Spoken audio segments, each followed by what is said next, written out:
Our courts are based on clear and convincing evidence. Want convictions? Want justice? For what happened in the 2020 election? Then we need your help. Not fixing 2020 will damn our nation forever. The decision you make in the next few moments could decide whether we ever get our elections fixed or not. Here's why. Trump campaign and allies file 64 different lawsuits. They all went down in flames. 100% of these cases were presented on "It's the machines," or "The machines changed the votes," or "The voting company executive said he would make sure Donald J. Trump would not win." They all went down in flames. Why? You can't bring theories to court as evidence. No supposed Zoom call or six-degree polynomial math theory or census data is or ever will be proof of fraud. You can't bring theories to court as evidence. Here's why. In both civil and criminal law, the side making a claim carries the burden of proof, and prosecutors must prove guilt beyond a reasonable doubt.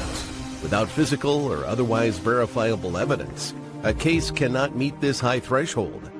Physical evidence is the key. The question is, did anyone get relevant, reliable, provable, testable, and duplicatable evidence of what really happened in the 2020 general election? And the answer is yes, absolutely. The full forensic audit of Maricopa County, Arizona is the only evidence-gathering work which gathered relevant, reliable, provable, testable, and duplicatable evidence of what really happened in the 2020 general election. Evidence so damning that the system, the deep state, and those who pull the strings of this country have fought to keep it hidden and have hoped to have it be forgotten to time. Almost $3 million invested in time, funds, and efforts to unlock that which the system wanted hidden. But now, that evidence is in danger of being lost forever. So if you want what happened in the 2020 election fixed, then we need your help. Please donate to protect and secure this historic evidence. With the 2026 midterms coming up, the system is going to try to lame duck President Trump and then most likely introduce new impeachment proceedings. This is the evidence which will help win the war which is surely to come. We need to keep Maricopa County full forensic investigation and archive secure and ongoing. So if you want what happened in the 2020 election fixed, then we need your help. Please donate to protect and secure this historic evidence. We need your help securing the full forensic audit archives. Don't allow the only testable, objective, and reliable 2020 election evidence fall into obscurity. Millions were spent on getting it documented and tested. This is historic evidence. Not fixing 2020 will damn our nation forever. The historic Maricopa County full forensic audit effort processed 20,895,610 digital and forensic images of varying formats, resulted in 208 million individual evidence-proof files. The system processed over 58 billion forensic measurements, resulting in over 2 trillion individual base computations. No hopium, no hype, just hardcore forensic evidence. Please make sure the Maricopa County full forensic audit archives survive. Donate now. So if you want what happened in the 2020 election fixed, then please donate to protect and secure this historic evidence. We can't do it without you. We need you. America needs you. Our future needs you. Please donate now. Not fixing 2020 will damn our nation forever. Please donate now. Okay, folks, welcome back to The Craft. This is a multi-part series. All I am covering is prosecutable criminal evidence in elections. This is part 3. There will probably be, looks like 5. But we are on part 3, prosecutable criminal evidence in elections. Now, the reason I'm covering this is you understand across the country, things are heating up in a very serious way. You're starting to see President Trump talk about mail-in ballots. We have been 15 plus 100 days in this fight, folks, right? If we go back from the time that we were approved to do the Arizona audit, it's been that long, 4 years, 4 months. And you witnessed history when that was done, because remember, Maricopa, fourth largest county in the United States of America, second largest voting block of people, and more voters than many states. Now, since this is heating up, and you understand there were 64 cases brought on behalf of Trump or through Team Trump, every one of them did not make it through the court for various reasons. Go back to other episodes to see why on that. Now, what we're doing is, this is significant. I'm covering this for very specific purposes. We are going to go back through this when the midterms come. All hell is going to break loose. I just want you to understand that, give you a significant heads up. In today's program, in this training series, I'm going to go back and show you some things that were said. You're probably now going to hear them with a different set of ears. Now, why is all of this important? All of this data that was collected in Arizona is the most significant data ever collected in an election of any kind and understanding what happened. But the fact that it's been 4 years and 4 months, I'm just telling you, is killing us. Why I'm going over the laws for you is because you have to be able in a court to duplicate it, which means the information has to be preserved. In our historic audit of Arizona, we processed 20,895,610 various digital forensic images in varying formats. It produced, as we applied technology to it, right, looking at everything, mapping everything, etc., it produced 208 million individual evidence proof files. It conducted over 58 billion forensic measurements, and that was based on over 2 trillion individual base computation. The bottom line is this evidence is so critical to history. It's critical to the future of our children, our grandchildren, our great-grandchildren, and we need you now more than ever, because it's very simple. We spent millions doing this on our own, never had a fundraiser for what we do, but the system tries to wear you out. And we are oh so close in this. As you hear President Trump talk about the mail-in ballots, etc., and we're trying to fix this in our nation, this is the only evidence of what happened that exists. We need you to help us preserve it. If this evidence goes away, because the courts require documented, provable, repeatable, testable evidence, it's lost forever. Now, that's why I'm doing this. 2,000 plus people worked, volunteered their time, gave over a month of their time away from their jobs and family under horrible circumstances. If this evidence is gone, it can't be prosecuted on. The state, the county, they've already deleted their evidence, right? It's not up to any one person. Everybody wants it to be one person. Why can't it be President Trump or this? It's up to us. All of us have a vested interest in this. So what I'm doing in this particular episode is we're going to go over more pieces of evidence. I am asking you to understand, if you were sitting there in court and you have your court instructions and we're covering it only by rule of law, what's the key word here? Prosecutable criminal evidence. Prosecutable criminal evidence. You can't just take this and set aside. It has to be maintained in perfect chain of custody. If you change it, they can say you changed it, and then it's no good. It has to stay in perfect chain of custody. That's how it works. You have to prove it has never been changed. Here it is. It's always stayed in this mode. It's the original data. That's the rule of evidence. So let me explain to you how the rule of evidence works. Pay attention.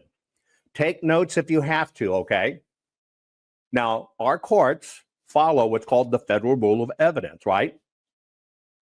They have the ability, okay, in that they will exclude anything that is not relevant and considered not reliable. Evidence has standards. This series is to go through those standards. You're going to learn what a standard is if you pay attention. But they have to follow rules of evidence. Now, they'll always do it on technicalities of words. Always, always, always, always. Let me give you a good example, okay? I'll probably play this video a few times, but I'm going to give you, let's see, where is it? Hang on. A really good example so you understand, we got so much data for this program this morning, that words matter more than you could ever, well, okay, where the hell is it? Dingy dingy dong. I'll have to put it up in a minute while you guys get it, okay? Words matter. Words are super, super, super, super critical.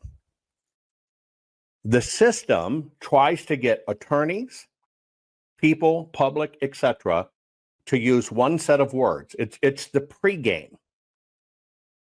They butter you up in the pregame so you use the wrong words so they can disqualify it when it comes to court. So the way the court works is, here it is. The second part is hearsay, speculation, or unsupported theories are generally unacceptable. Now, you know what those words mean. So many people stray away from those words. Hearsay. What's hearsay? You know, what's speculation? You have to drive within the rules. And by the way, SC Blues, thank you so very much for that generous tip. You can do it right here in Rumble. You can actually support us by going to Save the Evidence, right? Save the Evidence 2020. It's on your screen. Thank you so very much. I think we've all been on this curve for so long, you understand that words matter here. But the courts don't allow hearsay, speculation, or unsupported theories. They're basically generally inadmissible. Now, I want you to pay attention to something here very critical. This is critical in today's lesson. Expert testimony is allowed only if based on a reliable methodology applied to, what's the last words? Actual evidence. Now, this is so key. You can testify, but it must be based on actual evidence. And that's the key word there, actual evidence. Okay? Now, how does the system rig this? See, you keep on saying, these corrupt judges, these, that. See, what you're not doing is exactly what a jury has to do. You have to kick out all the rhetoric. You have to kick out everything you believe. You have to kick out your personal opinion. You have to kick out who you like, who you hate, and you got to start as a blank slate. But see, what's going on when you see these cases is you are watching all this amateur analysis of it, combined with your own feelings, combined with, oh, screwing courts, they're rigged. I'm just asking you, just for this, you can hate them all you want, and a lot of them are rat bastards. But you've got to get very serious about this, because what everybody wants is everybody wants prosecutable criminal evidence leading to convictions. Okay? This is where you have to set these things aside. It's a very important exercise. Now, the key here is actual evidence. Now, how does this work? Actual evidence. Put in chat, what would be in your mind at this moment in time evidence in an election? What are the pieces of evidence in an election? What would they be? Okay. Evidence in election. Right?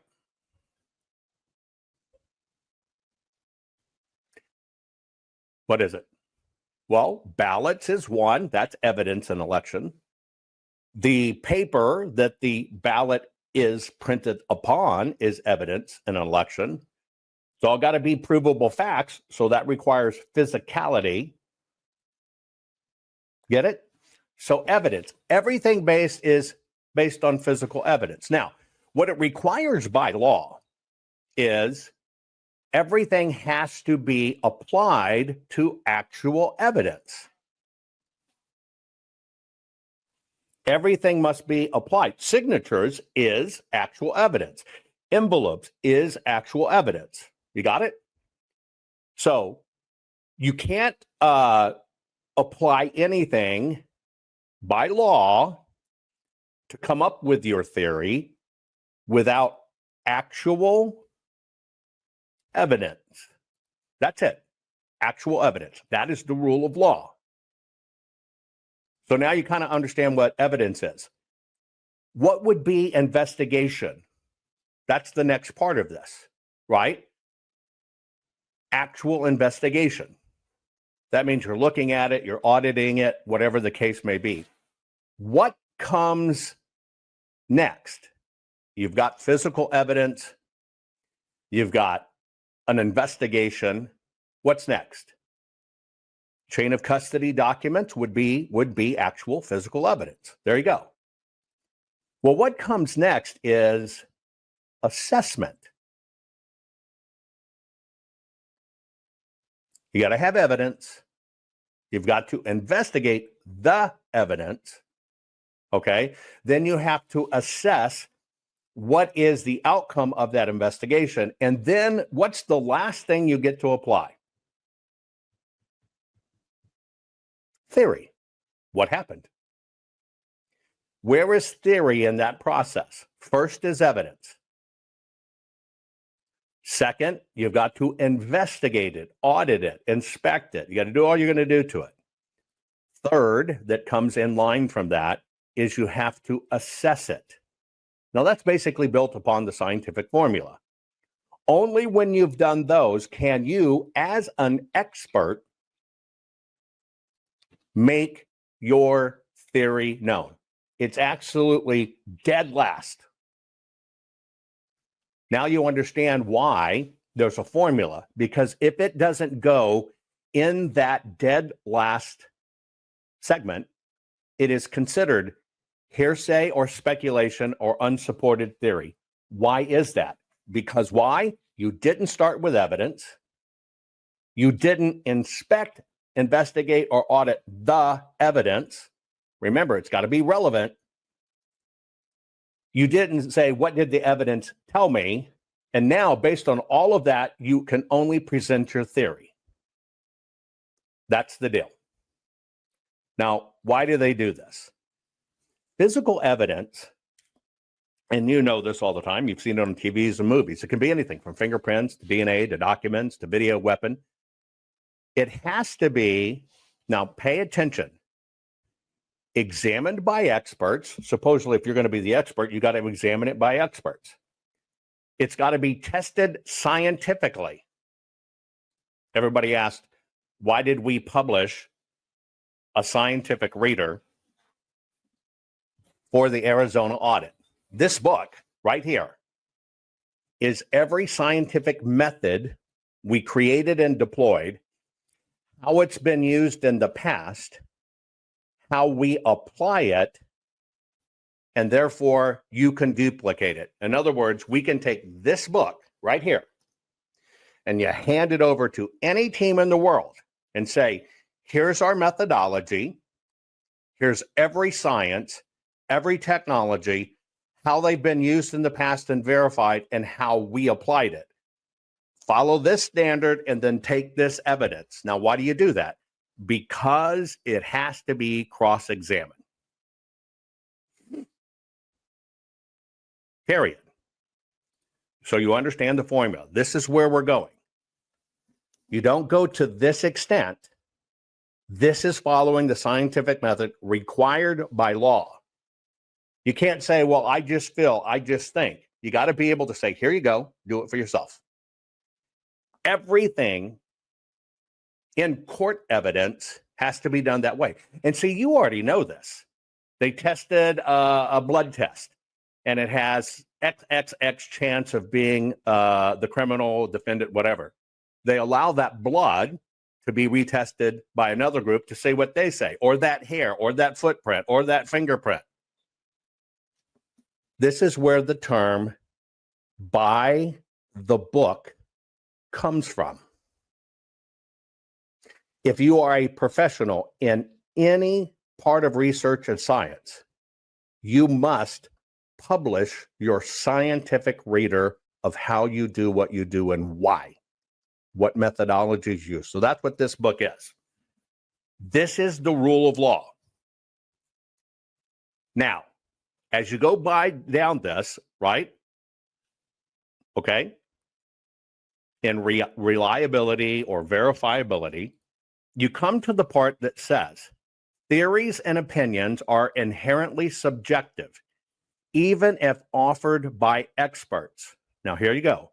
They must be grounded in reliable data or evidence to be admissible. It can't be an opinion. It cannot be an opinion. And we don't have watermarked ballots. So right now in the United States of America, watermarked ballots aren't something you can present as evidence because they don't exist. We don't have them. There's a lot of talk about them, but we don't have them. Now, the reason the court does this is because the issue of false convictions. That's why they do it. So let's go a little bit deeper. Now, on the evidence hierarchy, here is what it is. It requires tangible proof. Now, this is in order of importance to the court. Not fixing 2020 will damn our nation forever. The historic Maricopa County full forensic audit effort processed 20,895,610 digital and forensic images of varying formats, resulted in 208 million individual evidence-proof files. The system processed over 58 billion forensic measurements, resulting in over 2 trillion individual base computations. No hopium, no hype, just hardcore forensic evidence. Please make sure the Maricopa County Full Forensic Audit Archives survive. Donate now. So if you want what happened in the 2020 election fixed, then please donate to protect and secure this historic evidence. We can't do it without you. We need you. America needs you. Our future needs you. Please donate now. It requires tangible proof. Now, this is in order of importance to the court. Documents, forensic test, witness testimony about first-hand observations. Witness testimony, but first-hand observations. Now, interpretation is, as I told you last, it's the theories about what the evidence means. Pay attention to this. Courts allow interpretation only, pay attention to the bold, after the evidence is presented. There are only interpretations after the evidence is permitted. Now, all I'm covering right now in this, not changing topic, is what, when it comes to election evidence, okay, what is allowed, what isn't allowed, etc. Okay? Just very, so very important. I'm asking you to understand it. That's what we're having to do in this process. This is why we're having to go through it.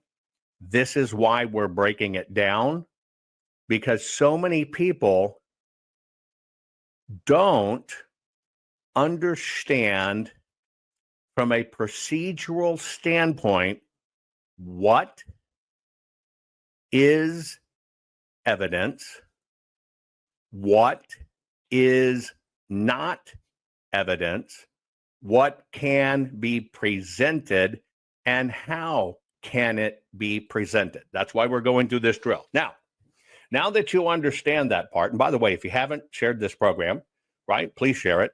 Why we're doing this is we've got to protect this critical evidence of the Arizona audit. It's the only physical evidence in the world, folks. Okay, it's it. And so that's why we have to protect it. Now, as I go through this drill, I'm showing you what the courts require. To give you an example of interpretation, a bullet casing is evidence. An expert opinion that it matches the defendant's gun is an interpretation, but it's still rooted in physical object. To kind of give you where we are when it comes to our elections. Now, this is the difference here that I think many people don't understand when it comes to this, is they don't understand the varying differences, okay? The varying differences in what this is. So here you go. We do have the Election Assistance Commission. Pay attention. It creates voluntary guidelines, but it lacks, that's why I underlined it, it lacks enforcement or regulatory authority. Basically, it can only recommend. Nothing's written in stone. It's all voluntary. Now, the reason for voluntary status on this is to protect the state's autonomy, which is how our structures are related. Remember, we don't have federal elections that have some state components. We have state elections, all different, that happen to have some federal components.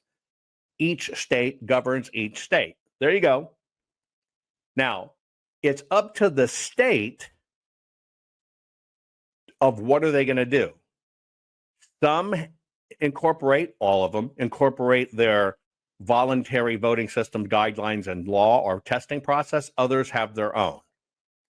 Now, the authority in all of this, okay, is HAVA, Help America Vote Act. And it defines the Election Assistance Commission's duties, but it limits its ability to make mandatory rules. Now, this is how it works in this scenario. You got voluntary guidelines ruled by HAVA. HAVA says it's up to the states to adopt their guidelines. The states, when it says, how do you comply? They say, we follow EAC guidelines.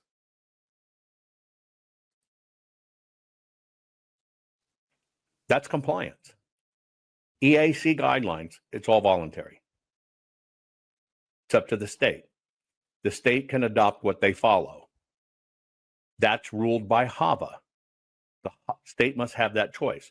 So to comply with choice, the states make a decision. What decision do they make? Well, we'll follow the Election Assistance Commission, which is voluntary. Now you understand. Okay. We're going to go through a process today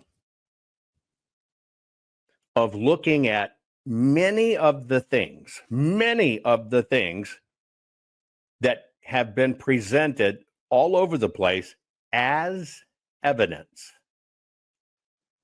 Hang on one second. Let me see if I've got the right one.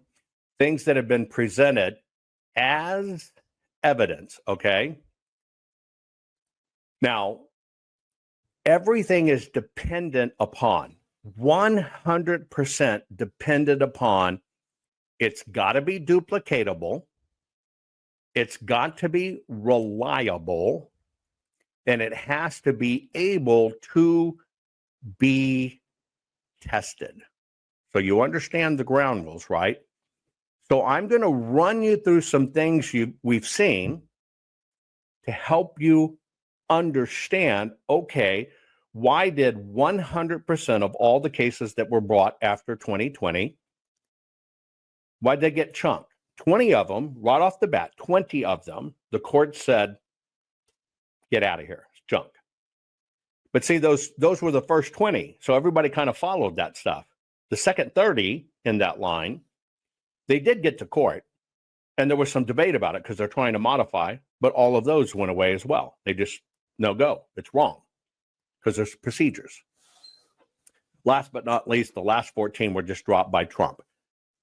Now, let me get you to understand what's going on.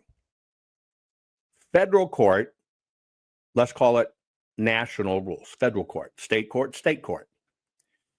We happen to have state elections that have federal components. So let's say you want to jump, you want to shortchange the process. We're going to skip state court.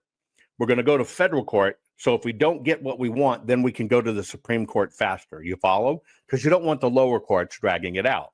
So you decide in your legal strategy to jump and make it a federal suit.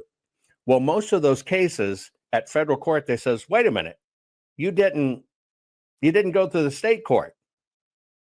You got to go through state court. You don't have standing to be here in federal court. See how it works? They kick it back to state court.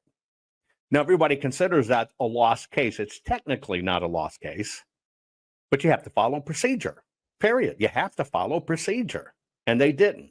That's how it works. So some people thought they could leap the line and do it. Now, I want to show you a few things, okay? I want to show you a few things, etc. Now, here's what you need to know. Federal law cannot mandate every state audit their elections in a certain way. That's why you got to have procedures. That's why everybody has to be on the same page. It looks like everybody complies, but it's not right. So first, I want to play for you. Some things that I want you to pay attention to the words, and I'll give you bits and pieces. Ready? Here we go. It's impossible. And now what if you found out every game you turn the channel, they were all the same score? This is what these cast vote records are showing. And I go, you got to be kidding me. And then they warned me. They said, well, Mike, there's only one bad thing. He goes, by federal law, you have to hold them 22 months. Remember, this was June of 22. So we had to get every cast vote record we could by September 3rd of 2022. So I put out a call to the nation. By then, Lindell TV was getting pretty big, everybody. And I put out a call on my show. Everybody go get the cast vote records, which you all can get under the Freedom of Information Act. Okay. The reason I'm doing this is your particular vernacular, your particular understanding of what happened in 2020 for most people comes through that filter. Now, what analogy does Mike use? What does Mike say? Ready? It's impossible. And now what if you found out every game you turn the channel, they were all the same score? This is what these cast vote records are showing. And I go, you got to be kidding me. And then they warned me. They said, well, Mike, there's only one bad thing. Okay. 1,000 cast vote records. That means 1,000 places out of 3,431 or something like that. So one third of the nation was looked at, and every vote was the same. Now, let me ask you a question. I want you to put in chat, what does that mean to you? Remember, all I'm doing here is we're looking at it through the views of the court. Through the views of the court. So if you were to go hire an attorney and you got your expert over here and your expert is saying 1,000 places had exactly the same votes and outcome. Well, the attorney, because you're hiring them, is going to take your word for it, and that's your expert. The attorney is then going to basically write that into their lawsuit. Are we in agreement? The attorney, which is hired, is going to do what they're told. Now, can you expect an attorney to, one, understand technology, understand how the machines work, understand all this other stuff? Can you expect an attorney to know that? Right? Okay. I want you to listen to the words again, and then I'm going to ask you some direct questions, but please pay attention. It's impossible. And now what if you found out every game you turn the channel, they were all the same score? This is what these cast vote records are showing. And I go, you got to be kidding me. And then they warned me. They said, well, Mike, there's only one bad thing. He goes, by federal law, you have to hold them 22 months. Remember, this was June of 22. So we had to get every cast vote record we could by September 3rd of 2022. So I put out a call to the nation. By then, Lindell TV was getting pretty big, everybody. And I put out a call on my show. Everybody go get the cast vote record, which you all can get under the Freedom of Information Act. So they went out and got that. Now, some states like Minnesota said, we don't know what. Okay. Every single outcome being the same. Okay. Now, these are public records. Let's kind of apply the evidence chain to it. Okay. What is the reliable methodology applied to the actual evidence?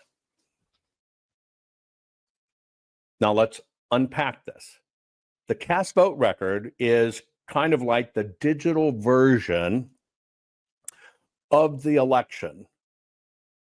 But of whose version is it? It's not a trick question, but it's a very specific question. If you were getting the cast vote records, which basically come from the database and the electronic tabulation, you're getting kind of the end result. But technically, whose end result is that? Is it authentically 100% what happened in the election? Not really, when it's 100% of what the county says that happened in the election.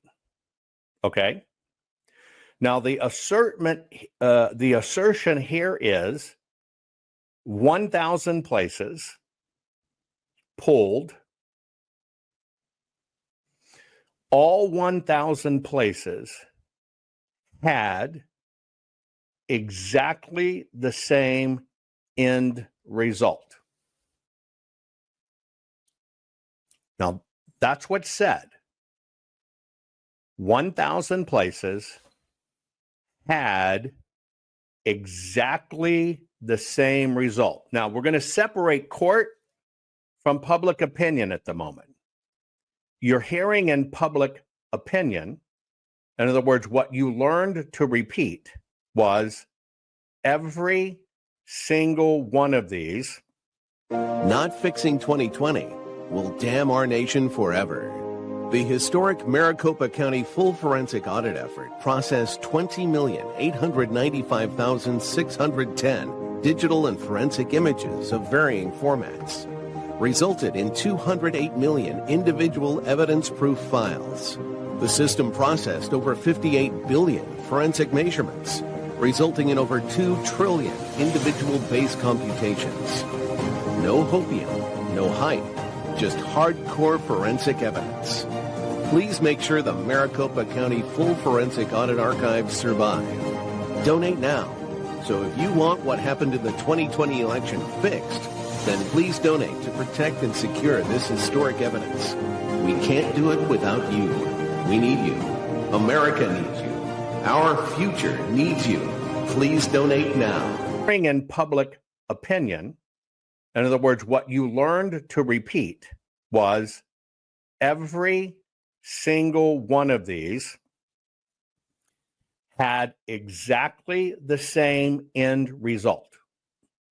1/3 of the nation had exactly the same end result. Now, I'm going to be very literal here, please. I want you to answer in chat. Is that's each county. We have 3,341 counties or whatever to say 3,000.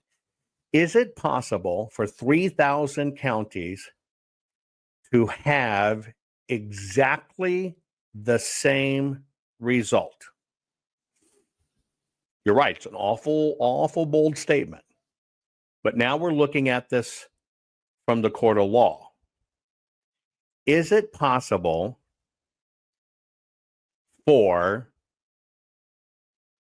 1,000 counties to have in their voting exactly the same results? Well, it's no. Now, on the rule of law, somebody said, yes, it's possible. Okay, great. I'm glad you said yes, it's possible. Okay, so hang on one second. Bear with me one moment. Let me pull some of it up.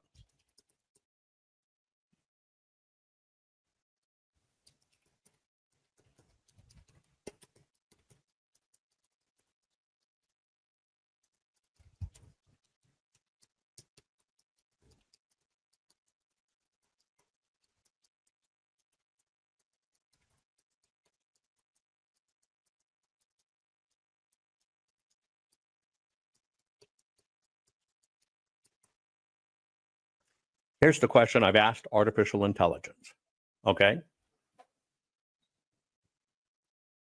With over 3,000 counties in the USA,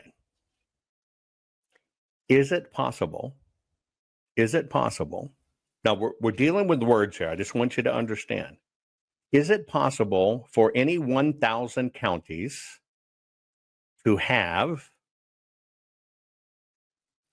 when it comes to voting, anything handled with voting in any way, in any vote, the exact same results? Okay? The answer in a court of law is no. In fact, okay, hang on. It's statistically impossible from even the conducting of a vote that they have even exactly the same base material to come from. Now, why does this matter? Because, see, you're putting it forth as evidence. On its face level, you understand inherently they all didn't even vote about the same things. Now, this is where you've got to use your brain. When you went in and vote, did your county have a proposition maybe to legalize marijuana or to eliminate abortion or to allot a new stadium? Yes, it did. Even in voting precincts, there's 175,000 of them. We'll just take Maricopa, 749 voting precincts. Just to manage that election, it took over 10,000 individual different styles of ballots, because you vote on firehouses, you vote on, district dog catcher or whatever. In court, this matters. It 100% matters, because here's what has to have. It has to be relevant and reliable. It's got to be physical, right? Now, if an attorney just kind of read off with that, right? Period. Okay? They're going to say, our evidence is across 1,000 counties in the United States, the end result of the elections ended up being the same. Even if I was to go out to 1,000 integers long, and I just said, is it even possible that 100 out of all these counties have an exact match when it comes to elections? There are no integers or number of integers we could put there that would support that statement. Now, the reason I tell you this is because words matter when you get to court. But what happens before you get to court? Attorneys will hire research assistants. Now, let's just think of the court process. The attorney is there to represent your interest. They are there to get perfection on your claim. Here is what we're claiming. You don't expect the attorneys to know anything about the claims. You expect them to file your claims, get it to court, and duke it out. That's what you expect. This is why words matter, because what happened across the country in the elections is everybody followed the first cases. So I'm going to play this whole thing out for you. Listen to the words. I want you to apply in here, because we're going to go through it. Is the information relevant? Is the information reliable? But is it applied to actual evidence, which is called the Darbert standard? And can you take that evidence, pass it off to people, and will they find the same thing? That's the rule of law. Let's listen in detail. It's impossible. And now what if you found out every game you turn the channel, they were all the same score? This is what these cast vote records are showing. And I go, you got to be kidding me. And then they warned me. They said, well, Mike, there's only one bad thing. He goes, by federal law, you have to hold him 22 months. Remember, this was June of 22. So we had to get every cast vote record we could by September 3rd of 2022. So I put out a call to the nation. By then, Lindell TV was getting pretty big, everybody. And I put out a call on my show. Everybody go get the cast vote records, which you all can get under the Freedom of Information Act. So they went out and got that. Now, some states, like Minnesota said, we don't know what those are, but if we ever figured out, you still can't get them. Or like South Dakota, you can't get them. South Dakota, you can't get them. Are you kidding me? We were blocked everywhere. Kentucky says, you know, Mike Lindell's going to ruin the 2022 election because we're so busy getting cast vote records. Well, then you had San Francisco Township in California put the cast vote records right up on their website and said, hey, it's for everybody to see. These are Democrats, everybody. They were other people, these Republicans were trying to hide the cast vote records from it. The one thing we can get is a different camera angle. Well, we were able to get over 1,000 cast vote records from the 2022 election. Are you ready, everybody? They were all computer manipulated. Every one of them. Yep. Now, in the 2020. Okay. Because facts matter. Now we're in a court of law.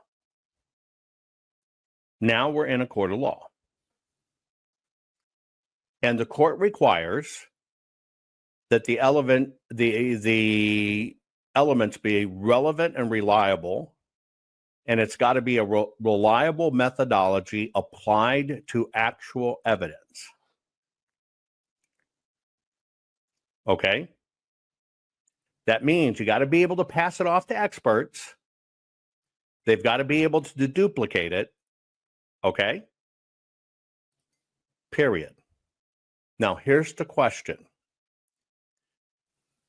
Were you told something or were you shown something? It's a very simple question. Were you told something or were you shown something? Put it in chat, please. Were you told something or were you shown something? You were told something. Okay? Now, literally on the statement, now we're dealing with two statements with theories. And I'll give you an example. Mike presented there that, hey, San Francisco puts out their cast vote records, and they do. The first cast vote records I ever looked at in my life were San Francisco's, to understand what they were. Why? Because San Francisco put it out there. But they showed all the variations. You're missing that point.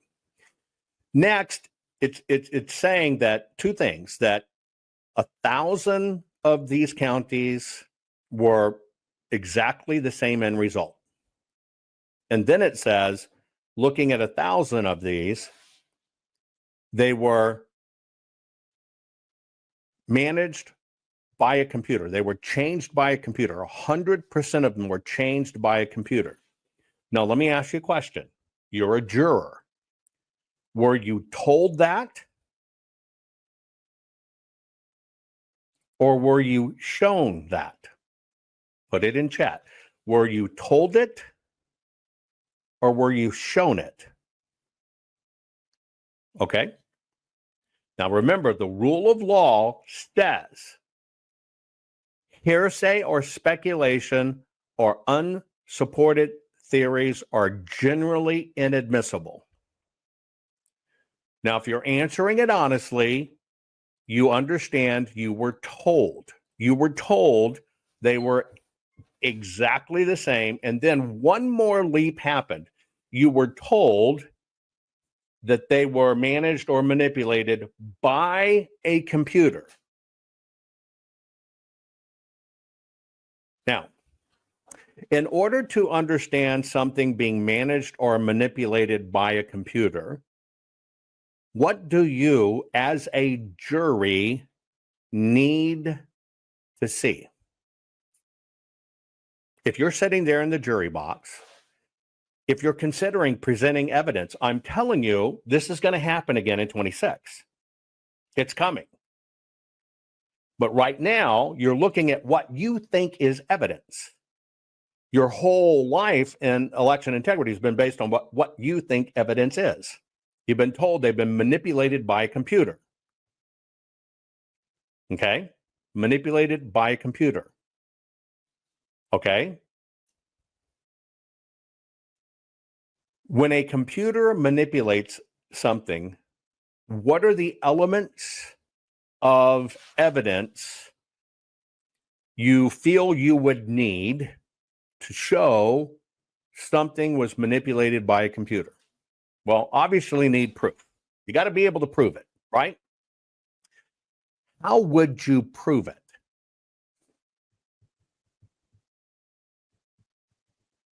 How would you prove it? Well, it has to be, by the court, it has to be reproducible. And in fact, you can only present the theory afterwards. So what would you need evidence of? So, okay, let's go through this. In a court of law, to say that that cast vote record is your primary evidence that it was all manipulated by a computer. So if we went backwards, what would we need to prove it in a court? We would need copies of the ballots, right?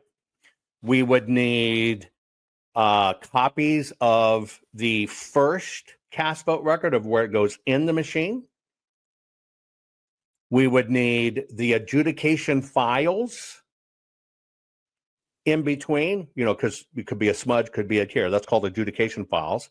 And then you get a post image, and then you get the after the fact. So that's 5 pieces of evidence you need there, but you'd need other things too. What would you need? Well, you would need to gather all that data so you knew what the election was. But you would also have to investigate all in 1,000 places. What machines did they use? What was on those machines? What do those machines say? What machines were used? What was on those machines? What do those machines say? Now we're up to 8 pieces of evidence.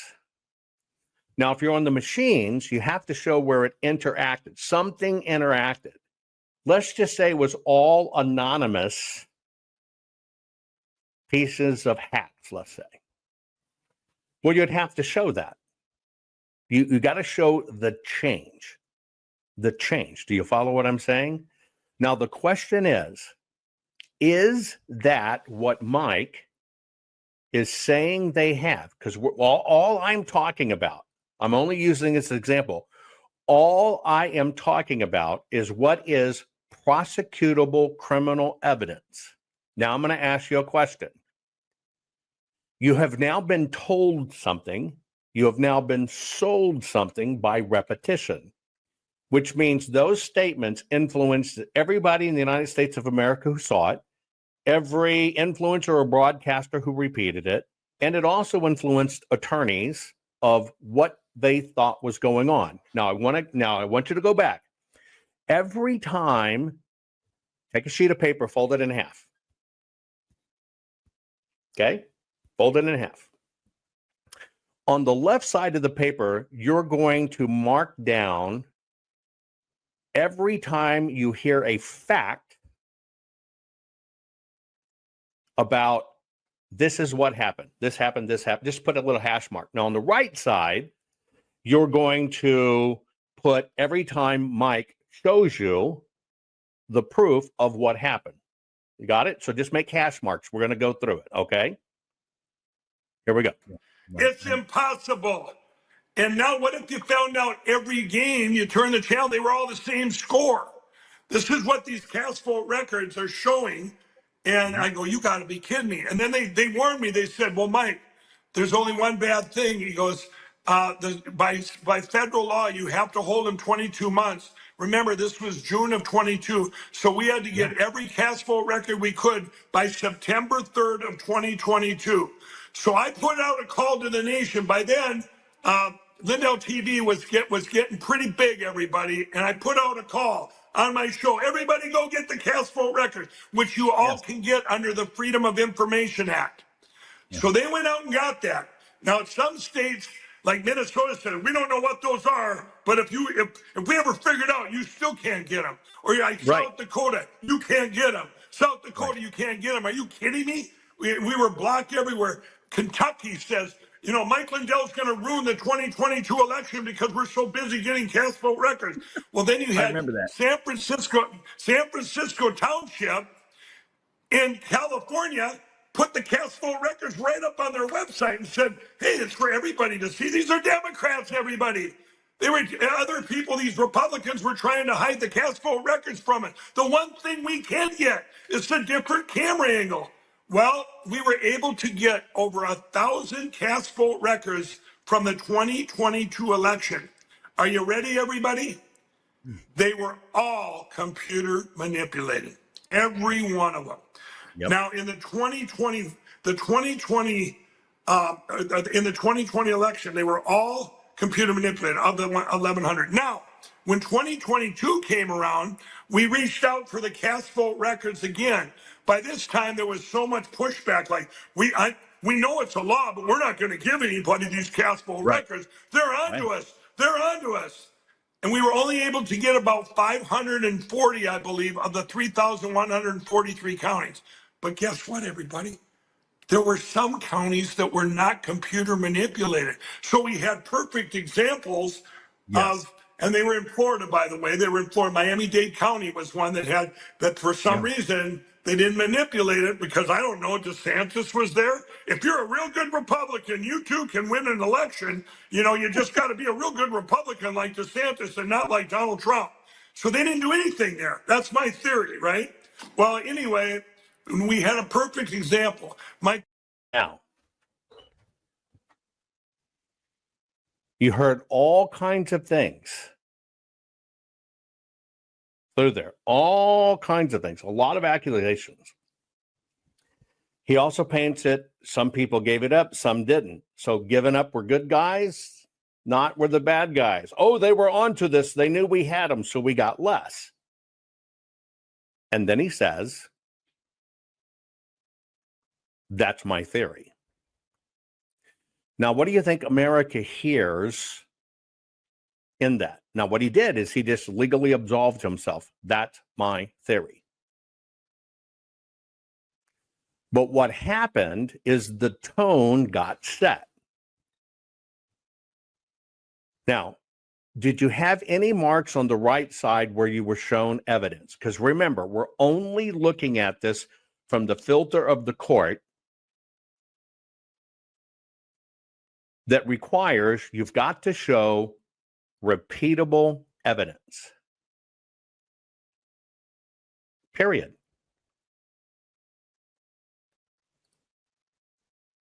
Period. Now, what did we hear? Did we have facts? Did we have findings?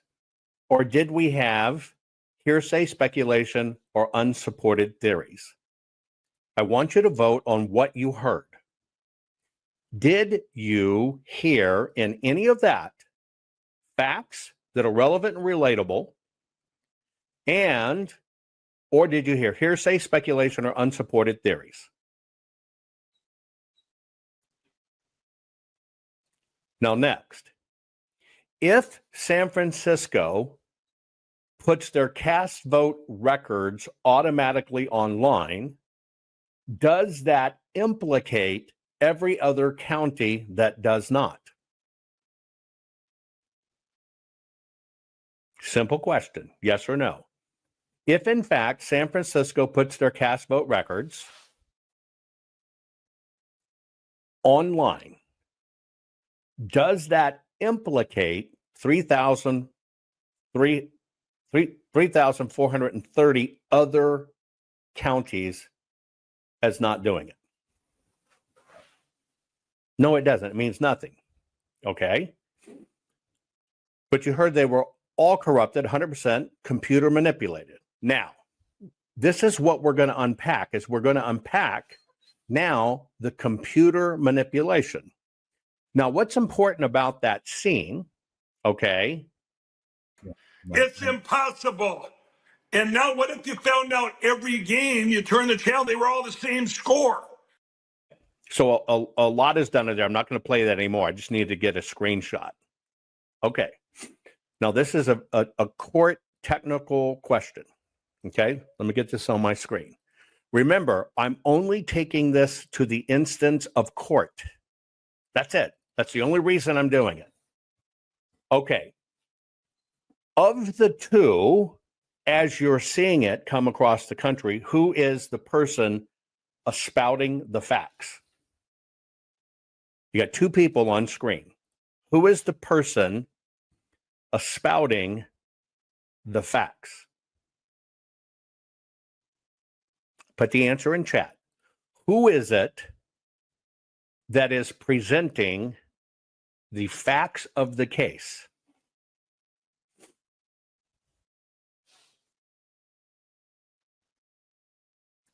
Even from their standpoint, who is it technically presenting the facts? Now, technically, it's Mike Lindell, right? It's Mike Lindell. Neither has the facts, but Mike is the one offering this evidence to us, the court of public opinion. Okay, now, first, let's go through a court of law. Okay, now here is the evidence. Okay, here it is. Evidence requires tangible proof, documents, forensic tests, witness testimony about firsthand observation. That's tangible proof. The interpretations, the theories about what the evidence means, here you go. Court allows interpretation only after the evidence is presented. Okay? A bullet casing is evidence. An expert opinion that it matches the defendant's gun is interpretation, but it's rooted in physical object. That's the rules of submitting information. So technically, I'm asking you a very literal question. Please listen to when I phrase this question. Did Mike do the investigation of evidence, and then once he investigated the evidence, devise his own interpretation of what that meant? Not fixing 2020 will damn our nation forever. The historic Maricopa County full forensic audit effort processed 20,895,610 digital and forensic images of varying formats, resulted in 208 million individual evidence-proof files. The system processed over 58 billion forensic measurements, resulting in over 2 trillion individual base computations. No hopium, no hype, just hardcore forensic evidence. Please make sure the Maricopa County Full Forensic Audit Archives survive. Donate now. So if you want what happened in the 2020 election fixed, then please donate to protect and secure this historic evidence. We can't do it without you. We need you. America needs you. Our future needs you. Please donate now. And then once he investigated the evidence, devised his own interpretation of what that meant. Did Mike review the evidence, analyzed, tested the evidence, and then present his interpretation of what happened? It's interesting. Some of you saying yes. Some of you saying no. Okay, now here's the question. In a court of law, here's how it works. I'm only using this as a teaching instance. I could care who's sitting in the hot seat. It doesn't matter who said this. It could be Santa Claus and the Easter Bunny. The court's going to ask, Mr. Lindell, did you personally investigate these 1,000 cast vote records? They're going to ask about the evidence. Now, would he pass court scrutiny in that? Yes or no? This is very important for you to understand, because this is why we lose lawsuits. No, Mike did not do the investigation himself. When Mike, now, what we have is called triple hearsay here. First off, Mike is doing what? He is giving hearsay, speculating, or unsupported theories, which basically makes it inadmissible, okay, from a court of law, because it wasn't Mike. We know that. We're going to get to the rest. Now, when you repeat it, when you post online, did you know they got 1,000 cast vote records? And every single one of these 1,000 counties, the outcome of the election was exactly the same. Did you know that? All of them were manipulated by a computer. Now, for you, when you repeat that, or you share that, or an attorney repeats that and shares that, is that relevant and reliable evidence, or is that hearsay, speculation, or unsupported theories? Which is it? Please answer the question. Which is it when you repeat it, or you share it, or you amplify it? Right? Because you see, you're putting your rubber stamp on it, sharing it. You're putting your approval on it. So in that case, you understand you yourself shared hearsay, theory, and unsupported evidence. Now let's go back to the scene, okay? Now, Mike technically got his information from somewhere. Where did Mike get his information? Put it in chat. Who ran the data to say that computers managed these? Mike repeated it. Mike repeated it. So it's hearsay, so it can't be used, right? Now, Mike's expert on this in his first immediate circle is, in fact, Dr. Frank. Okay?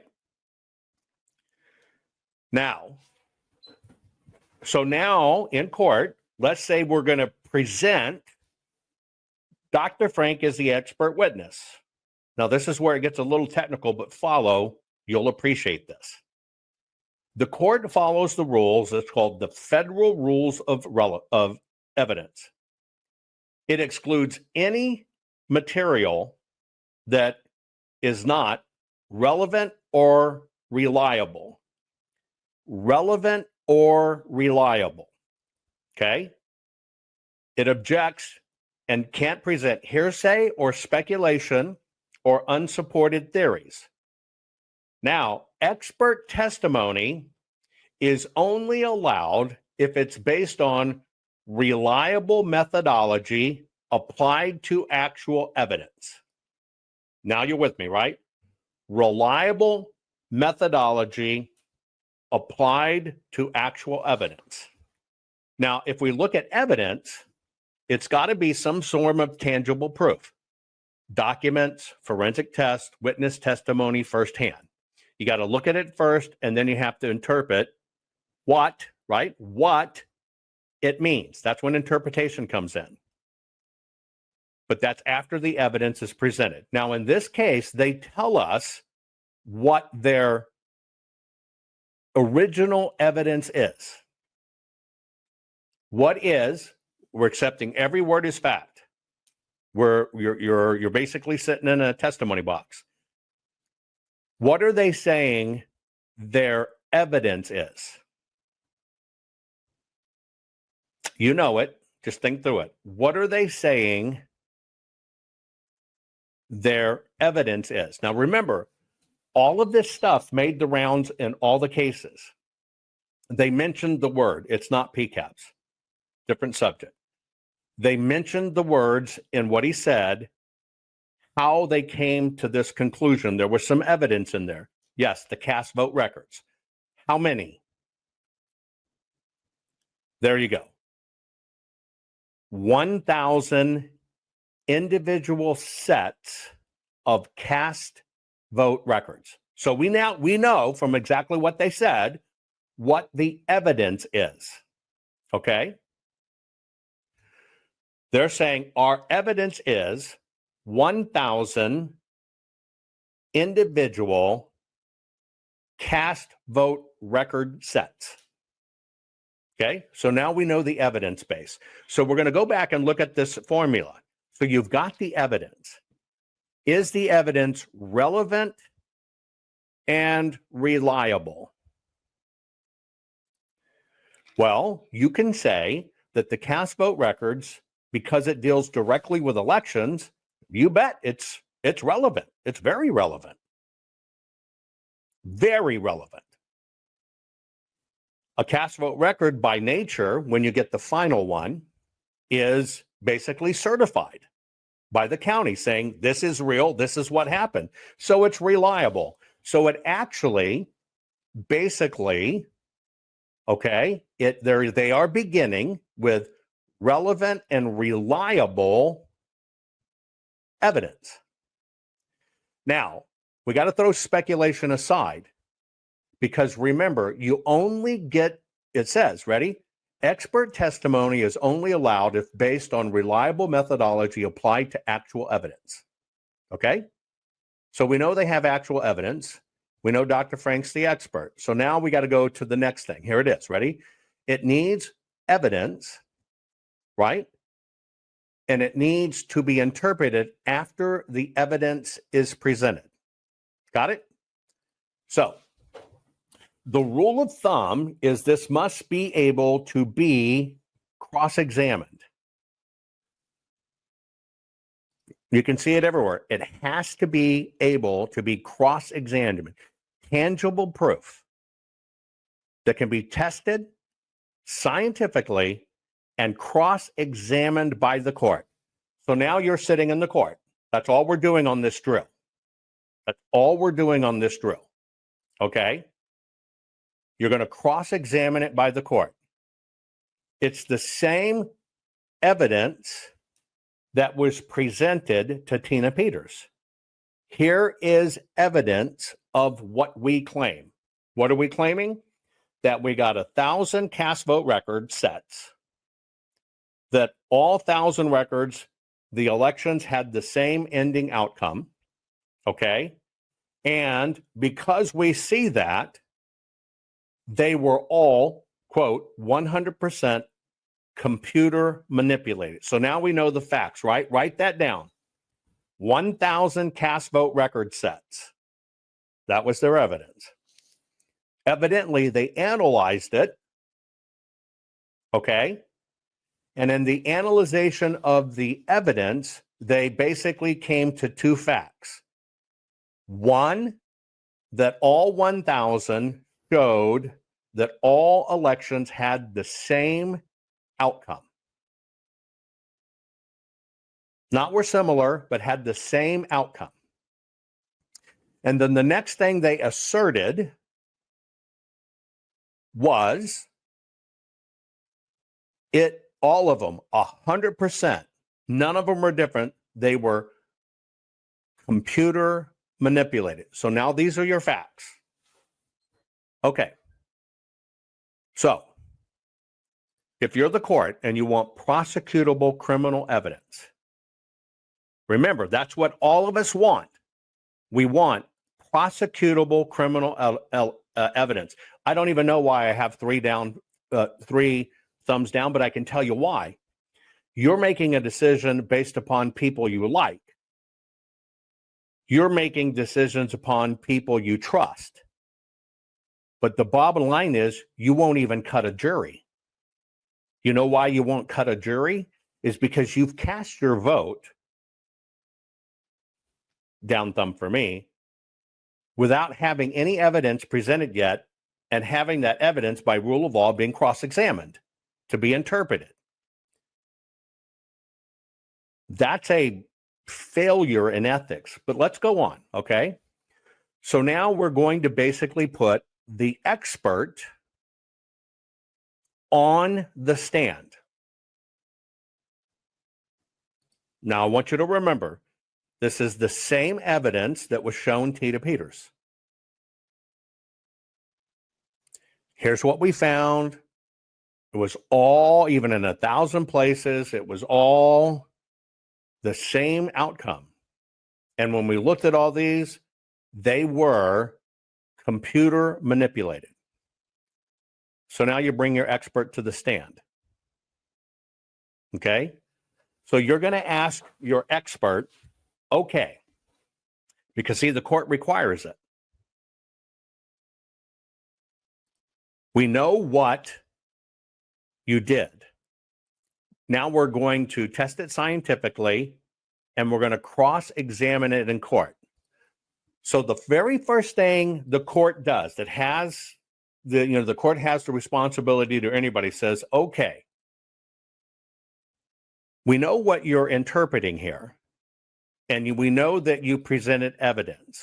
What we need to know is, how did you prove it? You see where we are? How did you shore up your theory and prove it? So now we're going to go through that formula, okay? Now remember, you have a job to make sure, whether it's the court or whether you're serving in the juror's box, that it's relevant and reliable. Here we go. How were you able to confirm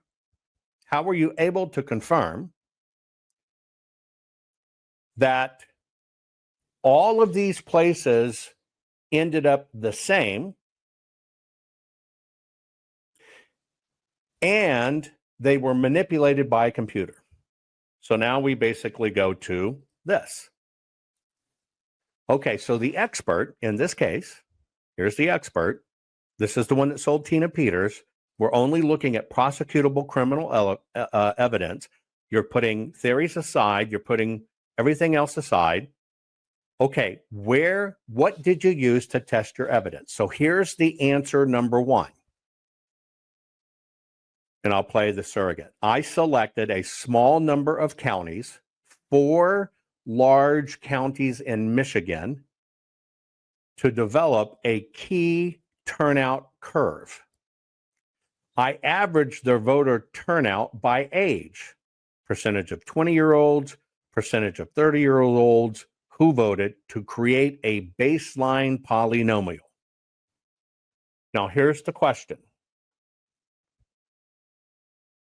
1,000 counties in the United States have been accused of running a rig. We got to take the facts. This is what they're going to present in court. Okay? Your job is to decide, is this relevant and reliable? Here is step one. I developed it based on 4 large county in Michigans. That's 1 point. I looked at 20-year-olds, 30-year-olds. We'll say it went to 60. So 40, 50, 60. I've got 6 points. And then I looked at the percentages of each. Now, here's my question. I want you to put the answer in chat. Is that 4 counties in one state, is that relevant and reliable? Put it in chat. Yes or no? Is that relevant and is it reliable?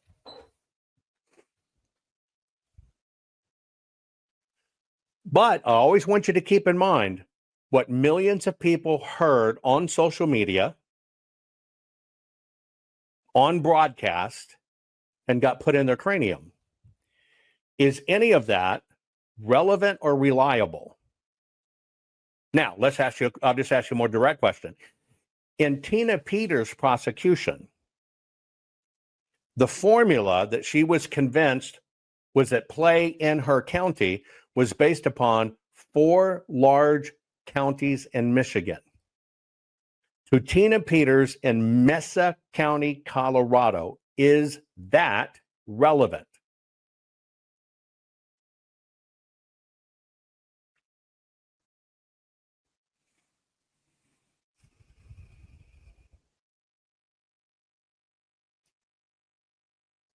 Put it in chat. Is it relevant? Tina counties in Colorado, but the formula, the very first step of the formula is decided on 4 counties in Michigan. So immediately, you know it's not reliable and it's not relevant. But the proof pushed her over the edge. So let's go to the second step. We now know that this is not relevant, not reliable. Here's the next step of the method. Okay? He basically said what he did is he applied it. He applied his formula that he derived over 4 large counties. The way he did it, right, was he basically said canvassing in Pennsylvania claims that 30% of ballots were phantom voters. So now we have another touch point. What determined 1,000 counties had exactly the same outcome and were computer manipulated was 4 counties in Michigan, percentages of 20, 30, 40, 50-year-olds, and that Pennsylvania says that 30% of the ballots were phantoms. So now there's 30%. Now, Tina's in Mesa, but I'm just using an example. That figure for Tina in Mesa, is it relevant and reliable? Put it in chat. Yes or no. Is it relevant and reliable? Not fixing 2020 will damn our nation forever. The historic Maricopa County full forensic audit effort processed 20,895,610 digital and forensic images of varying formats, resulted in 208 million individual evidence-proof files. The system processed over 58 billion forensic measurements, resulting in over 2 trillion individual base computations. No hopium, no hype, just hardcore forensic evidence. Please make sure the Maricopa County Full Forensic Audit Archives survive. Donate now. So if you want what happened in the 2020 election fixed, then please donate to protect and secure this historic evidence. We can't do it without you. We need you. America needs you. Our future needs you. Please donate now. Michigan. Percentages of 20, 30, 40, 50-year-olds, and that Pennsylvania says that 30% of the ballots were phantoms. So now there's 30%. Now, Tina's in Mesa, but I'm just using an example. That figure for Tina in Mesa, is it relevant and reliable? Put it in chat. Yes or no. Is it relevant and reliable?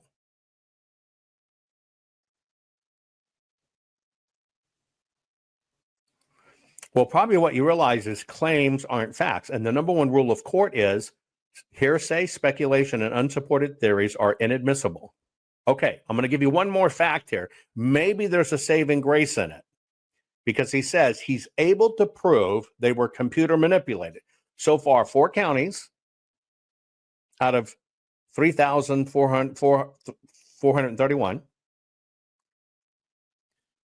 Based on Pennsylvania said 30% of the voters are bad. Then he did some deep research. Now you're going to ask yourself in a court of law, is this relevant? Remember, it has to be relevant and reliable. You ready? In order to get to the statement that it was across all 3,000 counties and it was computer manipulated, he took his points of data and he basically used this over the elections based on, based on what? Where does it all come from? He used a baseline. What was the baseline? Now, this is important for you to understand. What was the baseline? You got to have a baseline. The baseline was the 2010 census data. Now, I got a question for you.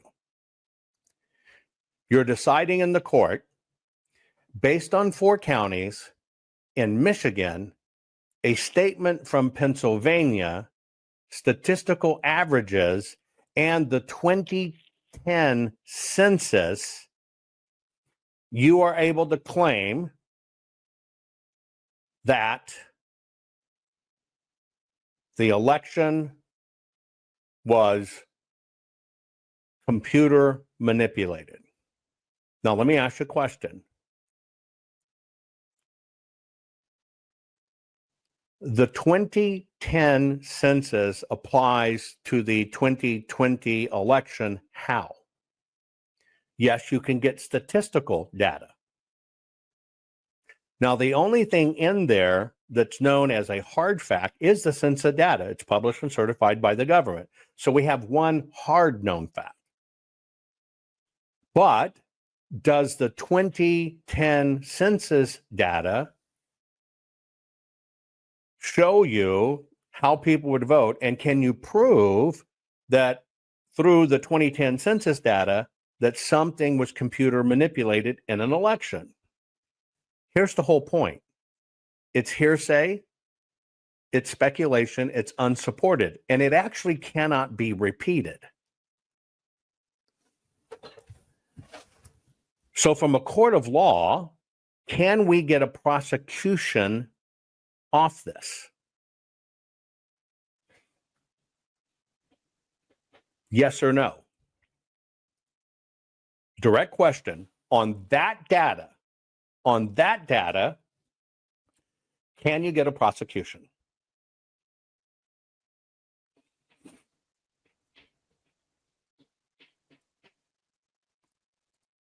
Well, see, the answer is no, but only one person got it right. They did get a prosecution off of it.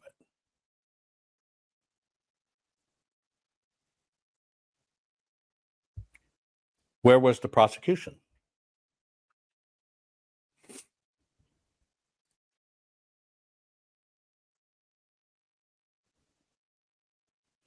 See, here's the deal. Somebody accepted on blind faith. 1,000 precincts had the exact same outcome. We tested it, we verified it, and we're proven this is computer manipulated. So that data actually did get a conviction. It's just the other way around. So when you take that data, which is technically hearsay in theory, and you accept it as fact, and you operate that that's fact, what happened? With Tina feeling she was doing her job and duty, she did one thing, gave outsiders access. Our courts are based on clear and convincing evidence. Want convictions? Want justice? For what happened in the 2020 election? Then we need your help. Not fixing 2020 will damn our nation forever. The decision you make in the next few moments could decide whether we ever get our elections fixed or not. Here's why. Trump campaign and allies file 64 different lawsuits. They all went down in flames. 100% of these cases were presented on "It's the machines," or "The machines changed the votes," or "The voting company executive said he would make sure Donald J. Trump would not win." They all went down in flames. Why? You can't bring theories to court as evidence.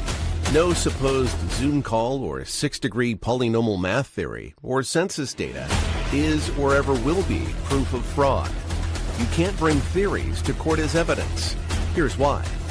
In both civil and criminal law, the side making a claim carries the burden of proof, and prosecutors must prove guilt beyond a reasonable doubt. Without physical or otherwise verifiable evidence, a case cannot meet this high threshold. Physical evidence is the key. The question is, did anyone get relevant, reliable, provable, testable, and duplicatable evidence of what really happened in the 2020 general election?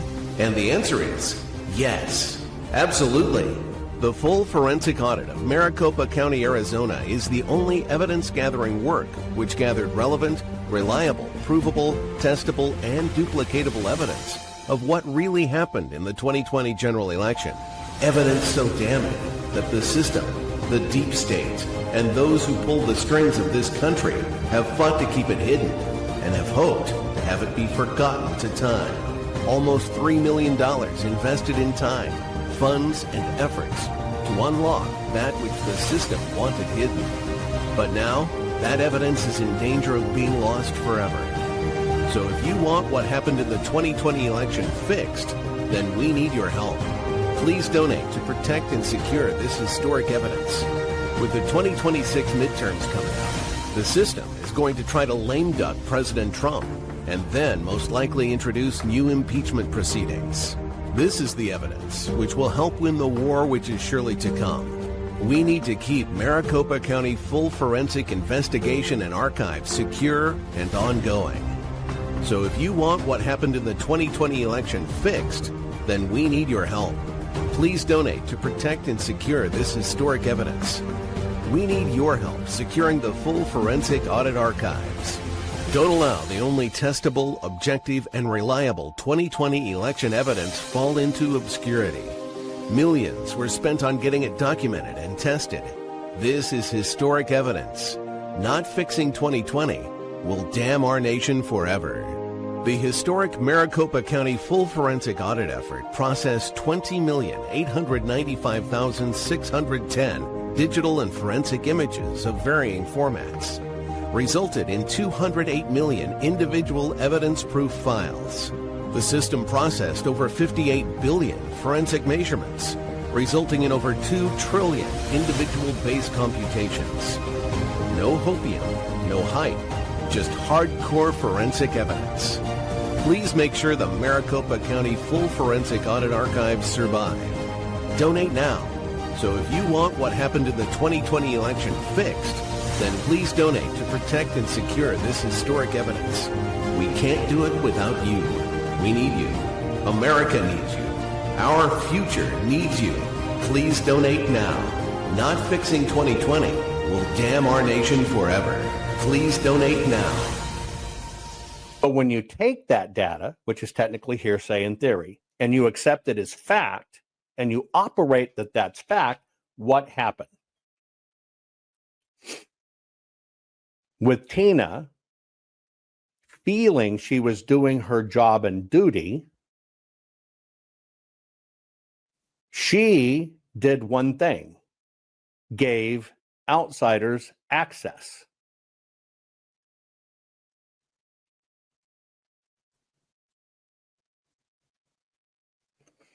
Now, when you look at what happened in the court's eyes, the court only acted on state rules, not Michigan, not Pennsylvania, not 2020 census, What are our state rules?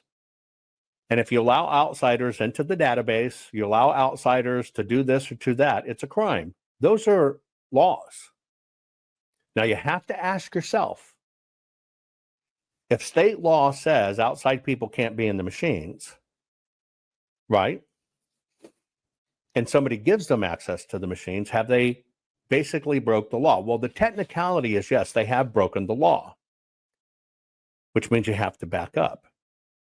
Yes, Tina was doing her job, but what you have to understand is Tina accepted on face value the facts as relevant and reliable, and was told by all these other people from one side, this is it, it's down on, we caught him, we have it. Now, in the court of law, the reason they do this is because they don't want to have somebody falsely convicted. The reason they don't do theories and opinions in court is because the risk of false convictions. But what do you judge your belief systems on in these elections? Why do we lose so many cases? Because the very thing that got us here, believing the media, believing what we're told, not asking for proof, not digging deeper to demand proof, we as a nation bought that same story. Now, the reason the court doesn't allow it is because if you allow unsubstantiated hearsay, speculation, unsupported theories to do there, you can make a judgment that can lead to false imprisonment. And here we are.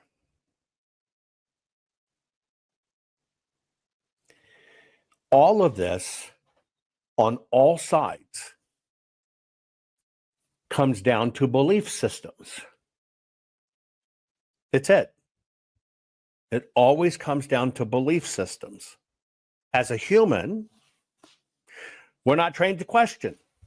We're not trained to look deeper. We decide who we like, who we don't like, what we're going to believe. Even people hearing this, I'm just sharing it with you, will turn away from it because the truth hurts. But that's the deal. See, we can't turn away from this. And why are we going through this drill? Because it's going to happen again in 2026. Now, who was all of this for? Why did we get all these theories? 1,000 counties, exactly the same turnout, exactly the same end result. Every one of them managed by computer manipulation. Well, we got it from the media. We got it from the media, okay? Now, in order to make this stick, to move an entire nation, because an entire nation had to buy into it, the system's not going to leave a single stone unturned. They had to have many multiple operations on information going at exactly the same time. What was one of the ones that I did in part 2? Well, I showed you the changing of the votes on TV. Did I not? The changing of the votes on TV. Okay, now I have to play this together in unison. Is that okay? But I'm going to tie two pieces here together. It may solidify in your brain how this works. Hang on, where is it? Yeah. The first piece I'm going to show you is some of the first news we were hearing about everything going wrong. I'm going back in time, and I'm playing a piece by me, but it's the only way I could re-get the clip here. We had to, the nation had to believe things as fact that they never put to say, is this really evidence? So watch here. Not even hooked up to the internet. So why what are the routers? Why are they important? And what are you going to show in Sioux Falls? Because Dominion says, hey, we're not hooked up to the internet. We came across county lines, much less state lines, much less let the CCP come in here because we're not in the thing. Why are routers a big deal? And it's kind of funny because how do you think we get to see this stuff on TV during election night? Do you think people put it up there with their hand? Of course it goes through.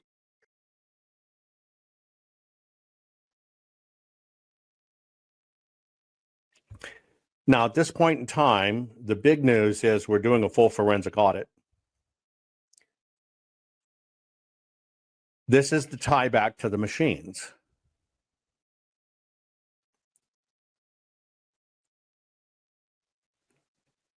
And so the entire world in the United States says they changed the votes, they swapped the votes. Who validated that was, in fact, vote swapping you saw on TV? Who validated that for America? Not even hooked up to the internet. So what are the routers? Why are they important? And what are you going to show in Sioux Falls? Because Dominion says, hey, we're not hooked up to the internet. We came across county lines, much less state lines, much less let the CCP come in here because we're not in the thing. Why are routers a big deal? And it's kind of funny because how do you think we get to see this stuff on TV during election night? Do you think people put it up there with their hand? Of course it goes through. Did you catch what Mike said there? How do you think we see the numbers on the screen on voter night? Well, if you followed me for a long time, I've taught you that that's the Edison system. And they use about 3,000 people dialing for dollars to get the numbers manually reported, manually entered. But he's under. You've never heard me say anything different. That's me 3.5 years ago. Okay, so if you're going to convince the world that the machines changed the votes and that what you saw on TV was machine changing the votes, remember, I'm going back. I'm just tying these pieces together for you because we've got to look at the evidence trail.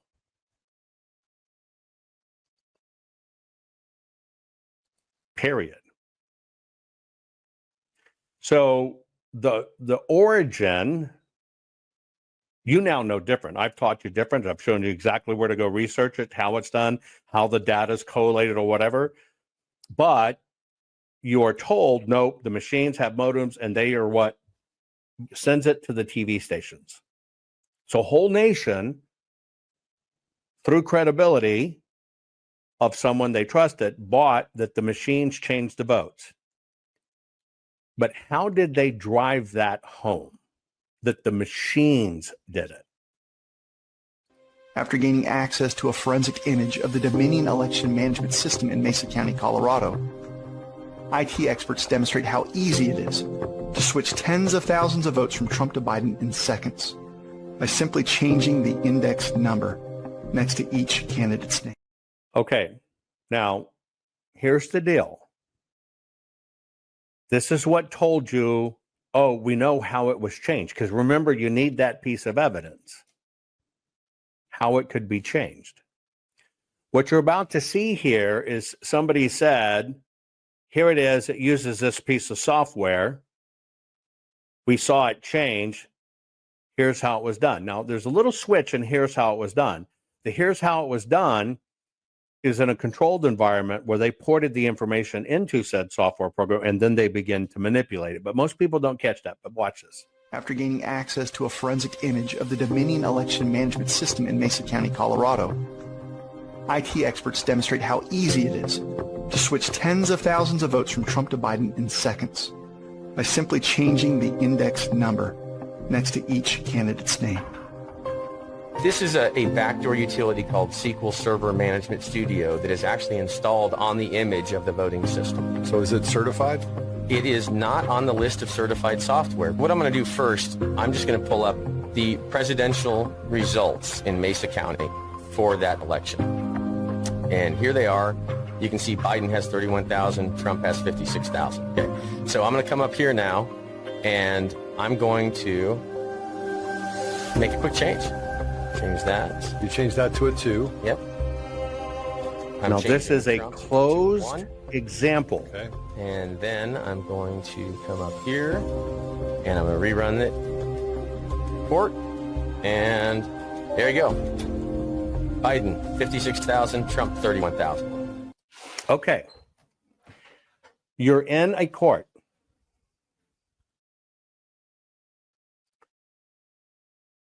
You are trying to get down to evidence. You have been told across this that the way it was found, the way they discovered this is through 2010 census data, extrapolated over to 2020, okay? Looking at voter claims and voter rolls, and then looking at the ballots cast, and then going through a series of steps. And that's how he can confirm that it was computer manipulated. Now, here we go. You're on the witness stand. Did that show votes being changed? Yes or no? Did that show votes being changed? Yes or no?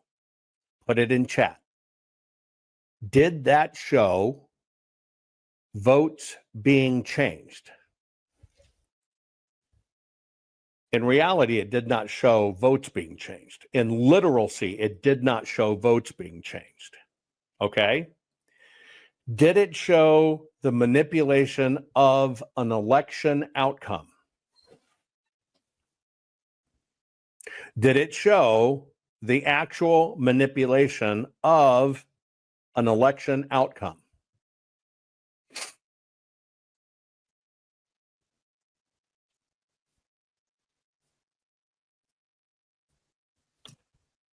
No. What did you see presented as evidence? What you saw was an example of what could be done with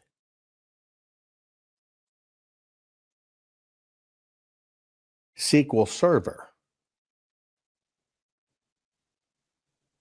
Not fixing 2020 will damn our nation forever. The historic Maricopa County full forensic audit effort processed 20,895,610 digital and forensic images of varying formats, resulted in 208 million individual evidence-proof files. The system processed over 58 billion forensic measurements, resulting in over 2 trillion individual base computations. No hopium, no hype, just hardcore forensic evidence. Please make sure the Maricopa County Full Forensic Audit Archives survive. Donate now. So if you want what happened in the 2020 election fixed, then please donate to protect and secure this historic evidence. We can't do it without you. We need you. America needs you. Our future needs you. Please donate now. It showed what could be done with SQL Server, Microsoft product. What could be done with a Microsoft product.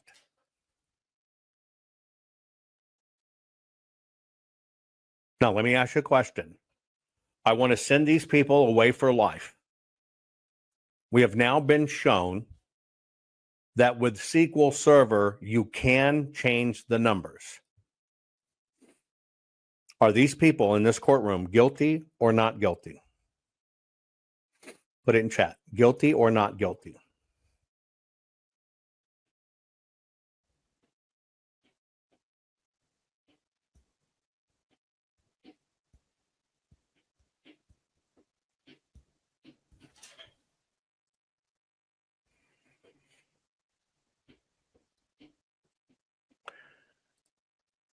SQL Server can do this.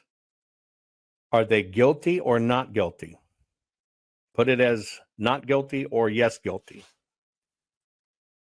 This is the reality of the court of law. What you saw was something that could be done based on a theory. It is what was done. Let's do some hands exercise. Put your hands up. Okay? Follow me. Ready? Can you flex your hands to a fist? Can you do this? And can you hold it? Just a manual dexterity test. Can you do this? Okay, we're going to do a different version. Can you do this?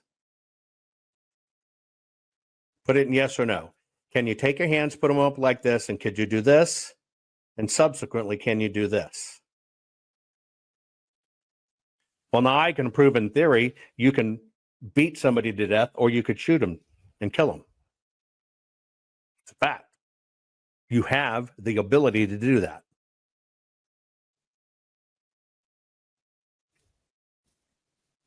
Can I send you to prison for life? I mean, I prove beyond a shadow of doubt, you basically possess the ability to make a fist and pummel somebody, and you can shoot both left or right-handed. Can I send you to prison on that? Can I convict you on that?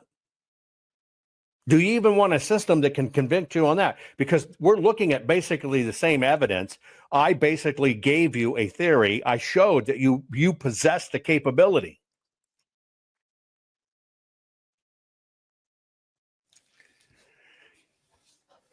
Now, remember, if you look at all this evidence has been presented, everything that has been presented as fact, who did it? People or the machines? Who does all of this point to? People or machines? People or machines? Who does it point to? People or machines? People or machines? You only have one answer. You either believe all of this point, not the action, not the real stuff. No, not the real stuff. What they're saying, what they're promoting. Are they promoting people did it, or are they promoting machines did it? What are they promoting? Are they promoting people did it, or are they promoting machines did it?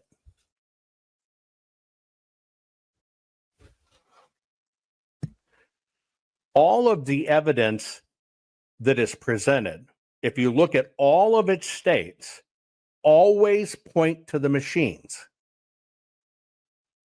They say, here's where it happens in the machines. Now, okay, in a court of law, I have now proven the machines did it. What is their defense? Well, everything that has to do with the machines voluntary. We just made a mistake. We did our best. We did our best. Now, let me ask you a question. Where was the most money, promotion, documentaries, and everything? Where was it put? The machines, which are all governed by voluntary rules. Even me in the deep rig. If you compare everybody in the deep rig that actually appeared, I'm the single person saying, it is the ballots. Let me show you how it works.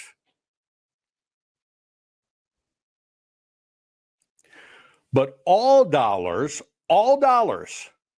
were spent to get you the machines, when in a court of law, all the machines rule are voluntary. Now let's go back.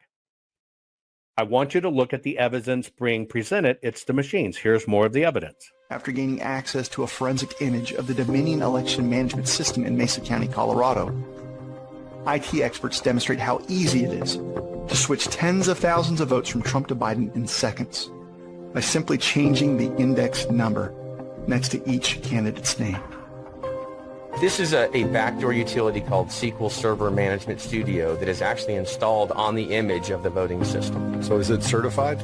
It is not on the list of certified software. What I'm going to do first, I'm just going to pull up the presidential results in Mesa County for that election. And here they are.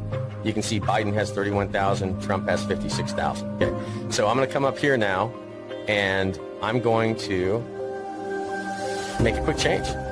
Change that. You change that to a 2. Yep. I'm changing Trump to a 1. Okay. And then I'm going to come up here and I'm going to rerun the report. And there you go.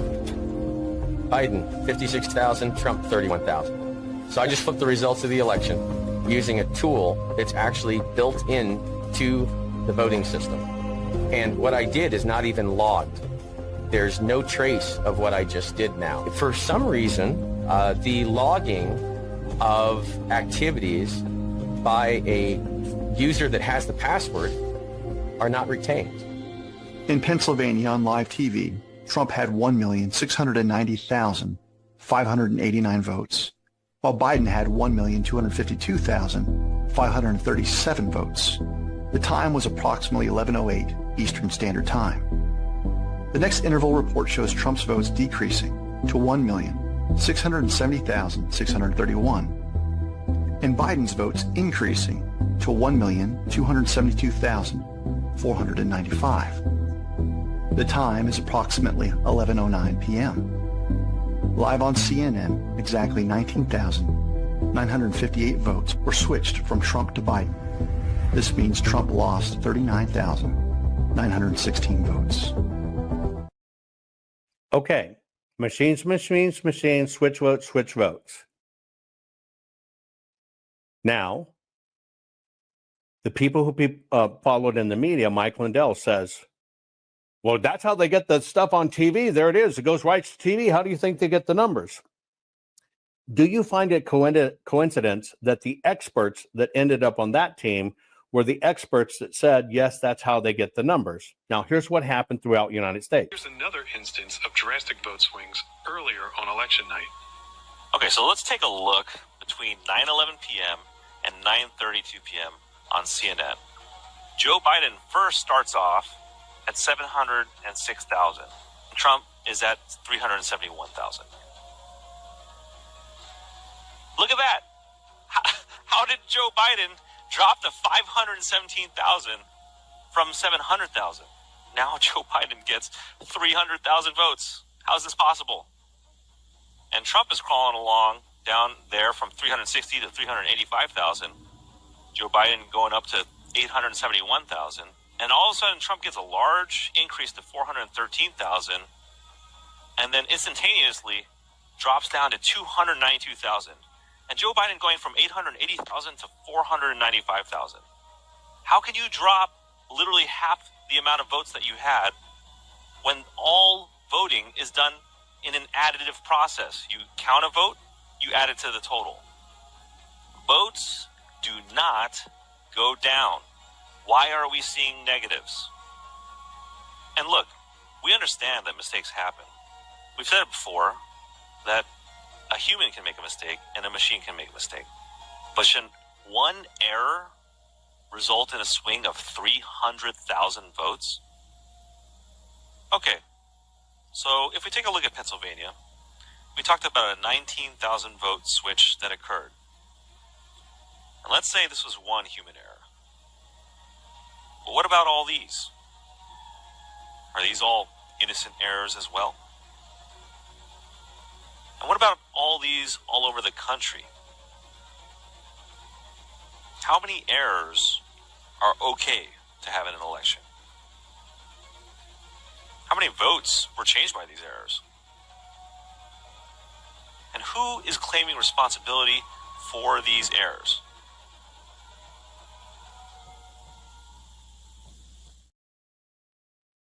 Okay. Nice video. Very informative. We're going to now put you back on the witness stand. Number one. First question I ask you on this informative video is, those numbers changing on the screen like that were the first time 2020 across the nation it ever happened. As you can see from that video, it happened all across the nation. Now, most people would have never noticed it, but for some reason in 2020, it happened. In 2020. And it happened all across the country. And then somebody told you that, how do you think the television stations get their numbers? You take that belief system and you put it in your court filings. Here is proof. We gathered the data. It happened in all these places. The numbers changed on the screen. Here it is. Our courts are based on clear and convincing evidence. Want convictions? Want justice? For what happened in the 2020 election? Then we need your help. Not fixing 2020 will damn our nation forever. The decision you make in the next few moments could decide whether we ever get our elections fixed or not. Here's why. Trump campaign and allies filed 64 different lawsuits.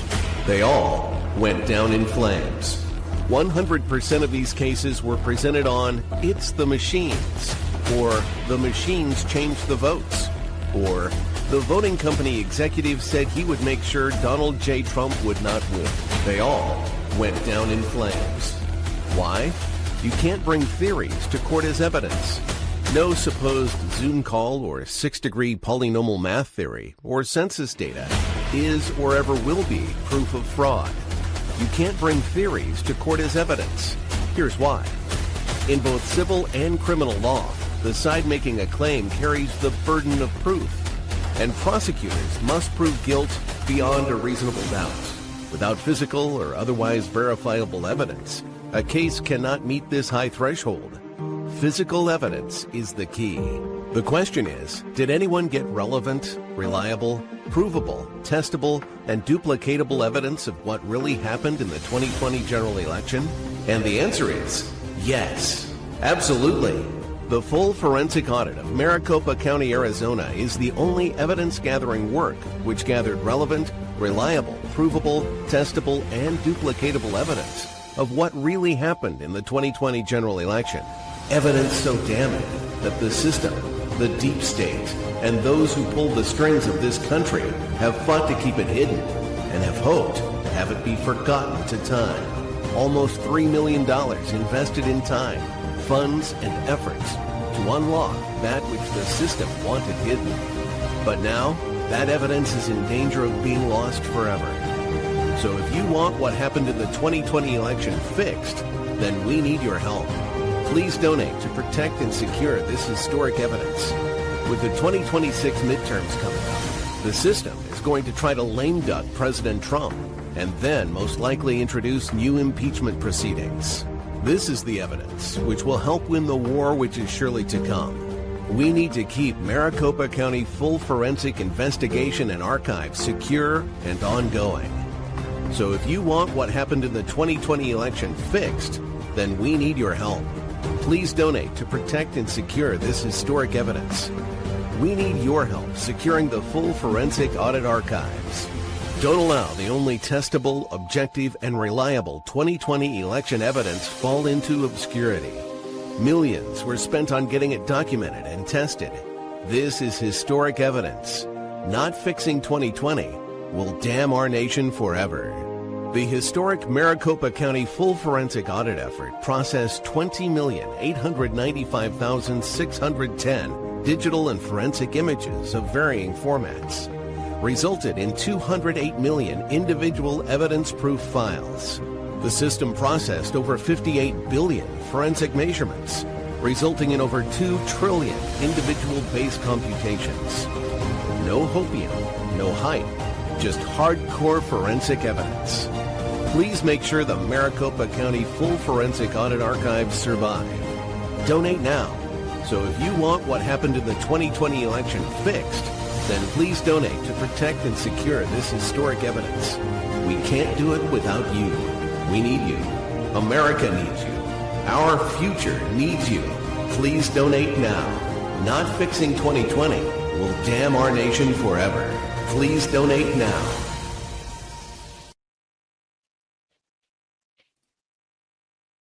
But remember, it has to be able to have cross-examination in court.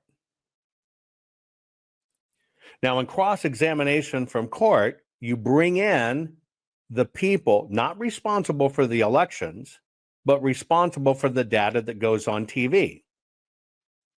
Okay? Period. Okay? The company that collects the information for the TV station says the following. We have approximately 3,000 volunteers and employees that we use on election night. We've always done it this way.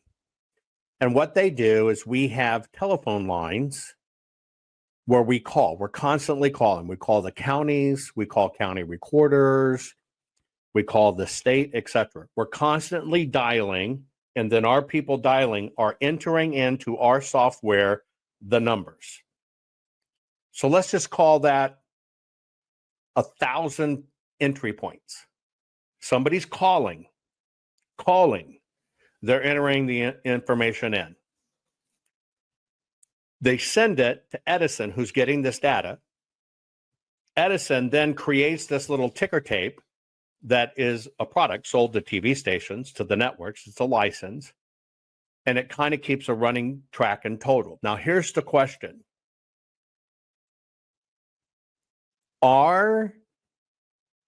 Is that evidence admissible in court?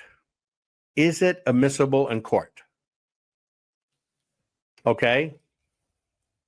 Is it admissible in court?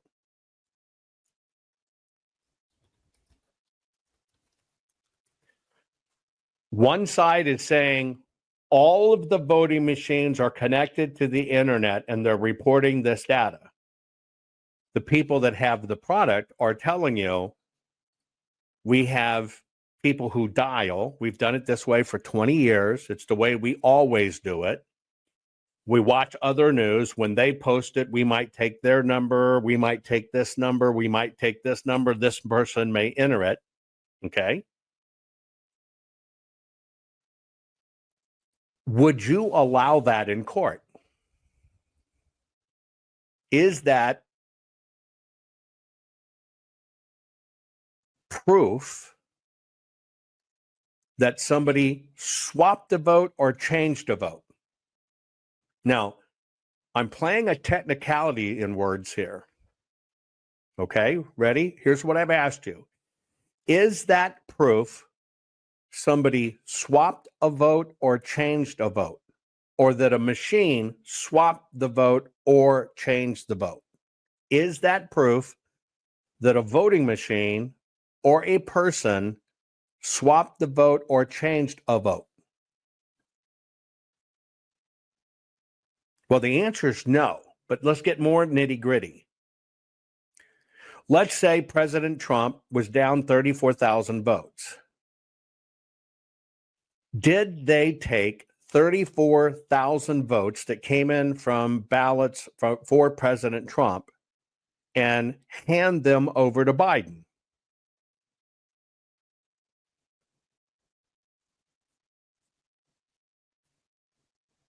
Well, see, if you have the before and after and the in betwixt cast vote records, you would see that there aren't any of those. And in fact, the cast vote records match what Mike Blundell gathered, what the end result was that was certified. But see, here's the catch. That data on TV is not the official count, never is the official count. Isn't. Never has been. And in fact, it's not a direct connect from the internet, from the voting machines like you were told. Like every one of these people told you. It's just not. It's not how it's done. So here's my question. Can you use that as prosecutable criminal evidence in elections? It's just a direct question, yes or no. Can you use that as prosecutable criminal evidence in an election? See, the short answer is no. You can't. Because according to the rule of evidence, yes, it would be relevant and reliable, but it's relevant because it's the 2020 election. But is it reliable? Well, what's not a direct feed from the machines. So it can't be reliable, but it is relevant. Well, can you duplicate it? Or is this just your theory that it was changed votes away? See, that's the difference when you get to court. They are interpreting it as such.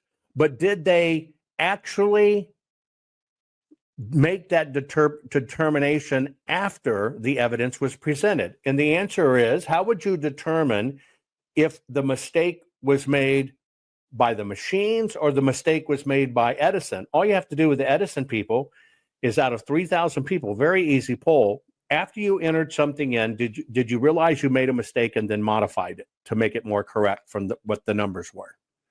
And the answer would be yes. Does that completely destroy the evidence? Yes, it does. Yes, it does. Because, see, that was the system in play there. Now, let me go back. If all of the rules on the machines are voluntary, right? If all of the machines on the rules are voluntary, okay? Period. And all you can show, or all your theories are based on the machine, does it have any enforcement teeth? Well, you know the answer is no. It doesn't have enforcement teeth. Because all the rules are voluntary. And that's the circle this is in. But the reason I'm saying this is, see, because we lose in court. We lose in court. And in reality, none of this was based on investigation, the actual evidence. See, you can only present an interpretation after the evidence is presented. Now, if you're going to present, like in the documentaries and everything else, and what you saw Mike say, they changed it on TV, they're all connected to the internet, you have to present that evidence in court. Now, I have a very interesting thing for you. And this is where I kind of have a disconnect. Everything focused on the machines. I go and I ask the other questions. Could the system have sold us a can of bullshit so we would all focus on the machines and not the physical ballots and what they say?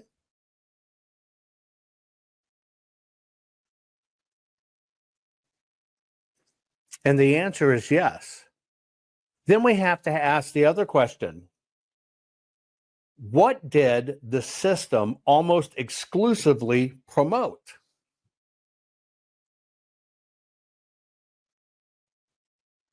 It's the machines. What did the system stay away from?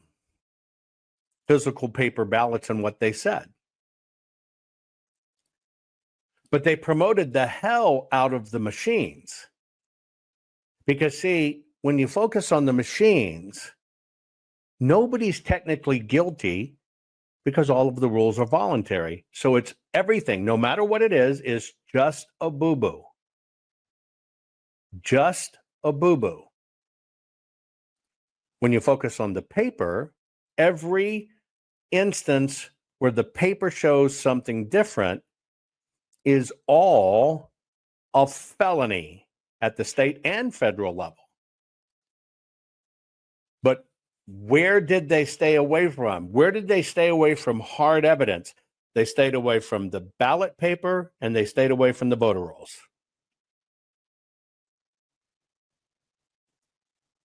At the voter rolls, you can trace the origin points of where they're coming in. They wanted nothing to do with that. You can track it down on paper through investigative technique. You find out some of them are bullshit.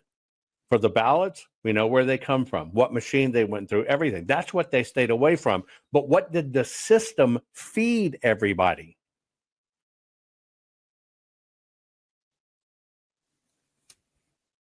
What did the system feed everybody? Data that it was the machines based on, here's how we can prove it. We looked at the 2010 census We accounted the age population. We looked at the generic voter rolls, how many registered. We did an extrapolation. We looked at the ballot counts. That's just total number of ballots. We basically looked at 4 counties. We took the word of this one over here. We applied it everywhere, scaled it to the county, and it came up with this. We smoothed it out with a software and said they were all controlled by a machine. But can you prove any of it? See, I think as I look at this, part of the deception was to make everybody focus on the machines, don't focus on the paper. Because if you focus on the paper, you find the irrefutable criminal acts, which is exactly why President Trump now said it's the mail-in ballots. It is why Putin said, look, it's your ballots. It's why they poo-pooed 2,000 mules. Because when you overflow the ballots, the system intercepts them and fills them out. What do they have to do with them? They got to get them back in anonymously. But they're not going to walk in and vote them, so they drop them off at boxes all over the place. What did they poo-poo and avoid? The paper. Now, I do this to help you understand, how do we get to where we are? How do we never get prosecutable criminal evidence in elections?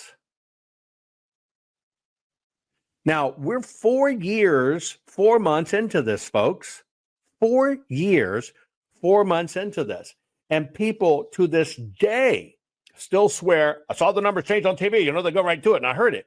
It's just not true. The only evidence we have left in the world of what happened in 2020 is what we did in Arizona. Now, we've carried this ball for 4 years and 4 months. Personally, I'm 3 million into it. What the system does is try to wear us down, push it out, wear it down, push it out, wear it down. We've never had a fundraiser, but now we're to that point because these have been kept perfectly. Perfectly. Because we can recreate everything. It can be verified and recreated and seen. It's binary. It either is or it isn't. And by the way, there is no theory involved. None. It is what it is, what it is. But the way the system works is to wear everybody down, make you think something completely different, but avoiding the truth. Do a lot of stuff to tell you it was the machines, it was the machines, it was the machines, it was the machines. Why'd they put all their time into it? Why'd they put all their time into that? Because that's where they need you to look. Because see, two things happen. If it's the machines that technically do it, right? Then it's all voluntary. Nobody goes to jail. Nobody. Then they do a placation move, by the way. S2, thank you so very much for your generous tip. Thank you, thank you, thank you. I hope everybody helps us get to the number we must get to keep this evidence safe and sound. We're going to need it come the midterms. But everything got you focused on the non-enforceable. Now, an interesting move can happen. Get rid of the machines. But see, here's the other issue is the president can't mandate that. They can only recommend that. And then they can recommend get rid of them. And if the states don't do it, all they can do is withhold funding. The question you have to ask yourself, will all of that be resolved by the midterms that are rapidly approaching? And the answer is no. And this is the game the system plays. The president mandates one-day voting, all paper, all hand count by machines. He can do it. 2 years, he's not president, right? But between now and the midterms, can they get rid of the machines, And how do they know if the counties go to hand count? Well, they got to get to the election because they can't control it. Well, when we get to the election, okay, and they found out that the county didn't do it by hand vote, does that help us or hurt us? Or maybe you understand that means the election already occurred. And it's too late.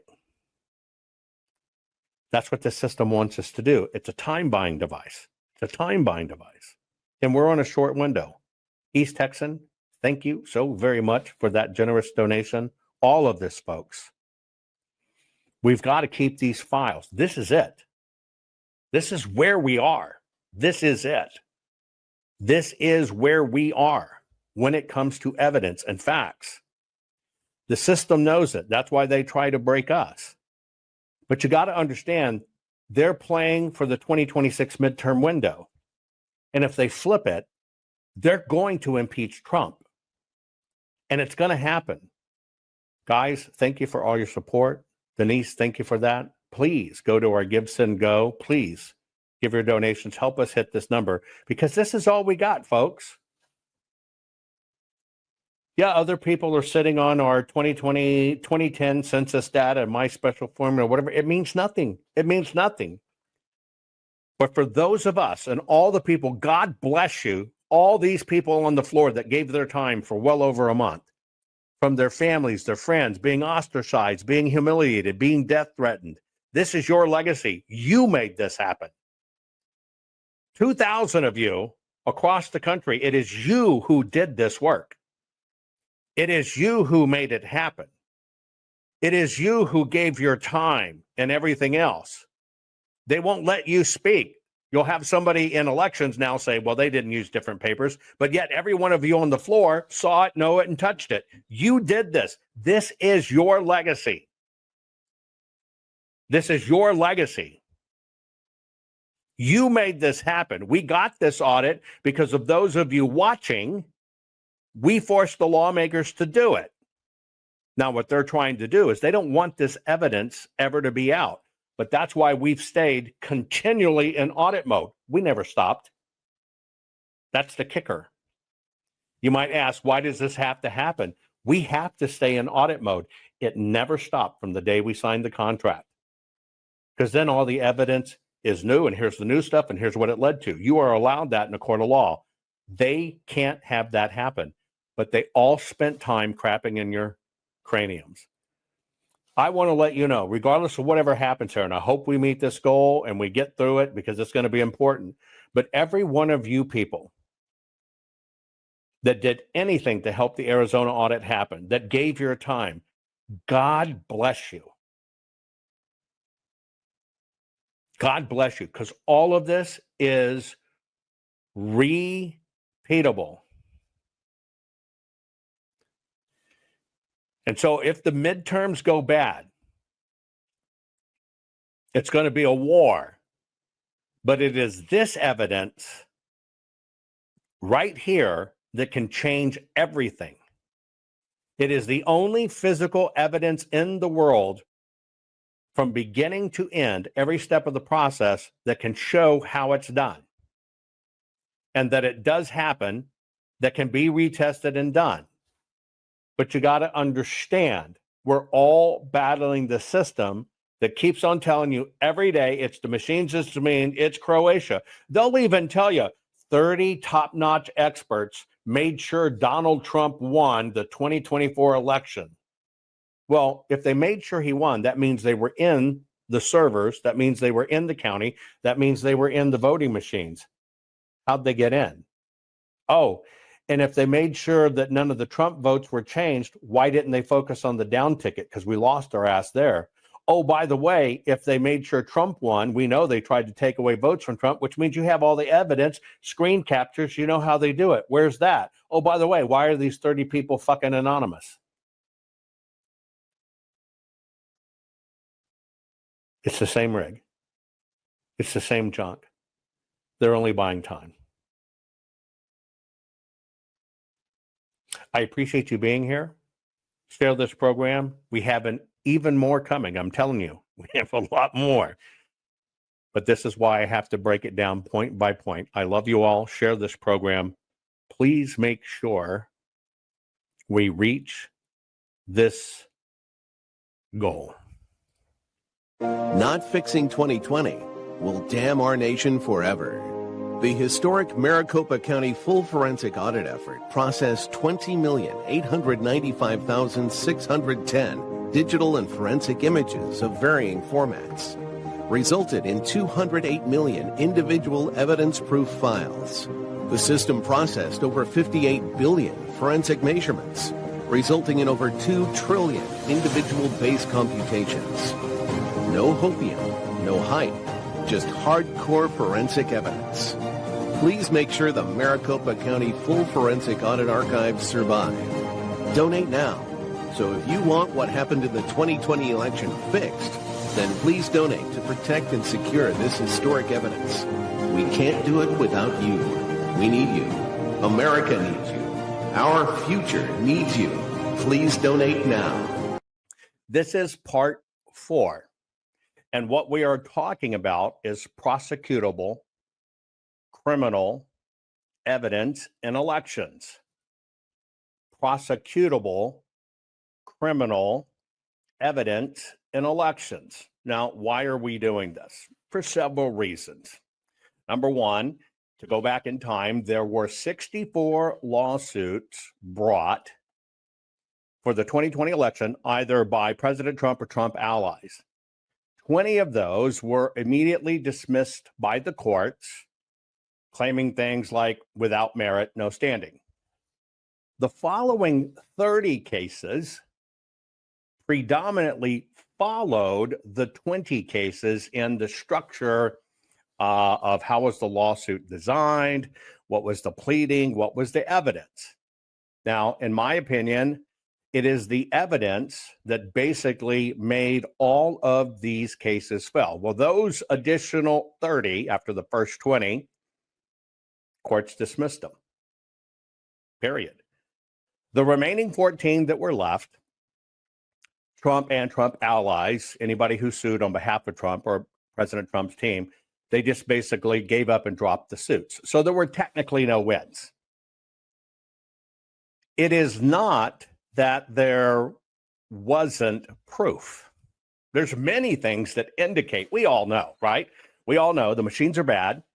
The machines need to go. And the 2020 election was a disaster, nefarious nightmare. So what I am focusing on for you is to understand, just giving you a lesson in prosecutable criminal evidence in elections. The bottom line is you want prosecutions. You want the crimes stopped. You want the loopholes closed, but you want prosecutions. If you want prosecutions, you must understand how to deliver prosecutable criminal evidence. Now, again, why are we doing this? You saw President Trump recently, and I'll show you a clip here, recently talk about this. So between paper ballots, very, very important, paper ballots, and I think maybe even more important, the mail-in voting. We're going to end mail-in voting. It's a fraud. If you have mail-in vote, even Jimmy Carter with this commission, they set it up. He said the one thing about mail-in voting, you will never have an honest election if you have mail-in. And it's time that the Republicans get tough and stop it, because the Democrats want it. It's the only way they can get elected. Because with men and women's sports and with transgender for everybody and open borders and all of the horrible things, and now the new thing is they love crime. They're fighting me on the fact that I've made Washington, D.C. safe. We're not going to get mugged, beaten up, or killed like all the people you've been watching get so badly hurt. I'm glad. I hate to take your time in this, but I'm glad you asked me that question. Sorry. We're going to stop mail-in ballots because it's corrupt. I want you to recognize something. The media is trying to make heyday out of this simply because it was Putin who had a very serious discussion with Trump and says, look, your problem is the mail-in ballots. You have to understand, leaders of other countries have put their team, don't think they don't pay attention. They have put their teams on it. They have watched the data. They've watched everything. They know what's broken. Putin wants Trump in the White House because Putin is in many ways the same as Trump. Just leave me and my country alone, right? I just want my country and my people to thrive. Now, this is not about where you fall down on Putin and what's going on globally, but it is a big BS game. But I want to point something out to you, okay? Because I had this discussion one-on-one with President Trump.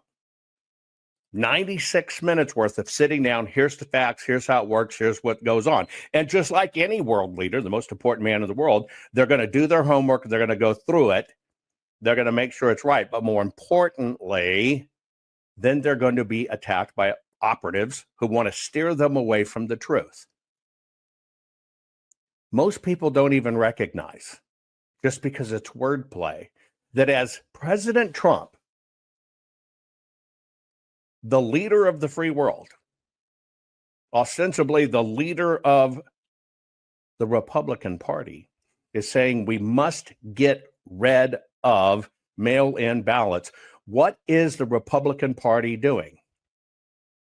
Bank your ballot, bank your ballot, bank your ballot.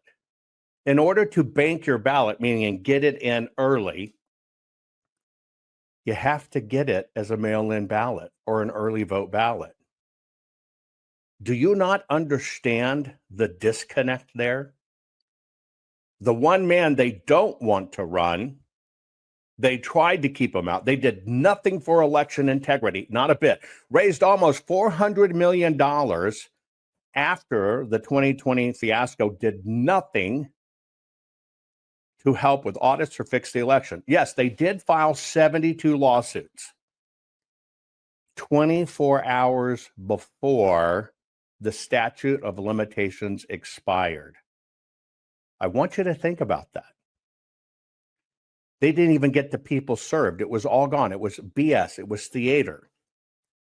You need to understand that. Probably the only person that tells you like it is Donald Trump. At the same time, the system deploys agents, assets, mouthpieces, psychological warfare to crap in your cranium. Pay attention to this. They're not going after the real issue. The real issue is what I just pointed out. It's the algorithms and the electronic. The mail-in ballots are just smoke. The voter suppression, that's not, the real issue is the fact that we have electronic voting machines where they can flip votes. You know who that is. Watch it again. They're not going after the real issue. The real issue is what I just pointed out. It's the algorithms and the electronic. The mail-in ballots are just smoke. The voter suppression, that's not, the real issue is the fact that we have electronic voting machines where they can flip votes. Now, I want you to think about that. That's Dr. Shiva, the only person in the world born spontaneously with 3 PhDs from MIT. Aside from that, right? When all of the information from the Arizona audit was really hitting and coming in, as they're learning behind the scenes what's up, and they're learning it is the mail-in ballots, well, they, not the audit, one of the people that I believe was charged with sabotaging the audit that was on the inside, brought in Shiva to look at the ballot envelopes. And of course, you heard about there were scratchy names, there were no names, there were all of that, right? Which is a big issue because we know it's the mail-in ballots. But you got to leap forward to the end of that. And to the end of that, he said, well, there just wasn't enough to have anything done with the election. Biden still legally won, et cetera, and was all pushed under a carpet. Now, the reason they brought him in is to attack me because they knew the evidence was so damning they would not get away from it. So what they did is they employed this guy with multiple PhDs who basically said, I was full of shit and it was crap. Well, you now know all of these years later, it was total crap.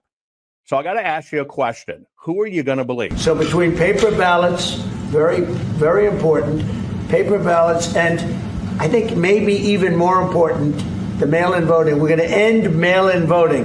It's a fraud.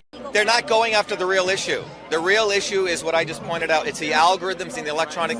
The mail-in ballots are just smoke.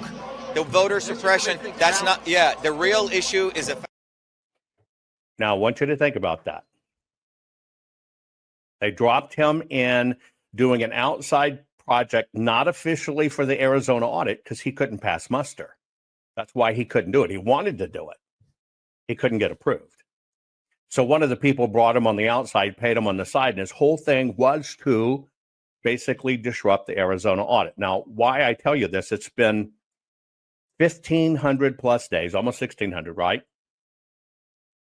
Since we began the audit and found the proof. We found everything. The system has tried to keep you away from it. People like that have been deployed to keep you away from it. We're now at the place, after we are $3 million into it, that we have kept all of this evidence in a perfect chain of custody. We have stayed in audit mode. We haven't closed out the audit. We have stayed in audit mode, knowing what this fight is about, knowing what's going on, knowing it's going to be a long time war. And now we need your help. We need your help keeping this up because it cost. It cost to just keep this going. We're going to get hammered in the midterms. They're going to take the tickets in the midterms. Then they're going to, once again, when they have that, impeach Donald Trump, and it's going to be serious. This is going to be bigger than you can imagine. You need to expect it, especially when the GOP, when the president's saying we've got to get rid of the mail-in ballots, and the GOP is saying, bank your ballot, bank your ballot. They're spending millions to do it. We just need your help. This is the only evidence that's left. We can recreate the entire election. Everything from 2020, everywhere's gone. This is the only place where the ballots exist. It was the single most historic effort in auditing an election ever in American history. Ever, ever, ever. And this is why we need your help. Just so you understand what all of these volunteers and people did. We processed 20,895,610 digital forensic images of varying formats. It produced, that's why you see all the different equipment and how we look at it and what we do. It produced 208 million individual evidence proof files. We did 58 billion forensic measurements alone. And in order to find out exactly how it happened, where it was, basically tracking the ballot from cradle to grave, from the printing on through, we did over 2 trillion individual computations. All of this has been kept in perfect chain of custody, and we have stayed in audit mode. This is it. That's what it is, folks. This is it. So what I'm doing in this series is I am attempting to help you understand how critical this is, because this evidence can't go away. If it goes away, it's forever lost to history. You need to understand what prosecutable criminal evidence is. And so many people judge this like a freaking popularity contest. I've never had a rule that you must like me, but I must be able to show you the evidence. You can't just have somebody tell you something. Not fixing 2020 will damn our nation forever. The historic Maricopa County full forensic audit effort processed 20,895,610 digital and forensic images of varying formats, resulted in 208 million individual evidence-proof files. The system processed over 58 billion forensic measurements, resulting in over 2 trillion individual base computations. No hopium, no hype, just hardcore forensic evidence. Please make sure the Maricopa County Full Forensic Audit Archives survive. Donate now. So if you want what happened in the 2020 election fixed, then please donate to protect and secure this historic evidence. We can't do it without you. We need you. America needs you. Our future needs you. Please donate now. Test. I've never had a rule that you must like me, but I must be able to show you the evidence. You can't just have somebody tell you something and then you take it as fact.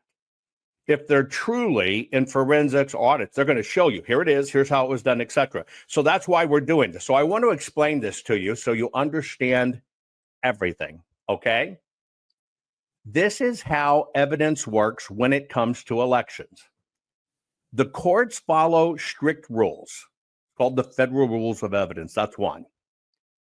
And it demands that the material be relevant and reliable. If it's not relevant and it's not reliable, it cannot be used. That's number one. Two is hearsay, speculation, or unsupported theories are generally inadmissible, but here's how it works. You can basically be an expert witness if it's based on a reliable methodology applied to actual evidence. It's called the Daubert standard. Now, what this means when it comes to what is evidence, there is physical evidence. Every case requires physical evidence.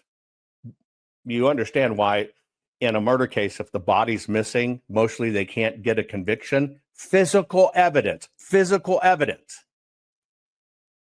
Now, in the world of physical evidence, you're talking about fingerprints, DNA, documents, videos, weapons, etc. The reason you have physical evidence is because it follows a process. It can be examined by experts, not only the one testifying, but others. It has to be able to be tested scientifically, and it has to be able to be cross-examined in court. Now, this is why I'm telling you, this is key. You have to follow a repeatable formula. That's the whole key to every bit of this. If it's going to withstand court, it has to follow a formula. Now, theories and opinions, which are just subjective, right? The court doesn't allow them because it is just subjective. So the way that has to work is evidence, tangible proof, things like documents, forensic tests, witness testimony about firsthand issues. It can only be firsthand witness. Now, the courts only allow interpretations, get this, after the evidence is presented. That's the key you have to understand. The interpretation has to come from the evidence. Okay, just like a bullet evidence. You get the expert's opinion after they've done the testing, right, etc. But it's rooted in a physical object. The key here is relevant, reliable, and repeatable. Now, this book, which you've probably seen, you can get it. It's on Amazon. It's only for the price of printing, okay? This is our scientific reader. If you are in forensics and you're doing forensic research, the very first thing you publish is, okay, these are the tools we used. This is the methodology we use. This is how these tools and methodology have been applied in the past. And this is why it applies here. Now, you have to publish this, right? All the way down to, here's the manual from the voting machines that says they must do it this way. Here are the rules from the county that says they must do it this way. You have to publish this so everything can be reduplicated by third parties. This is a requirement by law in forensics. Period. Now, we created a new standard. We didn't create a new technology. We created a new standard. Forensics has always been around. We just used computer vision, machine learning, and artificial intelligence, already approved standards, already used in forensics, and applied them in a new methodology to a new topic. The new topic, elections. The new methodology, capturing, right, digital forensic images of the actual ballots in real time as they're audited, big enough that you can blow them up to the size of a billboard and not lose any quality. That's the standard of digital forensics. So this book is the methodology. In a court of law, you pass this to someone, say, here you go. You use the same technology, repeat the results. Okay?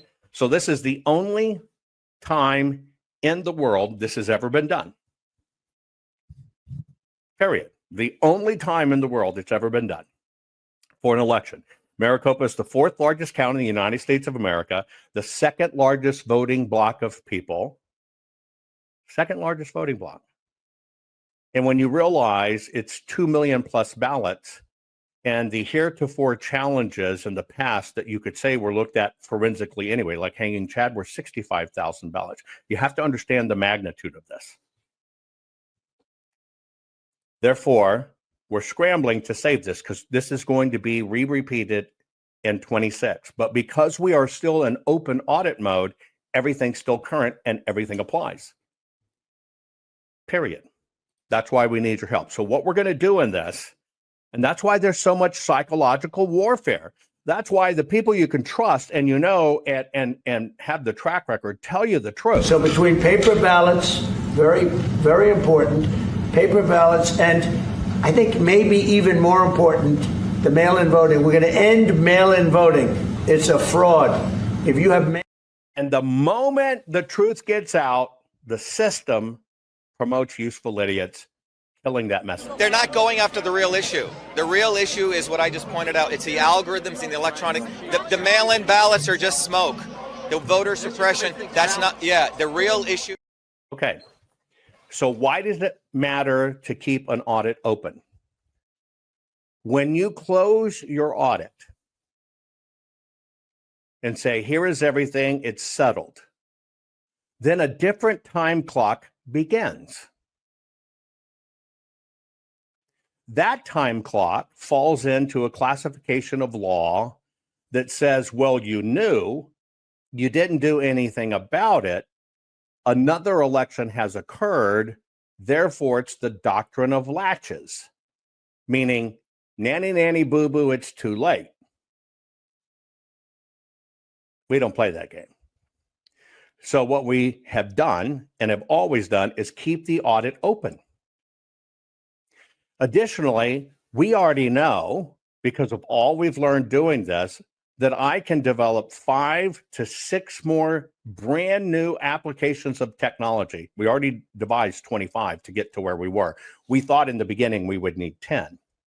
But because we haven't executed on those, our audit's still open, which basically means as you find new things, see, we know how to cross-confirm it now, and you use a new technology and cross-confirm it, you get to go back into time and show the other evidence and see here, and see here, and see here, and see why. It's that repeatable chain.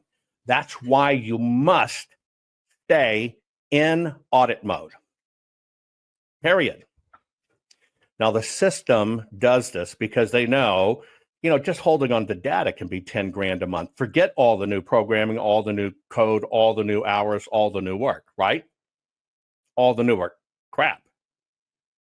They try to wear you out. So you can imagine if you're just managing servers and stuff and a tremendous amount of data and you're doing it for 4 years and it's going away at a clip of 10 grand a month, that's not even processing time. Processing time, it sends it to the roof. That's their game to break you. Now, when I came in this, I basically thought 6 to 10 that we could do. Going through the course of the audit, why we're so deep in it, because I developed 25 different new forensic ways to look at it based on existing technology. And I've got at least 5 or 6 more I can do.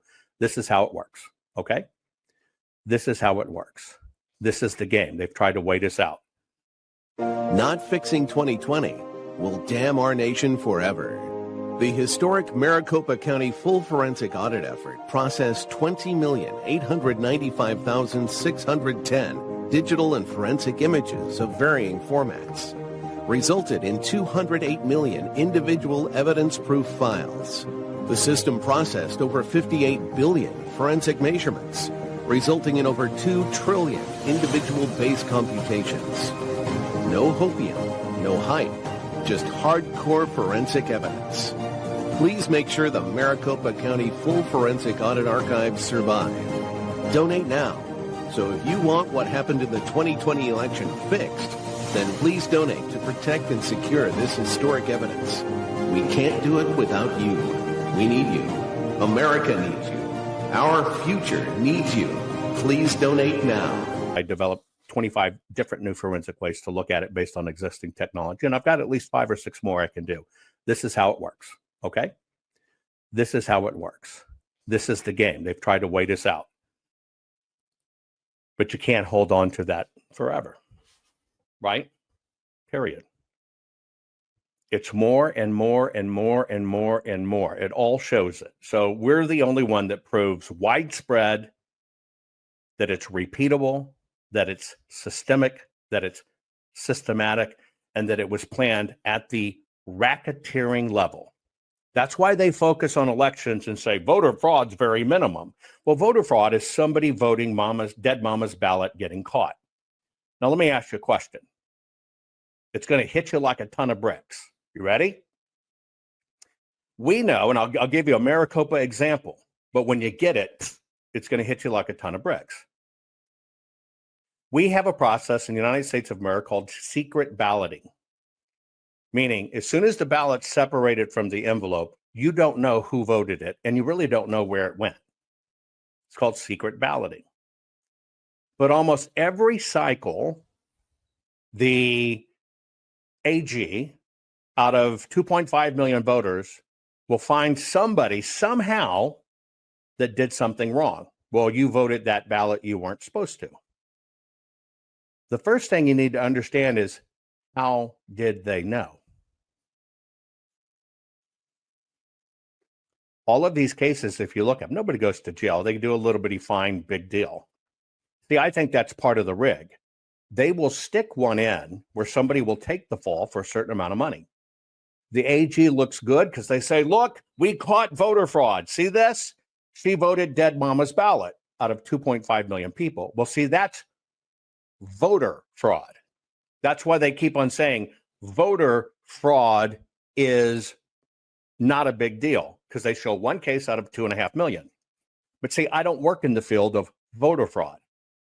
Forensics, and what I do is election fraud. I don't give a rat's ass about the voter.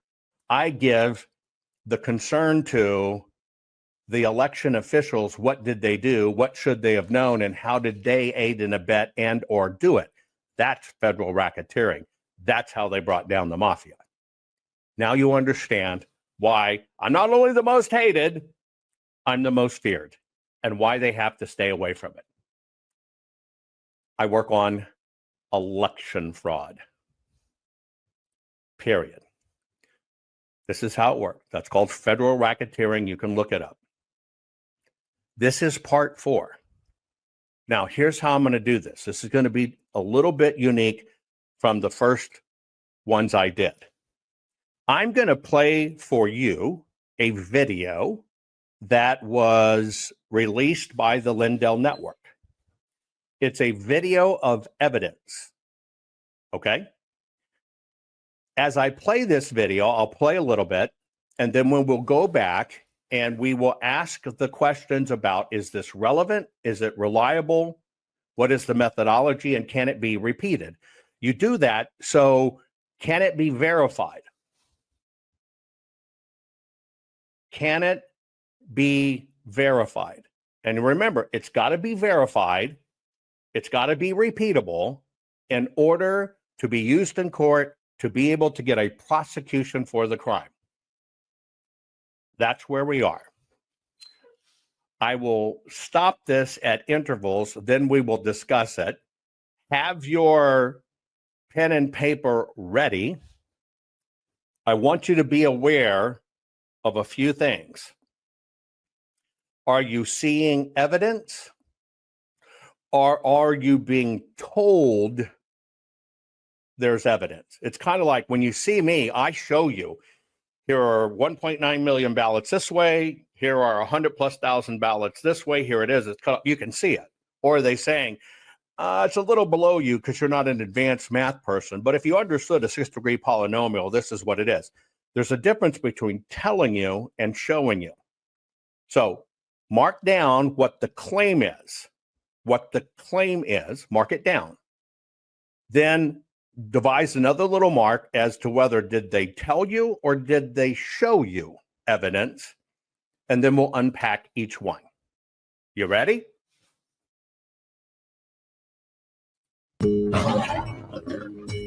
No matter which side of the fence people have been on, they've been saying, "Show me the evidence.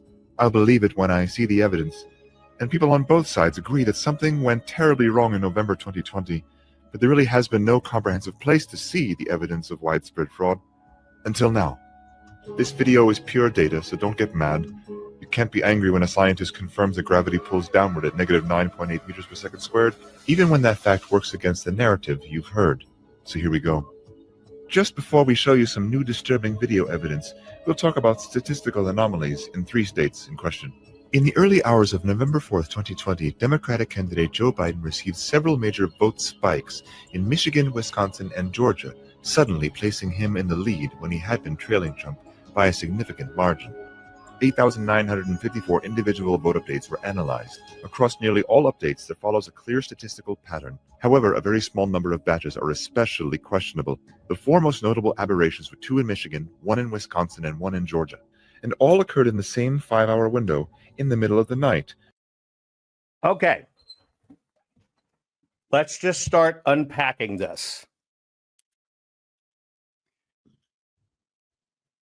Did you see evidence or were you told something? Now, I'm going to show you how this works. You were told something, but at the same time, you were shown something that was, in fact, an anomaly, meaning out of the ordinary. But what you were actually done is you were told something. Now, using rules of evidence, okay?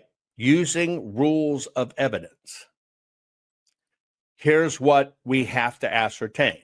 Now, number 1, was this based on physical evidence? I'll give you the shortcut. If you had the ballots, the physical ballot, and you looked at it, did you find this phenomenon? That's the physical ballot, physical evidence. Or is it based on digital evidence from third parties? That's the first thing I just want you to think about. The second thing I want you to think about is, what is the law regarding the counting, the tallying of the ballots?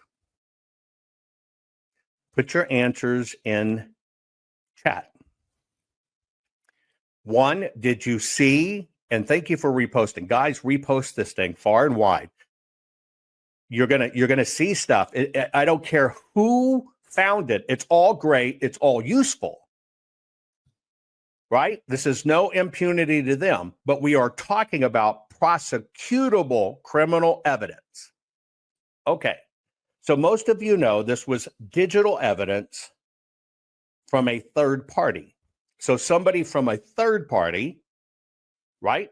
Third party, not the primary source. Somebody from a third party did digital evidence, and then an individual looked at it and said, this is fraud. Now, the first thing you need to understand is hearsay is not allowed, but also interpretation must come only after evidence. They cannot allow hearsay or speculation. So the very first thing you need to know about this is, even though you're being told it, it still falls into the classification of hearsay or speculation and presenting a theory. You cannot convict on an anomaly. You have to have physical evidence. Now let's jump to the next piece. The next piece I said is, what is the law regarding the counting of ballots? And number one, you're asking me, I have nothing to do with Mike Lindell and his team. I've always felt, Mike's in constant fundraising mode, and there's only a certain amount of dollars that can be raised to fight this, and Mike sucks it out of the room. I've never done fundraising. This is the very first time, 4.4 years later, to keep it viable. So yes, there is a philosophy that you can suck all the funding out of the room. That's why they'll run a lot of different candidates. It dilutes the votes. It dilutes the fundraising. Same thing happens here. Okay, so what is the law regarding the counting of votes? When does it have to be completed by? Okay, when does it have to be completed by? Well, there are no laws of when it has to be counted by. It's the one thing that's open-ended. There is no time limit. None. So there's no law. And so counting only stops when they feel they have counted the last ballot. So now you basically heard somebody say, all of these are spikes, I guess he's Italian, all of these spikes occurred during a 5-hour window. Okay. 5 spikes occurred during a 5-hour window. What does that mean? In a court of law, by evidence, what does that actually mean? 5 places had spikes where a lot of ballots went in. What does that mean?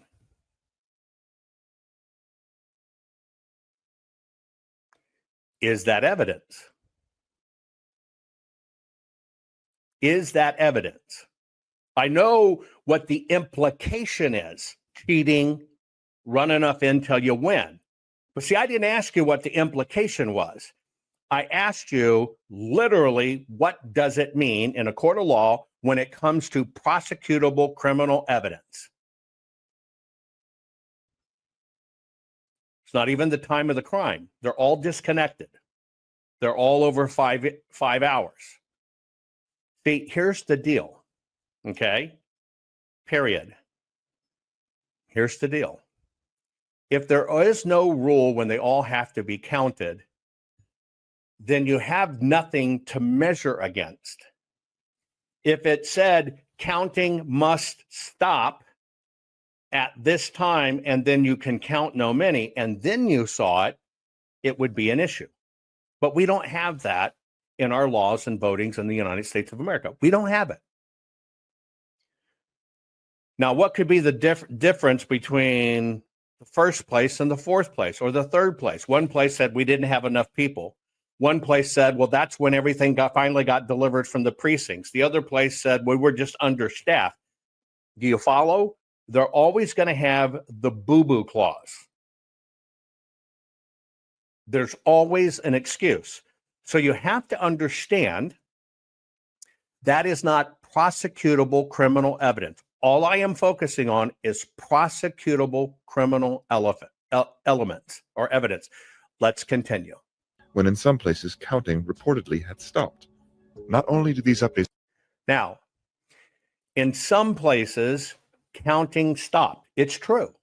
For the first time in American history, okay, we went to bed. Remember Donald J. Trump in 2016, we learned at about 3:33 in the morning. I was watching it live. But multiple places stopped counting. Our courts are based on clear and convincing evidence. Want convictions? Want justice? For what happened in the 2020 election? Then we need your help. Not fixing 2020 will damn our nation forever. The decision you make in the next few moments could decide whether we ever get our elections fixed or not. Here's why. Trump campaign and allies filed 64 different lawsuits. They all went down in flames. 100% of these cases were presented on "It's the machines," or "The machines changed the votes," or "The voting company executive said he would make sure Donald J. Trump would not win." They all went down in flames. Why? You can't bring theories to court as evidence. No supposed Zoom call or six-degree polynomial math theory or census data is or ever will be proof of fraud. You can't bring theories to court as evidence. Here's why. In both civil and criminal law, the side making a claim carries the burden of proof, and prosecutors must prove guilt beyond a reasonable doubt. Without physical or otherwise verifiable evidence, a case cannot meet this high threshold. Physical evidence is the key. The question is, did anyone get relevant, reliable, provable, testable, and duplicatable evidence of what really happened in the 2020 general election? And the answer is yes, absolutely. The full forensic audit of Maricopa County, Arizona is the only evidence-gathering work which gathered relevant, reliable, provable, testable, and duplicatable evidence of what really happened in the 2020 general election. Evidence so damning that the system, the deep state, and those who pulled the strings of this country have fought to keep it hidden and have hoped to have it be forgotten to time. Almost $3 million invested in time, funds, and efforts to unlock that which the system wanted hidden. But now, that evidence is in danger of being lost forever. So if you want what happened in the 2020 election fixed, then we need your help. Please donate to protect and secure this historic evidence. With the 2026 midterms coming up, the system is going to try to lame duck President Trump and then most likely introduce new impeachment proceedings. This is the evidence which will help win the war which is surely to come. We need to keep Maricopa County full forensic investigation and archive secure and ongoing. So if you want what happened in the 2020 election fixed, then we need your help. Please donate to protect and secure this historic evidence. We need your help securing the full forensic audit archives. Don't allow the only testable, objective, and reliable 2020 election evidence fall into obscurity. Millions were spent on getting it documented and tested. This is historic evidence. Not fixing 2020 will damn our nation forever. The historic Maricopa County full forensic audit effort processed 20,895,610 digital and forensic images of varying formats, resulted in 208 million individual evidence-proof files. The system processed over 58 billion forensic measurements, resulting in over 2 trillion individual base computations. No hopium, no hype, just hardcore forensic evidence. Please make sure the Maricopa County full forensic audit archives survive. Donate now. So if you want what happened in the 2020 election fixed, then please donate to protect and secure this historic evidence. We can't do it without you. We need you. America needs you. Our future needs you. Please donate now. Not fixing 2020 will damn our nation forever. Please donate now. There's always an excuse.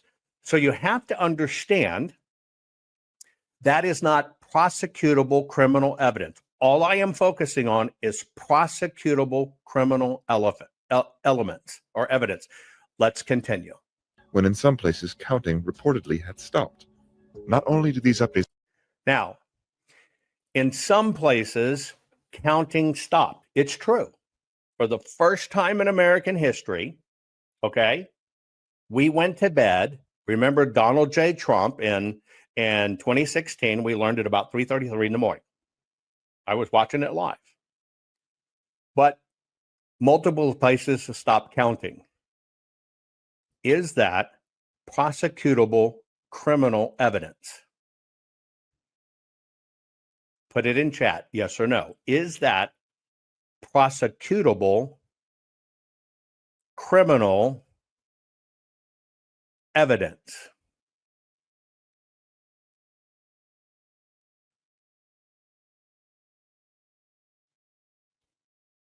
Now, I know everybody believes the candidate that didn't campaign, got all these votes in. I don't believe it. But see, it's not about your belief system. That's what I'm saying. They play on our belief systems. We are talking about losing our asses in court. We lose our ass in court because we do not present. We've been trained not to present prosecutable criminal evidence. You get all pissed off. I'm telling you, the chaos was planned. It's designed to piss you off. Now, what is the law about stopping the counting of the votes?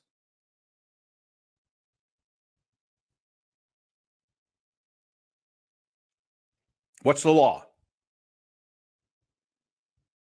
about stopping the counting of the votes? And we're dealing with facts over feelings.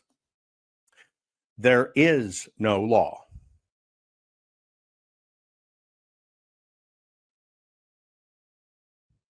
Not a one. Not even a single reference to it. In fact, they can stop it for any reason they want. It's at their leisure. It's at their discretion. They can stop it for a leaky toilet. They can stop it for the power being out. They can stop it to give everybody a lunch break.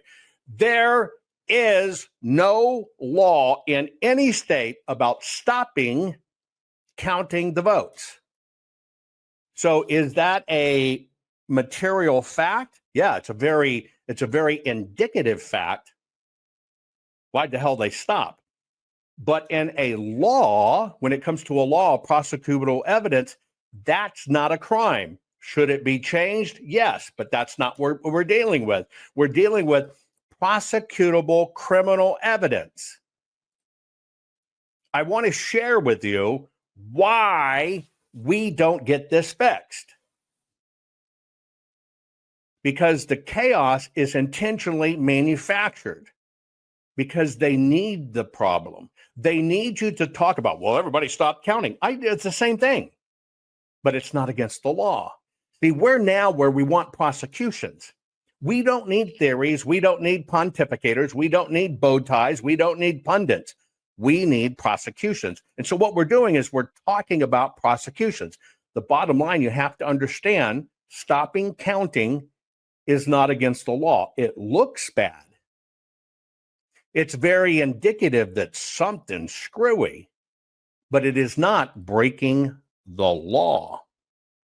Most notable aberrations were 2 in Michigan, 1 in Wisconsin, and 1 in Georgia, and all occurred in the same 5-hour window in the middle of the night, when in some places counting reportedly had stopped. Not only do these updates not follow generally observed, when supposedly in some places counting had stopped.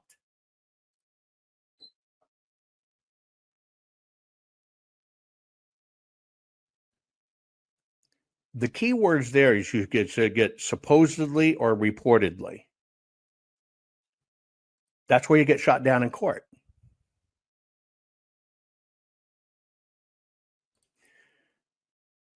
As wonky as some of these courts are, and as wonky as some of these judges look, the laws have been written to favor those who know how to manipulate it and look like what they're doing is legal. Patterns, but their behavior is particularly extreme. For context, using publicly available data from the New York Times, here is a visual. What is the operative words there? For context,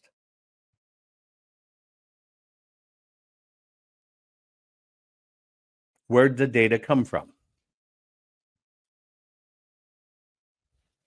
And you're right, every single word in the law matters. Where'd they get the data? It's public data from where?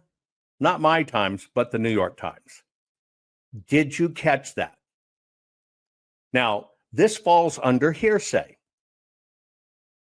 And you can't use hearsay, right? You've got to have absolute proof. Hearsay, speculation, unsupported theories are inadmissible.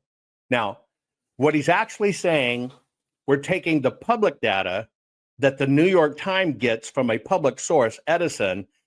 New York Times produced it. They did this chart. We're using this chart to say it was a crime. Do you just understand the legal basis of why that is not evidence?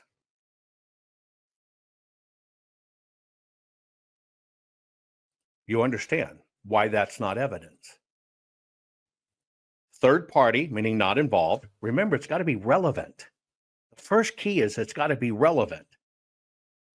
Is it relevant that public data that estimates where the election is by a public company that comes from polling sources got pulled by a publication, and the publication printed a chart? Is it relevant?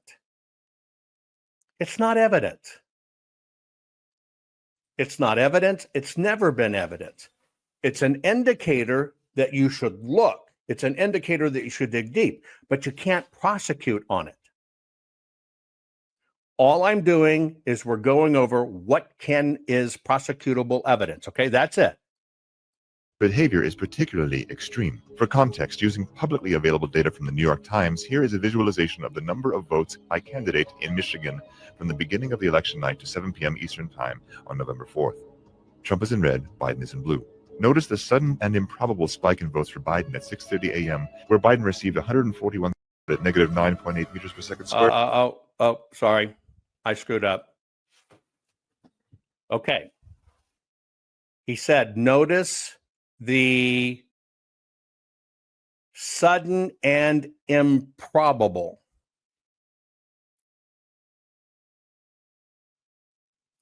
Sudden and improbable. Let me find it in this vid. Oh, shit. The fact works against the narrative. I got to try to find that. Let me find that chart. Hang on. Thirds in red. Okay, hang on. Now, let me ask you a question. Is this a chart of when people voted?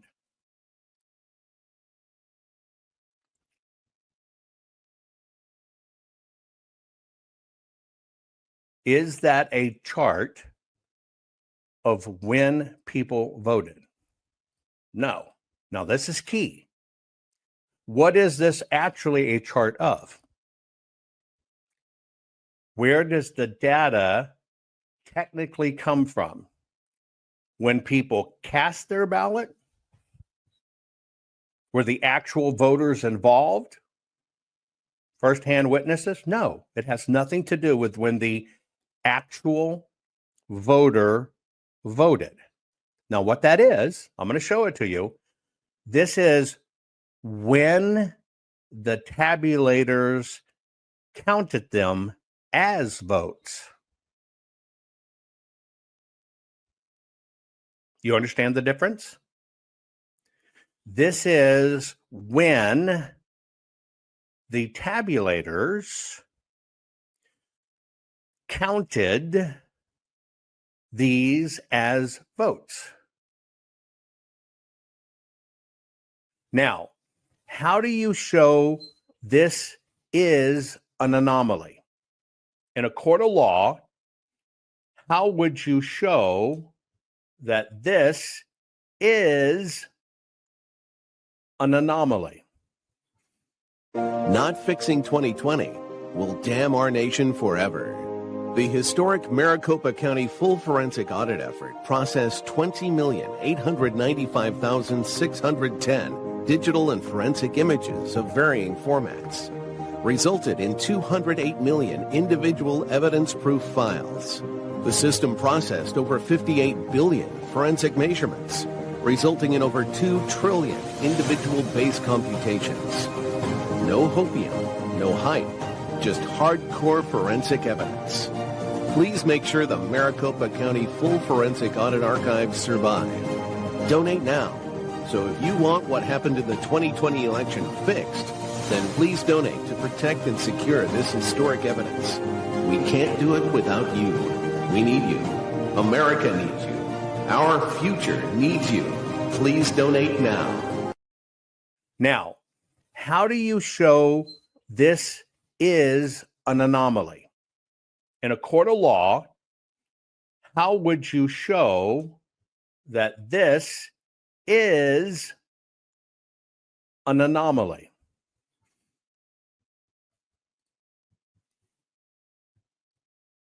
You got to prove what it is. You're saying it's an anomaly.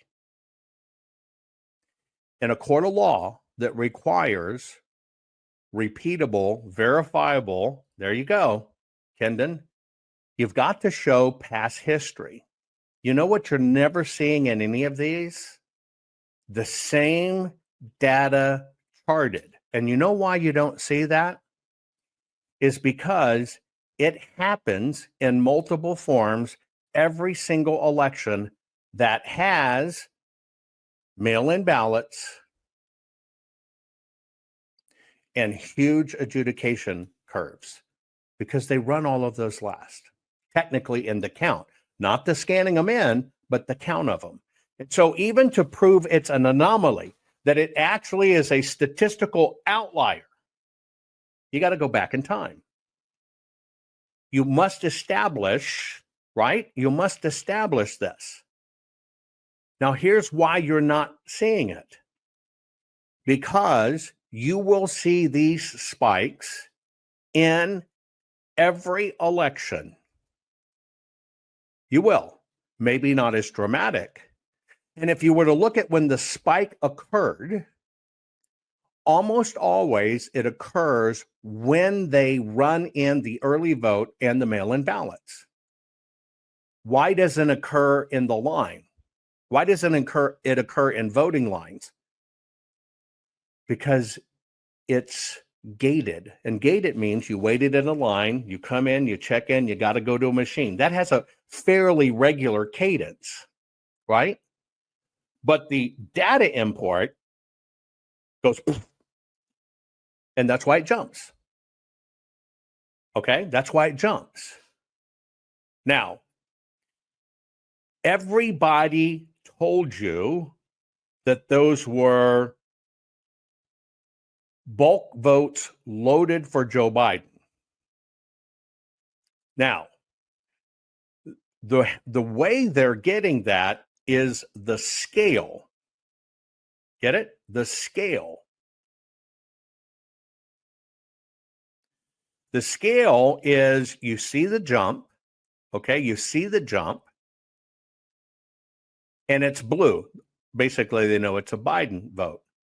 But what this actually is a data dump, ostensibly into the tabulators of what has already been scanned. That's all this is. Most people mistake this for real-time voting. It's not. And you will find jumps like these, all of differing scales, all over the place. It happens. Yes, the scale is of a magnitude that's interesting. Okay?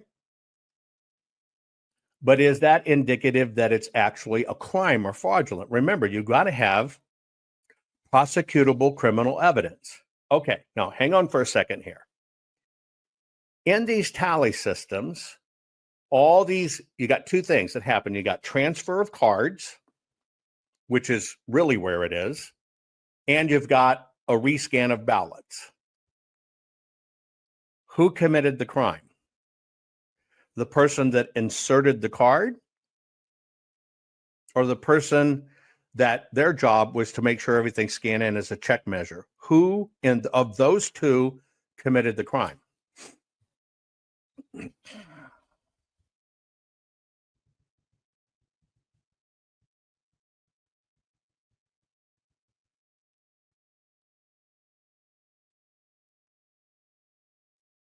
Just looking for who did it. Neither. I didn't ask you how the crime was committed. I asked you who created the crime. Who perpetrated the crime? Again, you got to have a who. So if there's 749 precincts in Maricopa, let's just use 700. They're going to have multiple cards, but let's just say they had one. When 700 cards come in and they're divided amongst the people, when they're done with running, you're going to count, we're going to do the match. Is it plausible that any of those are criminals? Can somebody run those? And be totally innocent? And you got to have evidence. Possibly duplicated doesn't count. You follow me? Possibly duplicated doesn't count. In law, you have to have absolute facts. You understand that that person putting in the card or that person taking the batch of ballots unknowingly can be contributing to the process, but have no idea the legitimacy of the ballot. Now, do you know why they have no idea? Because they have plausible deniability. Why do they have plausible deniability? Because they're there doing a job. Their job is to scan in the ballots as they're handed to them. Their job is not to verify the ballots. They're assuming the ballots have been pre-verified.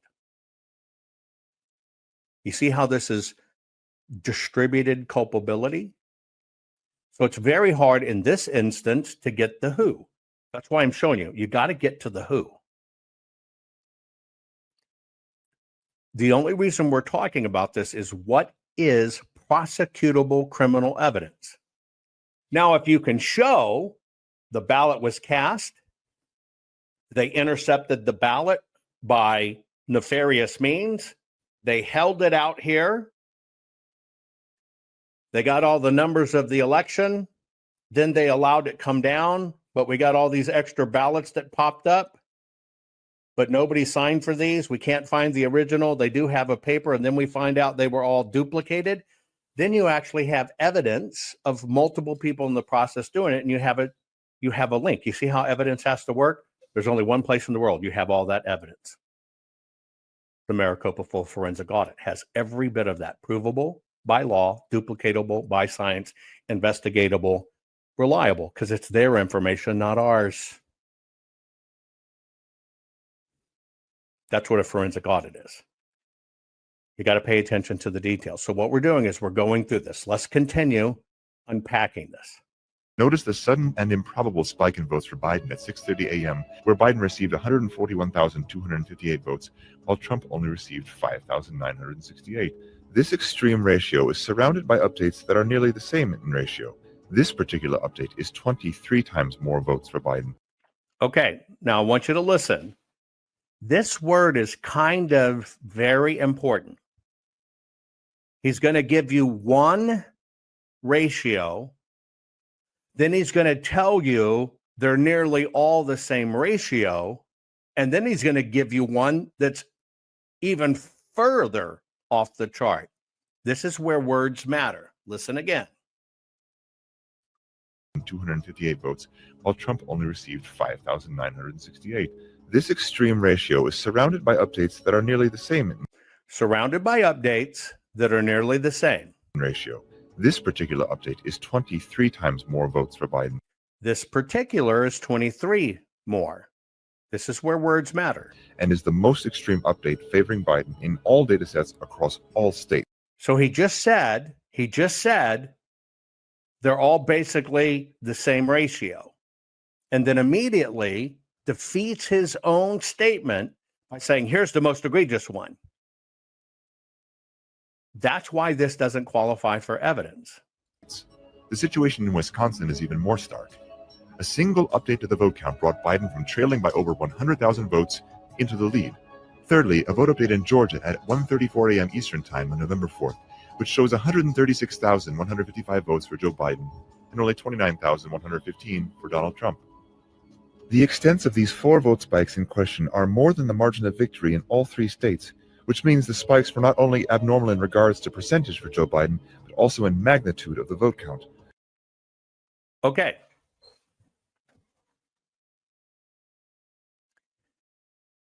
This is where it comes down to exact issues in the law. You saw those spikes. Let's just assume we're going to give them lenience in court. That holy shit, that is it. Now get ready. You need to produce the ballots. Not fixing 2020 will damn our nation forever. The historic Maricopa County full forensic audit effort processed 20,895,610 digital and forensic images of varying formats, resulted in 208 million individual evidence-proof files. The system processed over 58 billion forensic measurements, resulting in over 2 trillion individual base computations. No hopium, no hype, just hardcore forensic evidence. Please make sure the Maricopa County Full Forensic Audit Archives survive. Donate now. So if you want what happened in the 2020 election fixed, then please donate to protect and secure this historic evidence. We can't do it without you. We need you. America needs you. Our future needs you. Please donate now. This is where it comes down to exact issues in the law. You saw those spikes. Let's just assume we're going to give them lenience in court. But holy shit, that is it. Now get ready. You need to produce the ballots.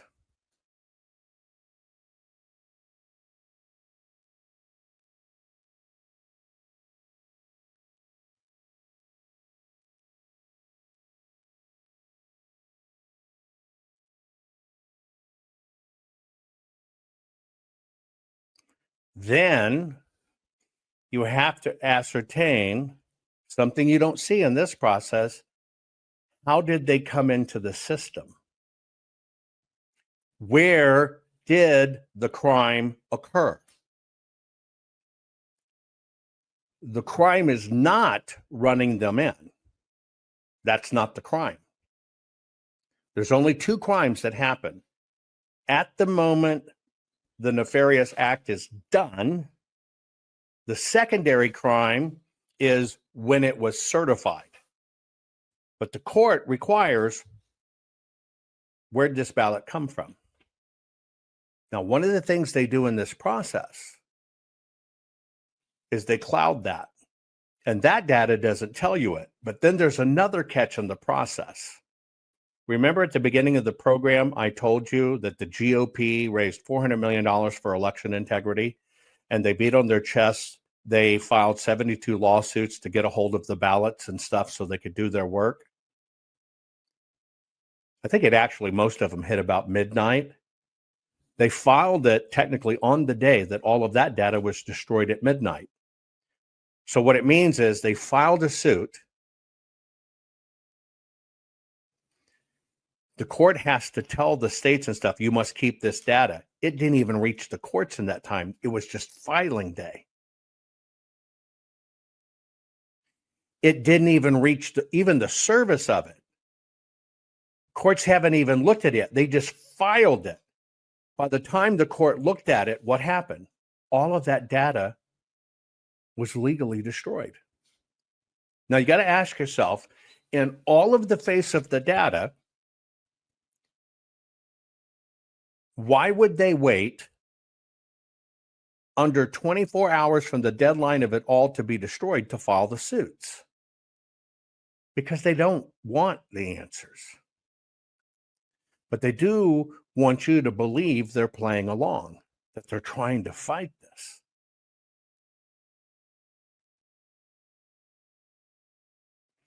Now you understand why having the exact physical evidence under control makes a difference. Because in those, they say, well, I'm sorry, the evidence gone. That was disposed of according to law. We have to make room for it. We can't store all that stuff. All bullshit. All bullshit, except one place. Now, do you understand why they need to ignore it? And why they have to push it and push it and push it and hope you just give up or they financially break you? That's the game. Only abnormal in regards to percentage for Joe Biden, but also in magnitude of the vote count. Out of roughly 9,000 updates, this election was decided by only 4 extreme updates, each with a probability of less than 0.1%, meaning that had these 4 unlikely updates not happened, we would have a different president in the White House. Detractors argue that these spikes were merely human error and not indication of fraud. Okay. Now, this is really interesting. He goes from calling it a vote insertion, a massive changing of the votes. He changes his words and he calls them an update. You see the spike over here and you see all this trailing data over here, but then he calls it an update. Which is it?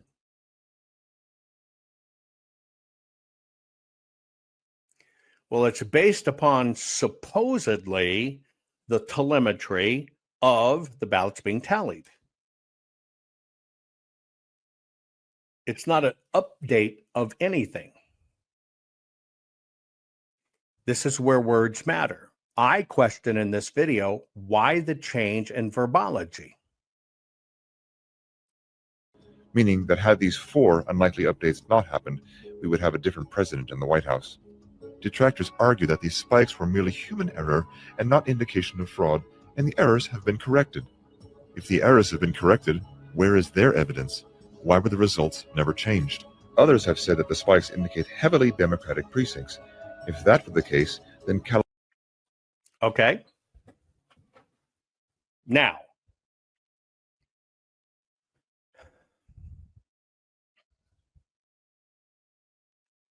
there's a difference between updates and the logging of the tally. That's the first thing. Now he goes back to a spike.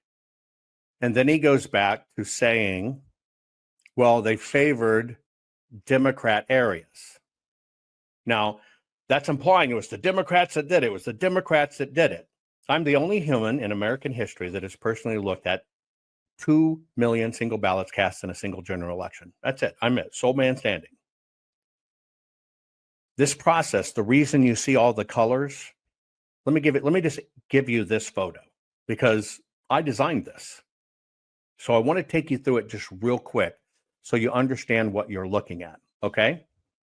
You see the lines on the floor? You see just the yellow lines? Okay? And you see how they coincide with the yellow turntables? You see how they coincide with the yellow shirts? Well, the reason I designed it that way, and you see blue lines here, blue area. I designed it that way because we live streamed every bit of the process. The reason I designed it that way is by supervising this, even from afar, having eyes on it. If a single person that is yellow is out of the yellow working area, I want to know what the hell's going on. If a blue person is in the red area, I want to know what's going on. Because see, it's not just tracking the ballots, it's tracking the people. Probably some of our most detailed forensic work ever came with my formulation of how does this work. I know every person at these tables and who touched what. I can tell you where every ballot came from. I can tell you, see all those boxes over there? Those are the ballots. 4 years, 4 months later, if I was sitting on a court stand and I'm showing you a compromised ballot, I could tell the judge, go to this box on this pallet. Here's the pallet. Here's the box. Open it up. Let's say this box has 8 batches. Pull batch number 4. In batch number 4, there'll be 199 ballots. Pull ballot number 72 in the sequence. That's forensics. That's forensics. Now, of course, we took a beating in the media, right? Because they called it Power Rangers or whatever. Let me tell you where this comes from. A lot of my work has been international expeditions in the most dangerous territory in the world.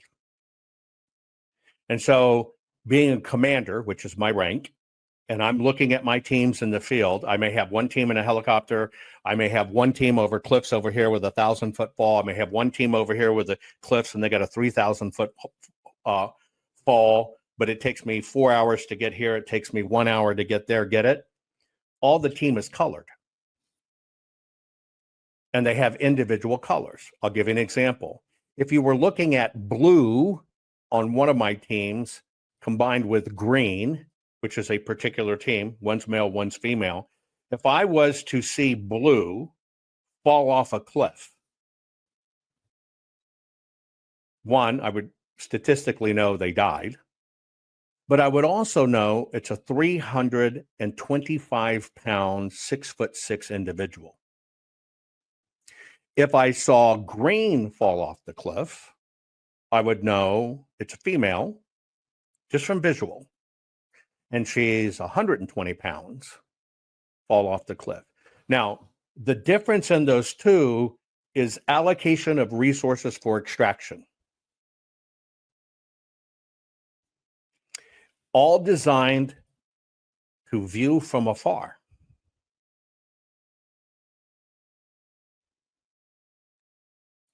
All designed. And so they played a game with me. The game the GOP played is we can't have Jovan there because he'll be too controversial. People will protest him. Now, what they wanted is me not to observe things as it happened, which we'll talk about later because they compromised every image. We made them redo it. But they didn't understand I'm using my expertise as a commander of understanding how to watch things from afar and understand every movement.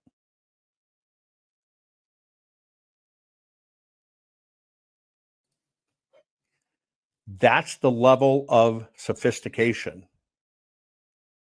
When you're trained, like myself, on expeditions with teams under your command to watch them, sometimes by drone from miles away, it's no different than if I was standing there and we deployed the same thing.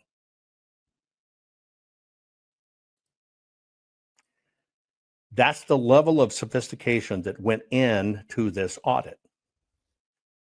I can tell you, not only can I tell you where every batch is and how many batches will be in the box and which box it's in, I can tell you the status of that box before we ever touched it.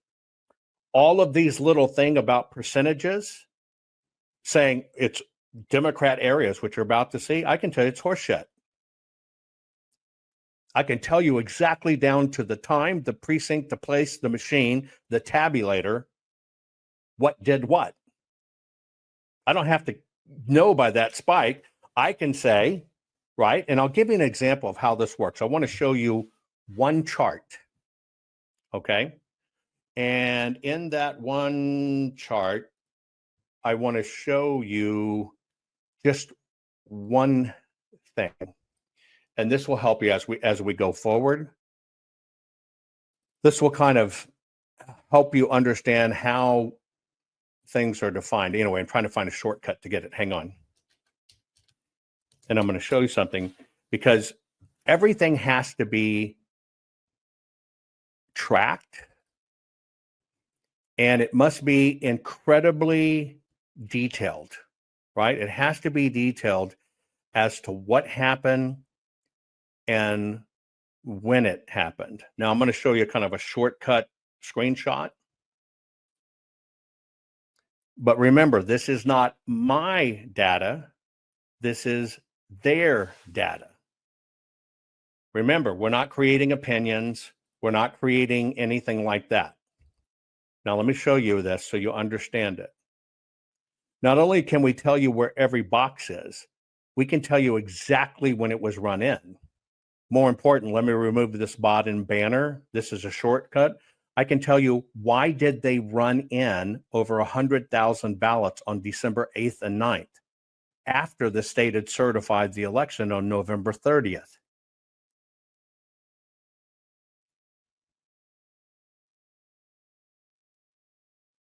This is forensics. This is the power of forensics. Forensics do not require theories. Everything in the court of law has to have stuff that's relevant and reliable. When I say, here's what we found, and somebody says, well, your technology did it. We don't know about your technology. I said, it's not our data. This part is the data the state gave us. This is the reading from the machines of when they ran them in. Has nothing to do with us. It's everything the state said. And by the way, see that little certification on November 30th? How do you certify an election on November 30th when you still have 118,019 ballots to run in? You can't. That's the crime. For every single executive in the county that allowed it to be certified. That's forensics. Now you understand why they are literally, they can't walk away from it. It's their data. Not my opinion of a qualidormal, domal, fractal, polynormal, pterodactyl complemented by a monkey and a raccoon.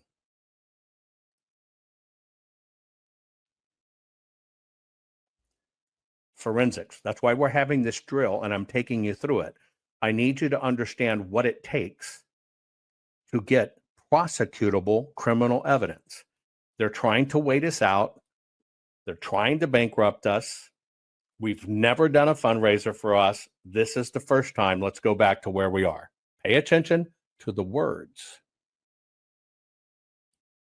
This has been corrected. Where is their evidence? Why were the results new disturbing Now, this is video trying evidence? Let's talk about. Let me go back. I'm sorry. This is trying to prove a negative. 2020 Democratic candidate Joe Biden received. He's going to say, well, they said it was an error. This is a blending of words that's actually not true. But then he says, well, if it was a correction, why didn't it happen in other places? You can't prove the negative. That's what they do to us all the time. That's why this is not evidence. Several major vote spikes in Michigan, Wisconsin, and Georgia, suddenly placing him in the lead when he had been trailing Trump. Now, I want you to understand, I'm not saying this didn't happen. It did happen. But I'm saying we better get serious about what evidence is, because we need to clear the threshold of prosecutable criminal evidence. And it cannot be theories according to law. You must be able to prove it. By a significant margin. 8,954 individual vote updates were analyzed. Across nearly all updates, there follows a clear statistical pattern. However, a very small number of batches are especially questionable. The four most notable aberrations were 2 in Michigan, 1 in Wisconsin, and 1 in Georgia. And all occurred in the same 5-hour window, in the middle of the night, when in some places counting reportedly had stopped. Not only do these updates not follow generally observed patterns, but their behavior is particularly extreme. For context, using publicly available data from the New York Times, here is a visualization of the number of votes by candidate in Michigan from the beginning of the election night to 7 p.m. Eastern Time on November 4th. Trump is in red, Biden is in blue. Notice the sudden and improbable spike in votes for Biden at 6:30 a.m., where Biden received 141,258 votes, while Trump only received 5,968. This extreme ratio is surrounded by updates that are nearly the same in ratio. This particular update is 23 times more votes for Biden and is the most extreme update favoring Biden in all datasets across all states. Pop quiz. We're doing a murder investigation. I've decided as the prosecutor, my theory is I think this individual did it. And the way I can prove it is he's pretty near to the location it happened. I have him on a camera, and he's pretty near to the location where the crime happened. And since it's on camera, and he's pretty near to where the crime happened, I'm saying he's guilty and I want a conviction. What do you do as a juror? Because in fact, I got him on camera and he was pretty damn near where it happened. And I'm telling you, he's the killer. The court requires you to prove it's him with physical evidence. Pretty damn near, almost like, similar, doesn't work in court. The situation in Wisconsin is even more stark. A single update to the vote count brought Biden from trailing by over 100,000 votes into the lead. Thirdly, a vote update in Georgia at 1:34 a.m. Eastern Time on November 4th, which shows 136,155 votes for Joe Biden and only 29,115 for Donald Trump. The extents of these 4 vote spikes in question are more than the margin of victory in all 3 states, which means the spikes were not only abnormal in regards to percentage for Joe Biden, but also in magnitude of the vote count. Out of roughly 9,000 updates, this election was decided by only 4 extreme updates, each with a probability of less than 0.1%, meaning that had these 4 unlikely updates not happened, we would have a different president in the White House. Detractors argue that these spikes were merely human error and not indication of fraud, and the errors have been corrected. If the errors have been corrected, where is their evidence? Why were the results never changed? Others have said that the spikes indicate heavily Democratic precincts. If that were the case, then California would show many spikes of that magnitude, but it doesn't. Only 1 vote update in California is anomalous in percentage of Biden votes, but not enough magnitude to shift an outcome. The strangest anomaly visible in the data is a consistently identical ratio of Biden to Trump votes across time, which is theoretically impossible. Here is Florida. These updates occurred over a week following the election. Notice all the ratios of Biden to Trump votes are 100% identical. Okay. Interesting one. But I want you to pay attention to the screen. This is the difference between evidence and indicators. We have all kinds of indications, and we know inherently something freaking went wrong. But these are indicators. Now, they talk about the impossibility that this could happen. Indicators. Can you convict on an indicator?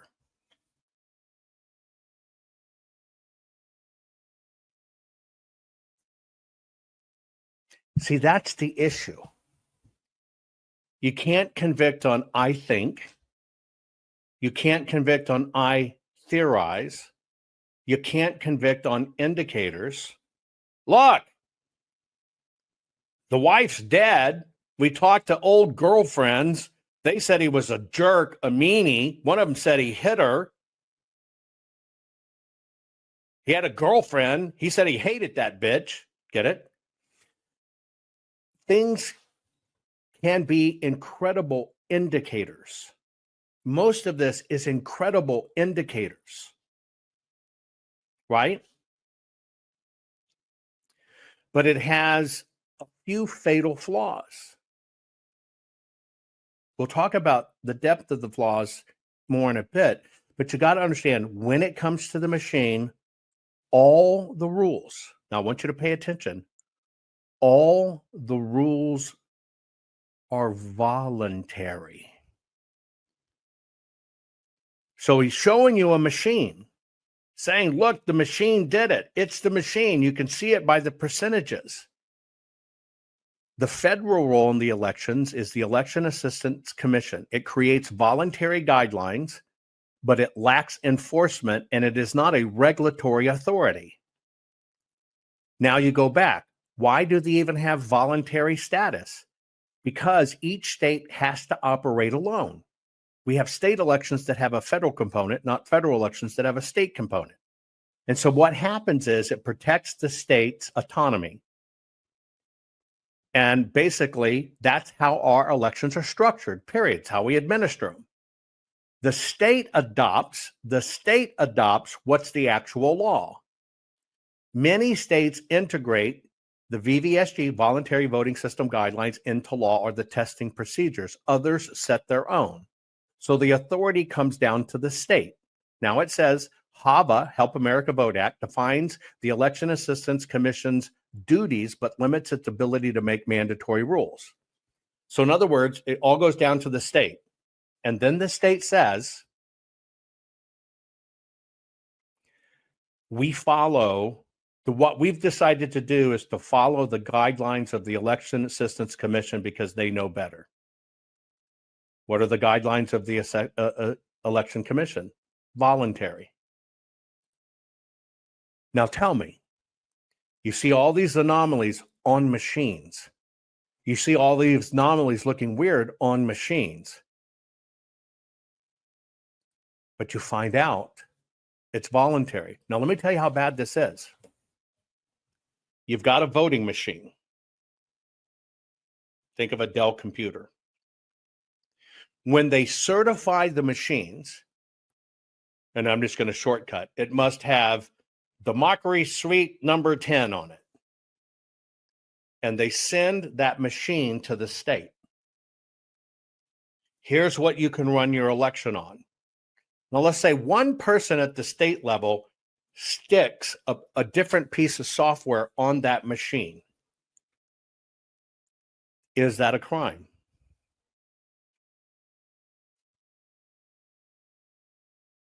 No. It's not a crime. There's no law written for that. Dominion says we do not make machines that connect to the internet. Dominion is a software company. That's why they don't make machines that connect to the internet. Is it a crime for the machine to be on or talk to the internet?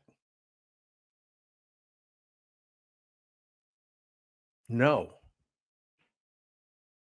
All this time, it's been assumed they weren't connected to the internet, but it's not a crime. Who connects it to the internet?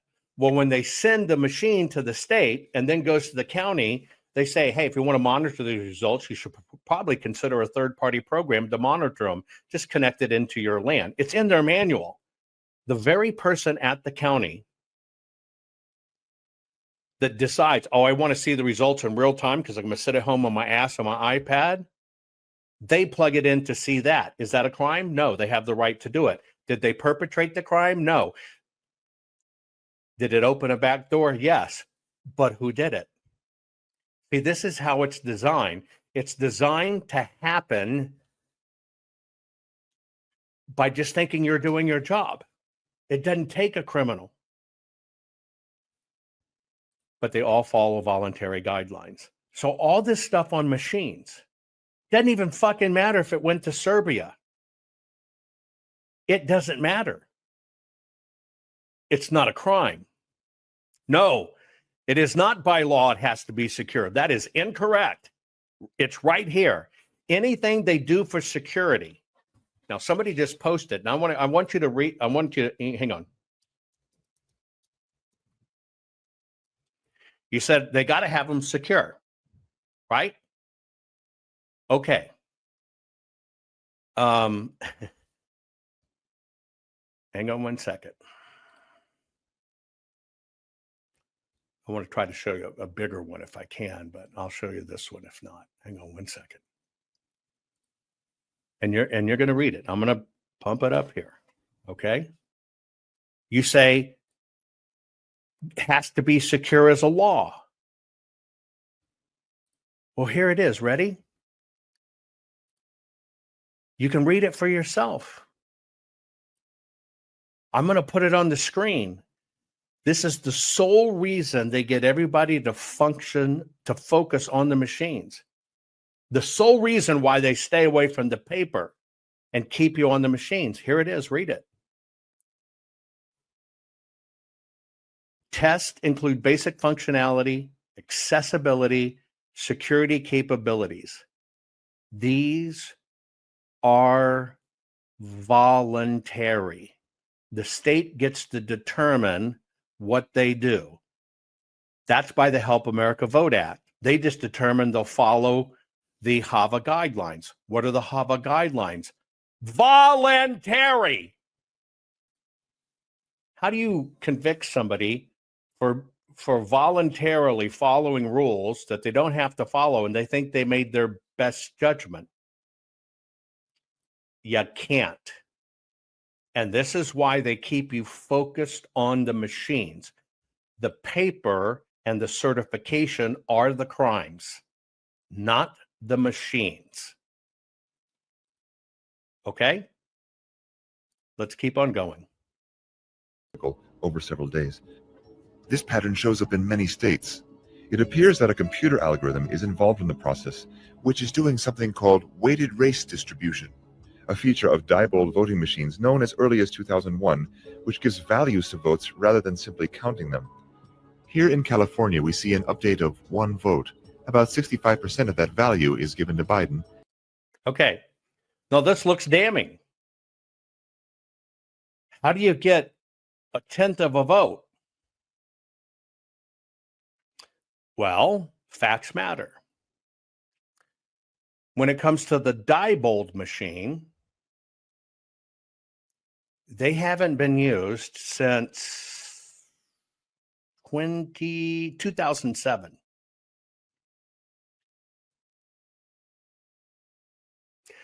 They're showing you something in past history that did have the ability to do this. Diebold went out of business. Now, all these voting companies buy each other up. So yes, Dominion purchased Diebold.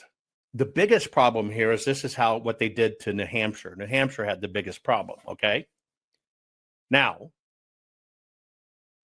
the bottom line is on these systems, okay, which is called the AccuVote model, TSX and OS, which could be used for counting stuff, okay?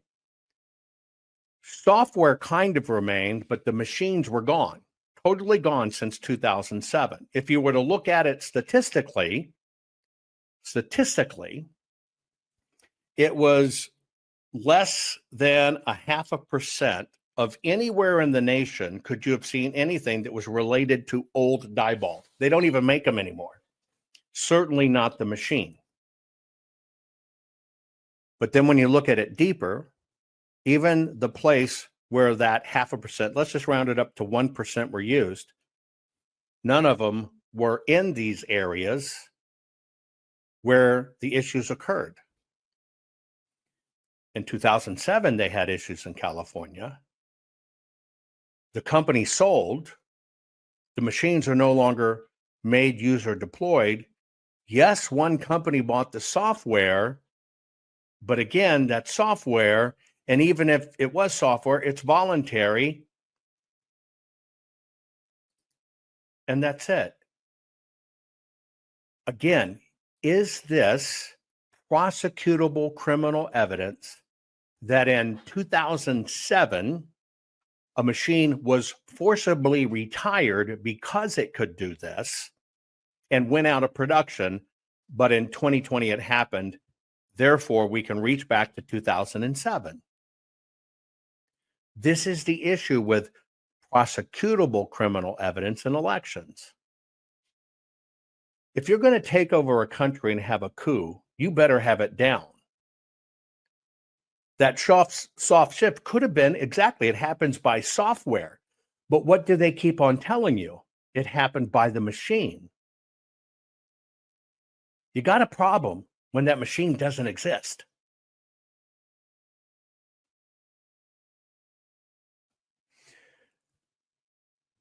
But see, it's only when they keep on telling you it's the machine, they get to stay in this territory. Because see, they only carry it as far as we use the right machines. They got to keep it up here at this EAC level. When it shifts down to the county level, you can put anything on it, but they don't want you to look there. Because why? Because you get a tech guy, you get somebody approved it, you get a name, you get a badge, you get a timestamp on the machine. They don't want you to look at that. They keep pushing it back to the voting software companies. Now, the only other way you can tell what happened is the physical paper. And you don't need the machine because the physical paper reveals what the machines did without having had to get to the machine, which is the very thing they protect.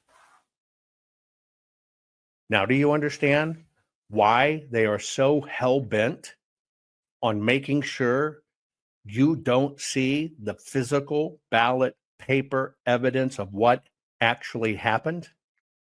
Physical proof. They have to keep you in a category where you cannot get prosecutable criminal actions. And 32% to Trump. How can one vote go to more than one person? It is well known and not disputed that Diebold software was found to be switching votes through programming in past elections. Even though Diebold is no longer used, Dominion Voting Systems acquired ES&S in 2010, which had previously acquired Diebold under its new name of Premier Election Solutions. You buy a gun at a gun show. Somebody sold it to a pawn sold it to a person sold it to a gun dealer bought it, traded it for gun, you get the gun. You find out 20 years later it was used in a crime. Are you guilty?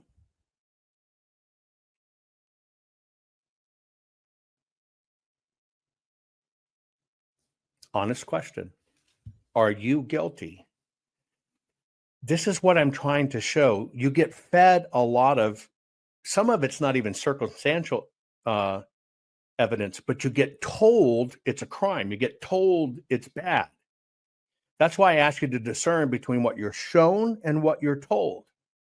They tell you the machine did it, but then when you investigate the machine, you understand why it's junk. Oh, you're asking who made the rules that the voting stuff is voluntary and the voting stuff is anonymous? Well, the voting companies are the members of the Election Commission. They decided it has to be voluntary. Who decided that the votes have to be hidden? In the 1800s, there was a vote in a small town. 3 people voted. 2 people voted for one guy voted for the other guy. The guy who lost got pissed off, looked at the votes, knew it was the one guy, and I think maybe they had a fight, a duel or something. That's when we got secret ballots, when everything was that small. And they manipulated that rule. And that's how they use it today to do what they do.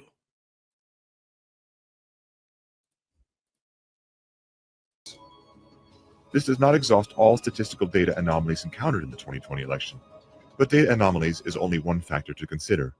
Next is eyewitness and video evidence. In Georgia, there's a case of a poll worker named Ruby who was seen on Instagram giving a secretive live video of her working in the back room filled with absentee ballots. I'm gonna let y'all see this. Okay, don't say nothing. Listen, look. I'm going to replay that for you without the banner so you can see her words. Everybody knows Ruby. Okay, listen, ready? In Georgia, there's a case of a poll worker named Ruby who was seen on Instagram giving a secretive live video of her working in the back room filled with absentee ballots. I'm gonna let y'all see this. Okay, don't say nothing. Listen, look.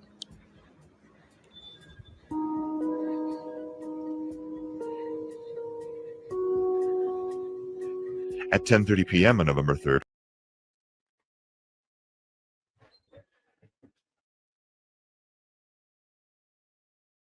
was that a crime? Ruby Freeman shot a video. Was that a crime?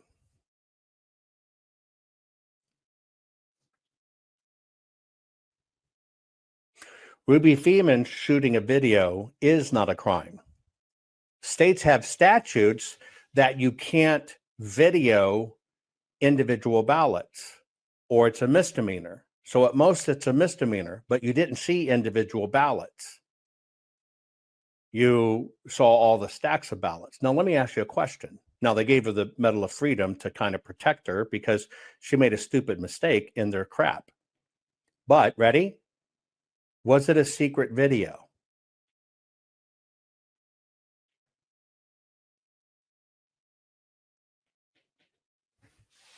See, I relate this to the guy that says, I know all the Q details. Now, this is super secret, but I want to tell you on my broadcast, only for you. Don't say anything. Here's the date it's going to be, and here's the hand signal.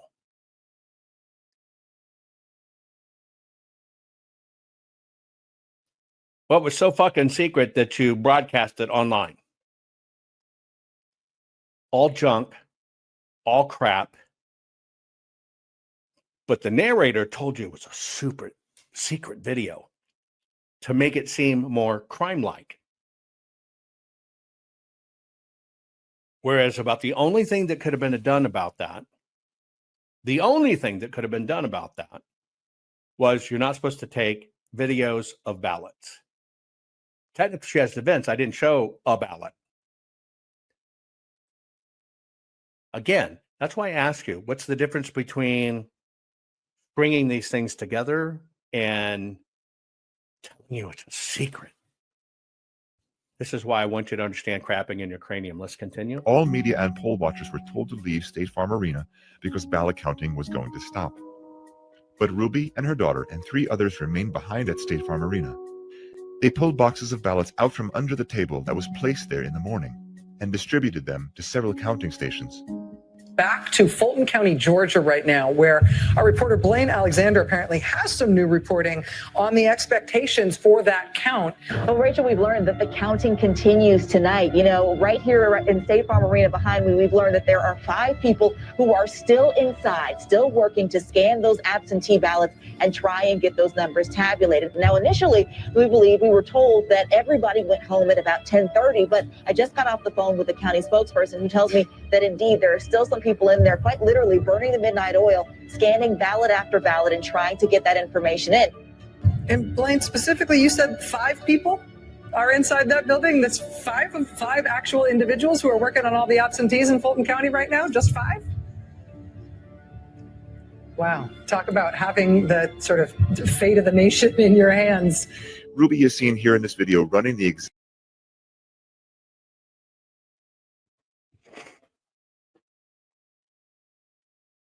In the video, did you see a crime?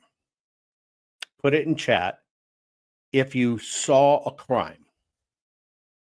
Now remember, we're going by court rules. Court rules for prosecutable criminal evidence. Did you witness a crime? Now, statistically, you know something's off. So don't throw that shit back to me. We're talking about in the eyes of the court. Put it in chat. Now, here's what's up. In the eyes of the court, you don't know where those boxes came from. You don't know what was in those boxes.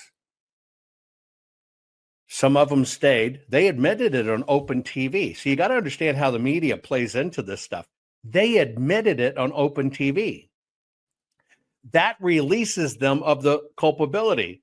Well, we stopped counting, but as people were leaving, we noticed, well, maybe if we just do it with less people, we decided to do it that way. We just kept counting because we knew we needed to get it done.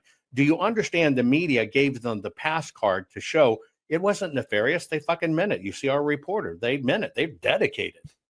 That's how this works. That's how this works. But see, the bottom line is you don't know what's in those cases. There's no law against putting the cases underneath. It looks bad, right? That's how they do this in the wash. But what's the one thing in Fulton County they refused to release at all cost? Name it. They know there's video out there. What is the one thing in Fulton County? Only one thing they absolutely refuse to release. The physical ballots. Why? Because the physical ballots tell the story. And only one place in the world audited the physical ballots. They knew if that happened, they're in a world of shit. By the way, we had it approved. We were about to do it. And GOP operatives killed it and made sure we didn't get the physical ballots, which to this day, we still don't have them. Now, is it a crime to send people home? No. Does it say how many people must be counting ballots? No. Does it say you have to have observers? Yes. Did they send observer homes? Yes. But is that a crime? No, it's not a crime. At best, it's maladministration.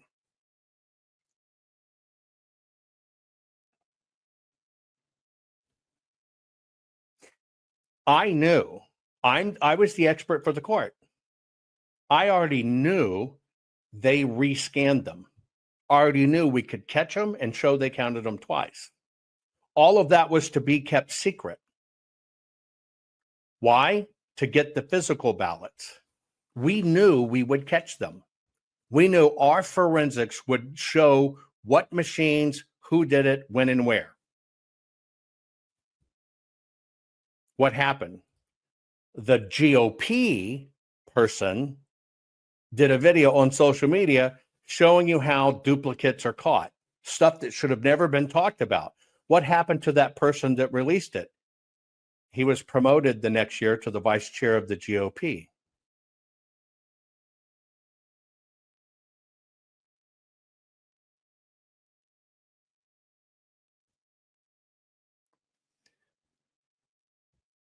Physical ballots are where you document the crime they can't get away from. Machines continue to perpetrate the crime. Exact same stack of ballots to the machine 3 times. Other workers do the same. Note that a large surge in Biden votes can be observed after this tabulation at 06:34 Greenwich Mean Time, which is 1:34 a.m. in Georgia, just after the time in question. You may ask, can a ballot really be counted more than once? Here is your answer from Coffee County, Georgia. Can you scan a ballot more than once? I've just done it. I'm talking about That's you the just, same batch that she's been doing. you just keep scanning. Yeah. I just kept scanning that same. You just keep something. I just scanned the same batches that y'all just voted. I never got any more until that one. I don't know why they approve such a system. Ruby allegedly posted this later on social media. Of course, the mainstream media calls this misinformation, and most references to these videos have been deleted from internet search results. Apple News, the morning of the election, sent out a push message to Apple News subscribers that elections are secure. So if it's true that election fraud is rare, what about Raquel Rodriguez? She was recently arrested for election fraud in Texas because of overwhelming video evidence incriminating herself that she was harvesting ballots for pay. Okay, so a few questions. Surge of ballots, those late night ones, which they already told you were the early voting or absentee voting, which means by mail. How do the Democrats fight this? Well, they tell you, okay, that Democrats vote primarily by mail. Is that true? They tell you that the Democrats vote primarily by mail. I'm going to do a reset here, folks. Hang on. It's going to be a quick reset.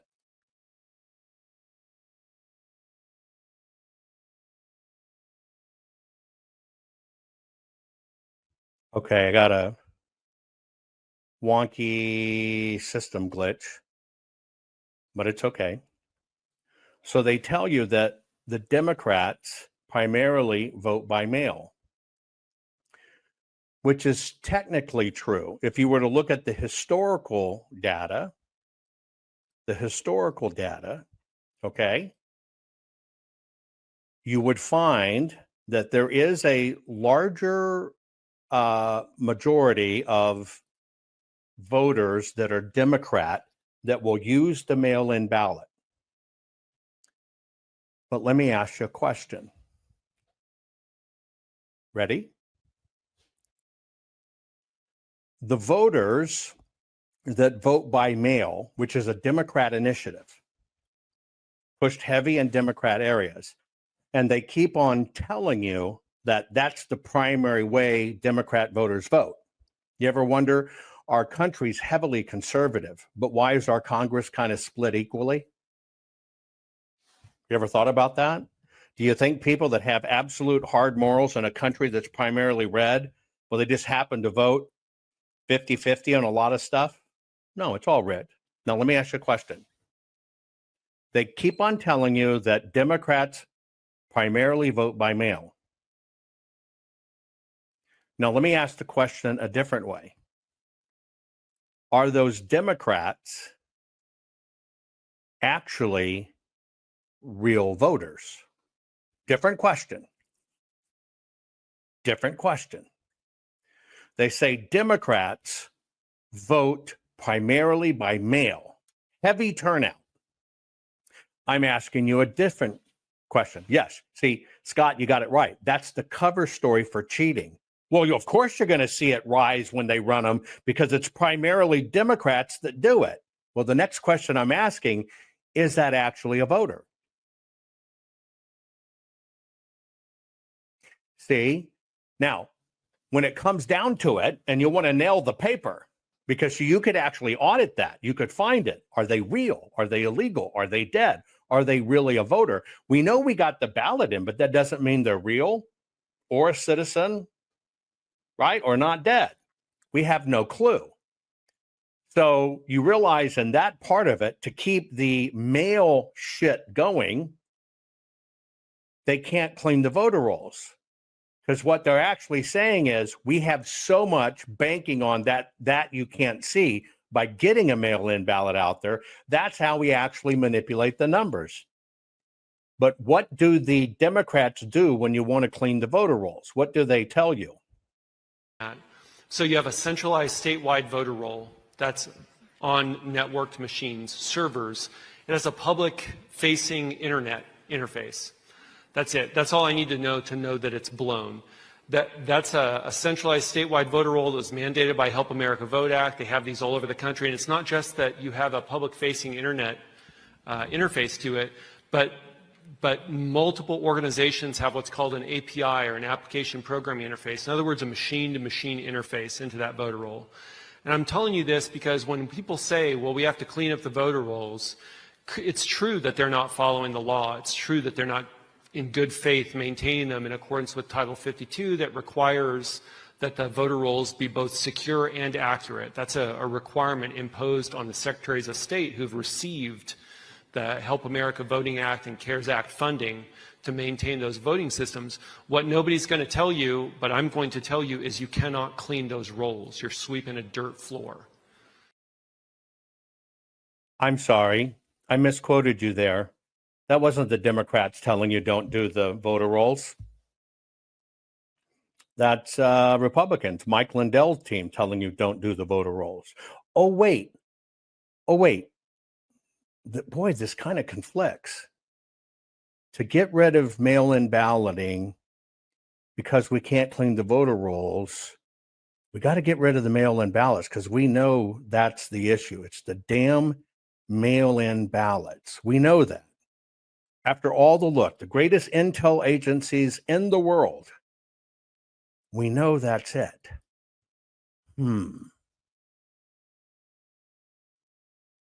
But yet you're going to mail everybody a ballot.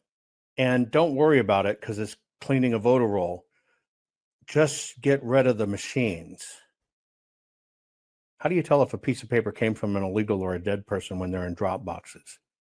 I mean, we know it's the mail-in ballot. So between paper ballots, very, very important, paper ballots, and I think maybe even more important, the mail-in voting. We're going to end mail-in voting. It's a fraud. If you have mail-in vote, even Jimmy Carter with this commission, they set it up.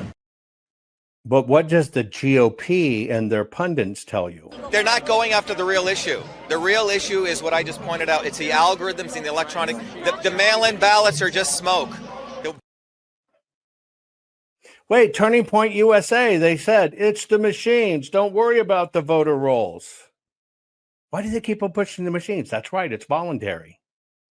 President Trump says we're getting rid of mail-in ballots. At the same time, the GOP says, bank your ballot. How do you bank it in advance? You got to get it in advance. Means it's absentee and mail-in. The system doesn't want this corrected. It's plain as day. People just don't pay attention because they play favorites. Oh, I heard Jovan's mean. I've never changed in what I've told you. And only one place has ever had the ballots. It's the system, folks. The system is designed, designed to crap in your cranium. It's the way it works. They don't want it fixed. There's so many bad actors. I'm going to jump ahead. Hang on. found to be switching votes through hidden votes can be observed after. You may ask, can a ballot really be counted more than once? Here is your answer from Coffee County, Georgia. Can you scan a ballot more than once? I've just done it. I'm talking about That's you the just, same batch that she's been doing. you just keep scanning. Yeah. I just kept scanning that same. You just keep something. I just scanned the same batches that y'all just voted. I never got any more until that one. I don't know why they approved such a system. Ruby allegedly posted this later on social media. Of course, the mainstream media calls this misinformation, and most references to these videos have been deleted from internet search results. Apple News, the morning of the election, sent out a push message to Apple News subscribers that elections are secure. So if it's true that election fraud is rare, what about Raquel Rodriguez? She was recently arrested for election fraud in Texas because of overwhelming video evidence incriminating herself that she was harvesting ballots for. Is that a machine crime? Now, I want to point something out because, see, this betrays what they try to tell you. They spend all this time telling you it's the machines, but this lady got arrested. Did she get arrested because she dropped a data card in a machine? If you pay attention, the answer's there. She got arrested because they dealt with the physical crime. What was the physical crime? It has everything to do with the physical ballot. Physical evidence. You got to understand it requires the physical object, not the interpretation. The physical object. That is why she got arrested. The physical object. That elections are secure. So if it's true that election fraud is rare, what about Raquel Rodriguez? She was recently arrested for election fraud in Texas because of overwhelming video evidence incriminating herself that she was harvesting ballots for pay. The top ticket to get votes for either Biden. How many votes you think you can deliver for us? At least. Now, let me ask you a question as you watch this video. Again, I want you to put this together. That's the evidence that sent her to jail. The guy's on the phone. Hey, what's her name, Michelle? I'll just use Michelle. Michelle, I need the password for the machine because I'm thinking I got to stuff in about 50,000 votes and you're the woman to go to. I need the password. Can you give me the password? Or maybe it's another person. Hey, I hear you're the go-to person for votes that rigged the election. Can you tell me where these votes have to be run? Because I want the machine that's compromised. How do we make sure that they use that machine? Can you sneak in and replace the machine? Is that what they're asking of her? Use your own eyes. Is that what they're asking of this person? Video evidence incriminating herself that she was harvesting ballots for pay. The top ticket to get votes for either Biden. How many votes you think you can deliver for us? At least 5,000. And what are we looking at as far as how much that's going to cost? For the entire team that I'm looking at 55,000. So $55,000 for 5,000 votes top the ticket, either Biden. If not more, I'm not going to overpromise because remember, we're 16 days till election day. Hey, can I give you $55,000 to go into the election system and change the numbers?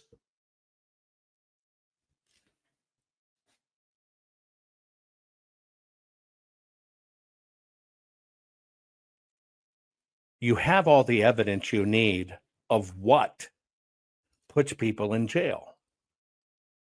You have all the evidence you need of what they hold back. You have all the evidence you need of what they're terrified of. Why?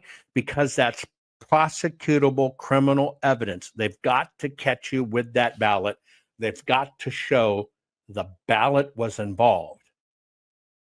If they keep on pointing you to the machines, nothing's provable and nothing's enforceable. Give me cash, you can do whatever you want to do. $55,000 up front, 5,000 votes. That's right. Then there is cybersecurity evidence in the question of whether Dominion voting machines were tampered with over internet connections. Signed affidavits under oath from cybersecurity experts indicate that Dominion voter systems and Edison Research were using an unencrypted VPN with login credentials that were easily accessible and used by foreign adversaries to monitor and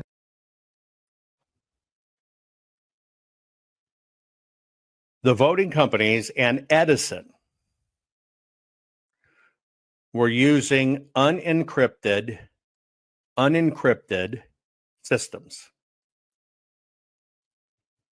Unencrypted systems. Now, let me ask you just a question. It should be obvious to you, but maybe it's not. Under what law does the company that gathers Edison data, that gets on the phone and dials up and gets feeds, under what law do they operate when it comes to federal elections or state elections? Name the law they operate under.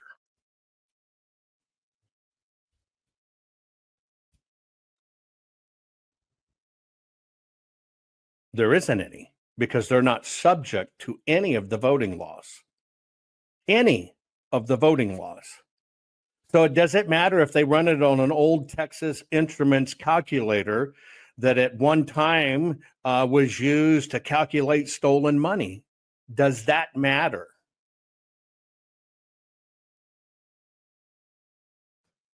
No. Now here's the next question. Even if the machines were talking to the internet and they were sending data to Edison via the internet, is it against the law to have the machines on the internet? Yes or no? Put it in chat. No. And in fact, not only is it not against the law, in the manual of the voting company, they recommend it if you want to be able to track the data. Is the voting company responsible, or the county employee, the supervisor says, boy, I'd really like to see this at home. I want to see this at home. What do I do? I said, well, I can make it, I can do this. We have this software out here from this company. We'll put it on. You can see it as it happens. Okay, do that for me, because I don't want to fucking stand up there all day. Is that a crime? No. Now we go to the county. The county, which it says they didn't have the right encryption software. Is it a crime? No. Why? Because the basic functionality, accessibility, and security capabilities are 100% voluntary.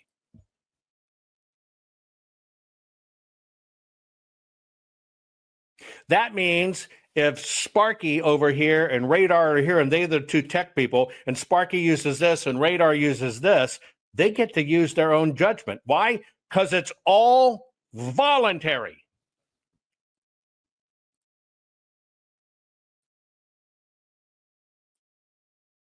Signed affidavits under oath from cybersecurity experts indicate that Dominion voter systems and Edison Research. By the way, I want to remind you,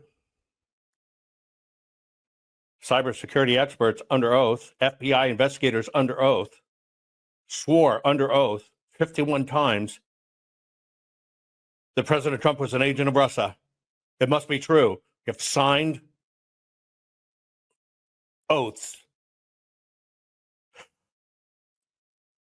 Research were using an unencrypted VPN with login credentials that were easily accessible and used by foreign adversaries to monitor and manipulate votes. The IP addresses into the Edison Research host service went in both directions, meaning that not only were China and Iran and other... Oh my God. Did you hear that?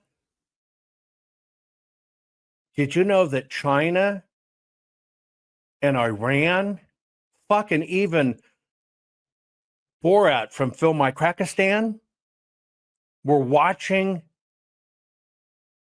the Edison data on the Edison servers?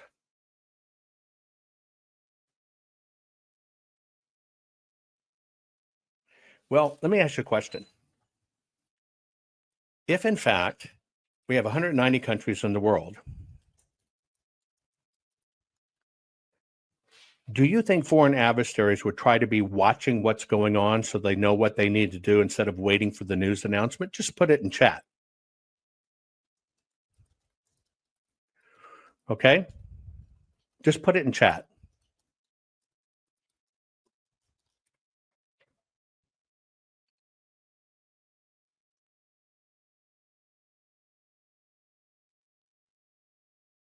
Just put it in chat.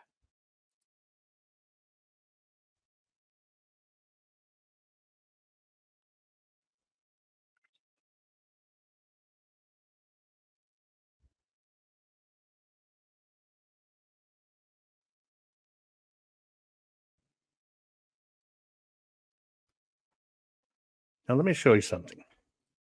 Okay? Here's Edison data. Now, I already told you the voluntary research part of this, right?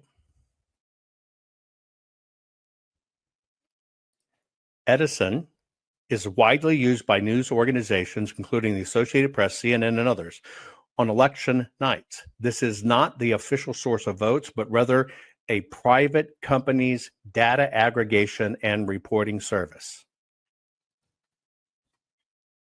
So let me get this straight. On a company that does not at all have anything to do with the elections other than they aggregate data, what you have discovered is,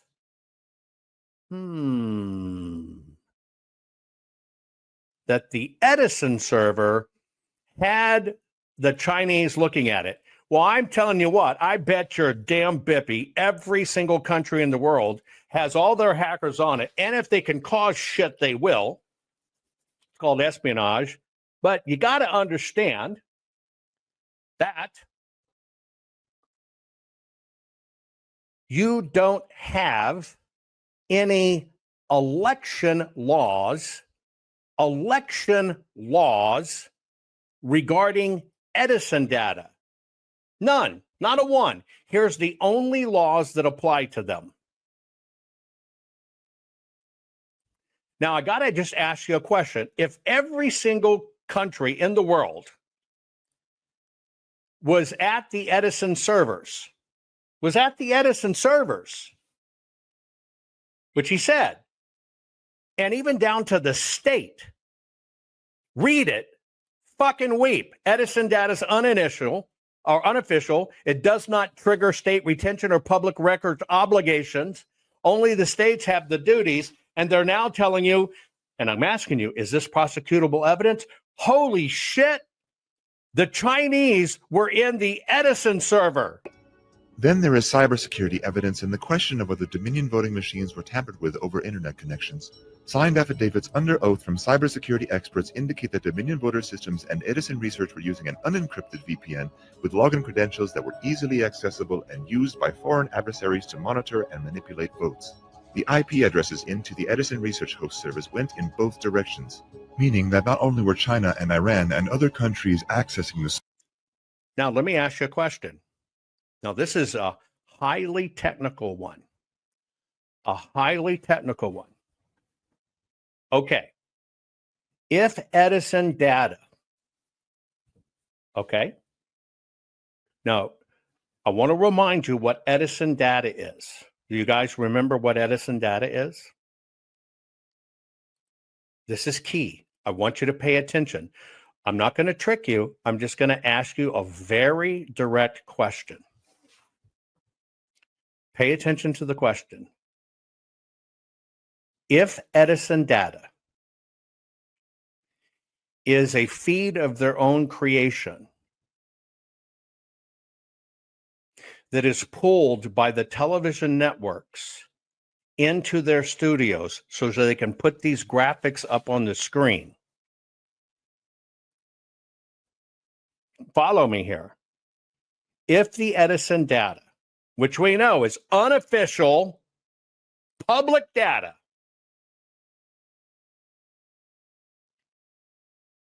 and what they do is they sell a feed to the TV networks so they can do this. Now, this is a statistical question. Do you think there are other countries around the world that would be doing newscast about the election of the most important position in the world, the United States president? Would other countries be broadcasting that information?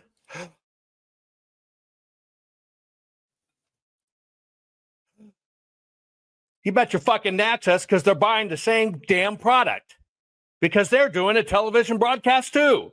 Oh, by the way, don't forget, CNN has satellites there. They take their own feeds. Are you kidding me? Edison can post anything they want. Edison can even fake the data to freak you out and think somebody's winning or losing. They do it all the time. The Edison data is a function of money. You want to pay it, I'm going to give it. You want an Edison feed? Write the damn check. But our cybersecurity experts found that foreign countries were in a two-way dialogue. Well, see, Edison data has data. Brussels sprouts, it's a country you don't know of, they're all vegetarians, says, I want the data. It goes, sucks it out of the system. Edison goes, here, Brussels sprouts, you have a key. Here's the new update. It's a two-way dialogue. It's governed it on a server.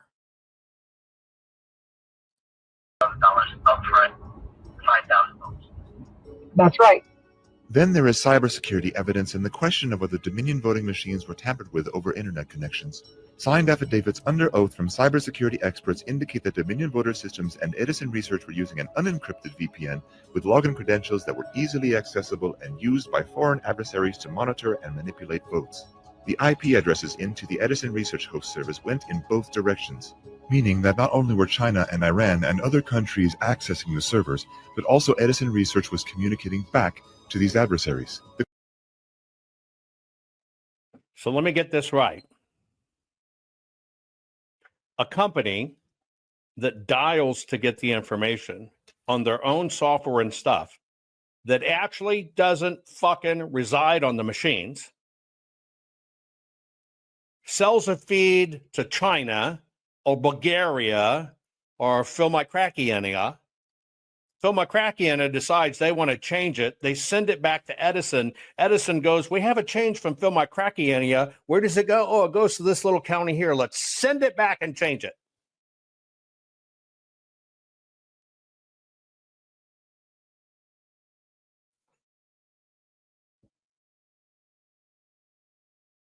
How does that work?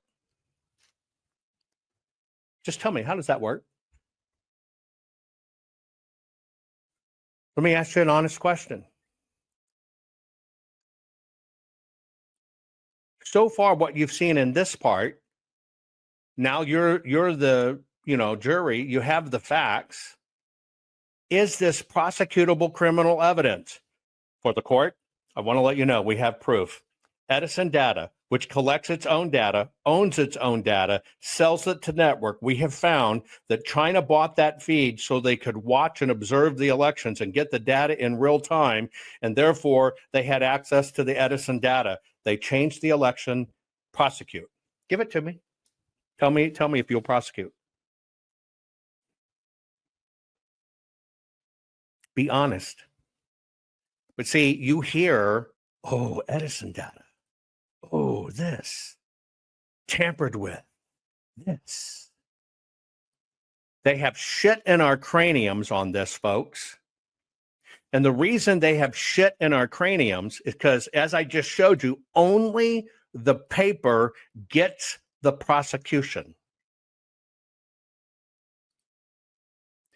The system has only kept you away from the actual investigation of the paper. It's the only thing they keep everybody away from. And everybody that spews shit spews public shit that anybody can get and then tell you it's a crime. The audit was their shit. The actual literally election, every aspect. But that's what they won't let you see.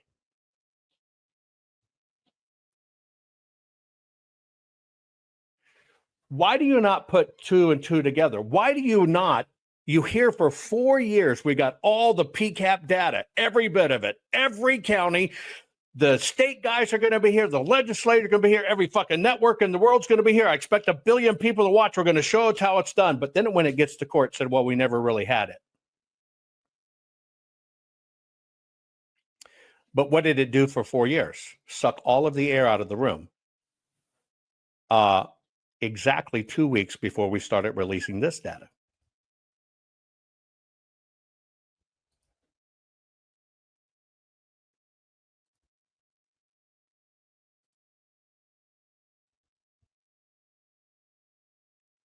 But you see a woman locked up, what you see in handcuffs, and going to jail and getting prosecuted because why? The paper ballots.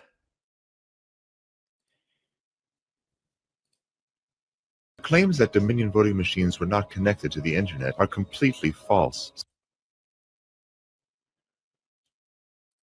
Who made the claim that Dominion machines were not connected to the internet?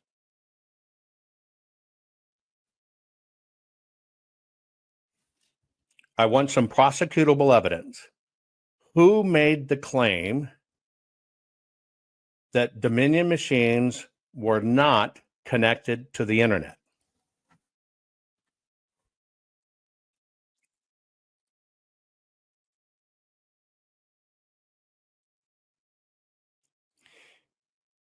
Dominion did not say that. Dominion, testifying in court in front of Congress, said, quote, "We do not make machines that connect to the internet.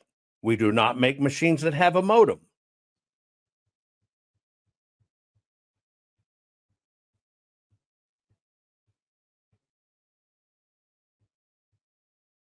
Dominion told the truth.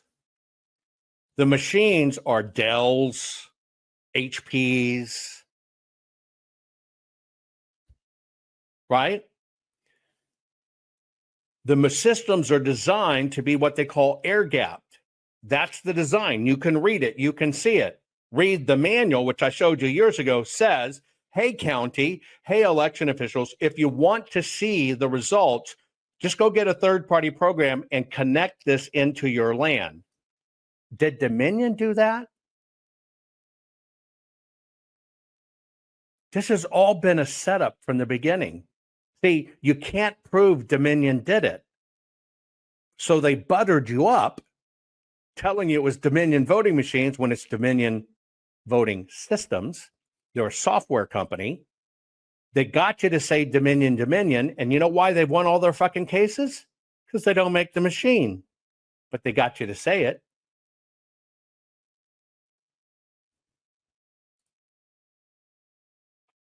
I can show you how much words matter, and everybody will just get pissed off. I can show you Edison data is unfucking official, but it was the Edison data. I can show you all the rules of but they're not supposed to have accessibility, and they didn't do security. It's voluntary. Words matter. I think the raccoon called me yesterday, said I was a grifter extraordinaire. I'm grifting. Remember, I told you, watch for the people that say this, because we're having to now, for the very, very first time, get public help and support after we've got $3 million in it. I told you to watch for who says that. But that's also the fellow that swears he met Dennis Montgomery. He personally vetted all the PCAPs, and they're real. But then Mike Lindell goes to court and says, well, we never really had him. We never got him. Who's lying?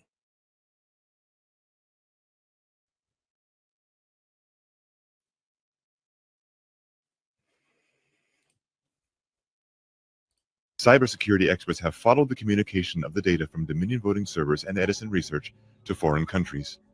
A simple web search will uncover that DominionVotingSystems.com is registered to a company in Hunan, China.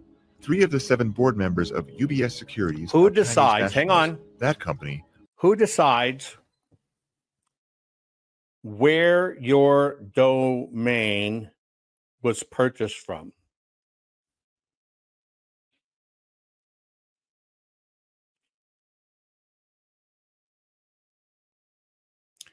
It depends upon where you buy your contract. The contract for domain systems is a global contract. In the old days, it used to be Network Solutions. Then it looked like it was going to be a monopoly, so I had it open it up for all countries. Many countries have been consolidating it because they're building data centers. So you don't really know when you're buying your domain that you may be buying it from China or from Russia. It's the domain registrar. Does that prove anything? I just want to know. Is that physical proof of election tampering?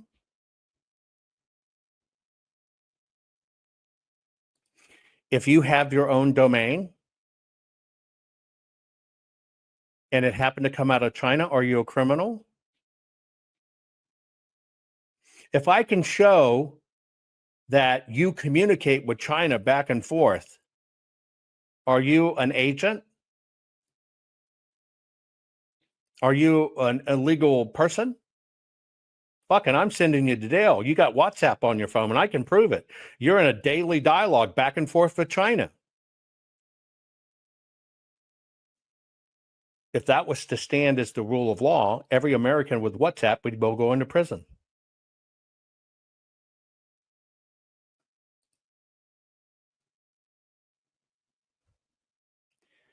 That's not evidence.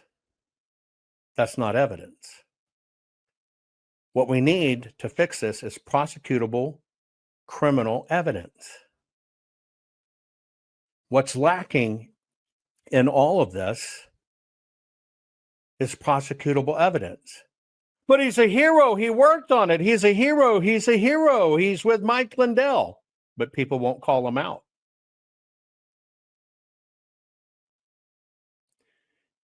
This is where people have short attention spans and don't pay attention. Owns Staple Street Capital, which in turn owns Dominion. On top of that, the Dominion software is licensed from Smartmatic, which is a Venezuelan-owned and controlled company, and we're all familiar with how their elections go. Furthermore, forensic audits of the machines reveal significant errors. Although the mainstream media and politicians are saying that it's dangerous misinformation that Dominion voting systems are unsecure, this was the very message that several left-leaning news sources were claiming. Okay. I stopped the screen there for a reason. You are watching a hackathon. Have you seen any of these hackathons? Yes or no? Put it in chat. Have you seen anybody on TV, quote unquote, hacking the elections, the machines being hacked? You seen any of them? Many of you have. You've probably seen documentaries on it, etc. Have you seen hackathons? Have you watched hackathons or seen stories about hackathons where hackers get together and hack voting machines? Yes or no? Now, the reason I'm showing you this is when you watch these things, you're watching the machine that stopped production in 2007. These machines are old, outdated machines. There's a reason they're old and outdated, because they've been cycled through. And in fact, right now you can go on eBay and Craigslist, you can find voting machine scanners and all kinds of stuff. Now, if you get a hold of them in your possession, could you hack them? Yes, you could. Now, let me ask you a question. I bring to a witness stand. I'm the prosecuting attorney. Son, what's your name? Edgar. Tell me about yourself. I'm 12. I like to play games. I'm really good at Call of Duty, and I know a lot about software. Okay, Edgar, why are you here today?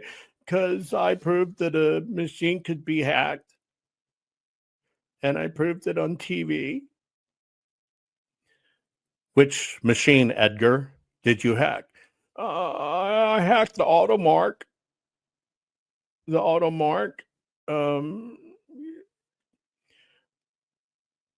Well, what'd you find, son? Well, if I could get to an automark, I can write a program on my device, and I can jack into it with my device, and I could take it over, and I could change the votes. Did you do that in the election, son? No. Are you admitting you hacked election, son? Are you just admitting to us you hacked election? No, I did it at the hackathon. Oh, you mean somebody where they give old machines that aren't used and you see if you can hack it, and it's a competition of who can do it the fastest? And I won.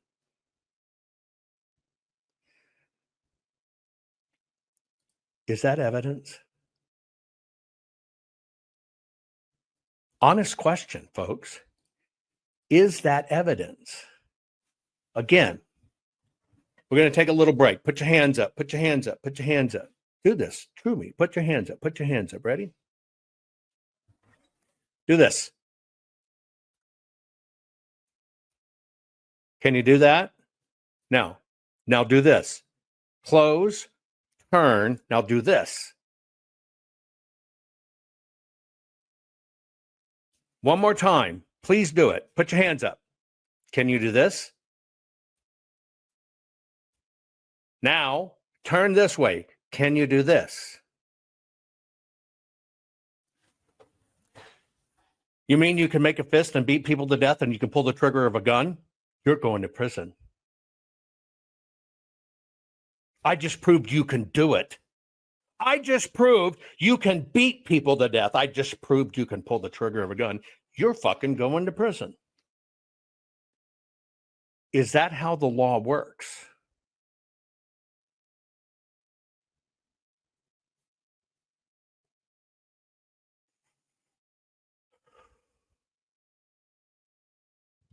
Is that how the law works? See, you got to understand that is not how the law works. And so, although it sounds nice, why do they do hackathons? For attention, to find people with skills. It's a competition. Is it hacking our votes during the election? Did you find professors from Michigan at 175,000 voting precincts, and they all had a paperclip and a pen going behind the machines going, Biden's going to win. Did you see that? You saw it in court with an outdated machine, but did you see it in the precincts? Just because something can be done doesn't mean it was done. I work hard to try to help people understand the idiosyncrasies of this. It's a big deal. It really is a big deal. Okay? And you have to be able to understand how it works. You've got to be able to understand how this works. Okay? Now, I think I've got the right piece pulled up. I want to show you. I think I have the right one. Pray I do. I want to show you somebody showing you how easy it is to swap votes and change votes. Now, I want you to understand. Now, the reason I'm doing this exercise is there is only one set of evidence that has everything it needs in impeccable shape to present to the courts to show, not theory, but prosecutable evidence. Okay? Because that's what it comes down to. Is it prosecutable evidence? Now, I want to show you an expert hacking an election. So this first ballot is for Jorgensen. Yeah. This ballot is for Biden.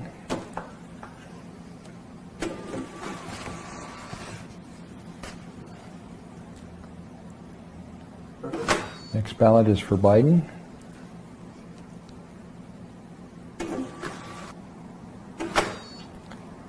The next ballot is for Trump.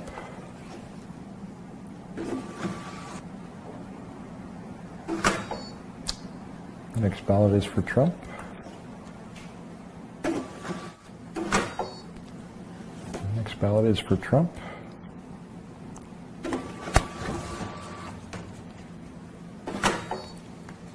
The next ballot is for Trump. And that's the 7th one. Okay, we finished our election. We've done 7, so now we're going to close the polls. Now, while it's printing this, I will point out the modification that we made. What we did is for the presidential race, we swapped Biden and Trump votes. We did not change the senatorial race, and we swapped the congressional race. So that's what we're looking for. What we see is Joe Biden got 4, Donald Trump got 2, and Joe Jorgensen got 1. So you'll notice Biden and Trump votes are swapped. In the presidential race, what you notice now is Joe Biden has 4, Donald Trump has 2, Joe Jorgensen has 1. So what you see is the results now match the tape printout here. So when you do the canvass, they will match. But they're not correct. They don't match the ballots. In the following video example, CNN experiences an on-camera switch in their reporting for the state of Pennsylvania. The county source is feeding live on television a count of 1,690,589 votes for Trump and 1,252,537 votes for Biden. The time is approximately 11:08, 28 seconds Eastern Standard. The next time Pennsylvania is shown on the screen, there are 1,670,631 votes for Trump and 1,272,495 votes for Biden. The time is approximately 11:09, 1 second Eastern Standard. Live on television, CNN demonstrated a 19,958 exact vote switch from candidate Trump to candidate Biden. This means Trump lost nearly 40,000 votes. Larry Elder, but also about the comparison, California versus, say, Florida and Texas on COVID. If your Keep Newsom number stays anywhere close to that, other governors going to think that it's a mandate. Where do they go? California to continue those policies, which will be a national debate heading into the 2020. Now, I don't know if that let you go. I think that was let my people go. So if you're owned by somebody, if you're owned by a professor, you're let go. Did you see the hacking of an election?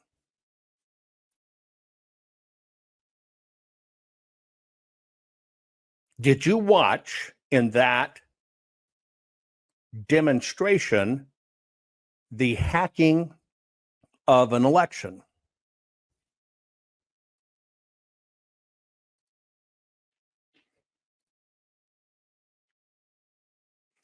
Not even close, not even a current machine, not even the machine software. It's a demo that runs on that computer that gets exactly the results they want. Yes, you're putting in ballots. That's all smoke and mirrors. They show a computer can do it with no regards for the paper. But was that prosecutable criminal evidence? You saw the computers do it. They're all voluntary. But you see in the demo, what does it push you to? The voluntary machines. What do they show you as evidence? The numbers on television, which are somebody else's data, not evidence. What do they keep you away from? The actual paper. Even in that demo, you know what it proves? It is the actual paper. It is only the actual paper that shows exactly what happened. I could play it back for you. Where does the truth lie? In his little ticker tape? In the machine? In what was shown on TV? Where's the truth in that? How do you prove it? Well, you look at the actual ballots. And what did all the guys tell you? Arizona odd was a grift. It's the machines. It's not the ballots. That's a con. It is not the ballots. The ballots is just misdirection. They're trying to get you misdirected, right? Listen to the person that didn't qualify for the Arizona audit, but one of the people which helped compromise the Arizona audit hired to look at the envelopes, didn't find enough to make a difference, but did show some things missing. Listen to him about what he thinks about the ballots. They're not going after the real issue. The real issue is what I just pointed out. It's the algorithms and the electronic. The mail-in ballots are just smoke. The voter suppression, that's not, the real issue is the fact that we have electronic voting machines where they can flip votes. Now, let me get this right, because all kinds of people do this. Arizona trotted them in, everything else. You believe people, if they named themselves after a jungle animal or a forest animal, or somebody who screams on TV, it's the machines, it's the machines, it's the machines, we're going to melt them into prison bars. After all the evidence in, and this guy tells you the truth. So between paper ballots, very, very important, paper ballots, and I think maybe even more important, the mail-in voting. We're going to end mail-in voting. It's a fraud. If you have Now, I'm going to go back. You just watched a whole thing that told you was the machines while you saw with your eyes, where's the physical evidence? You heard them tell you by matching it with the TV number, changing it was fraud, while right in front of you, you saw the only way to see what really happened is the paper.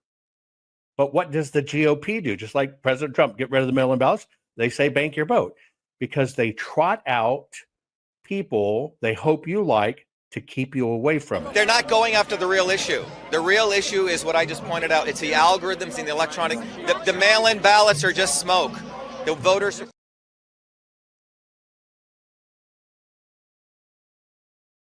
I want you to watch. They always deceive themselves. See, they'll tell you everything you want to hear. They'll tell you it's the machines. I'm going to play the one video again as I get wrapping up.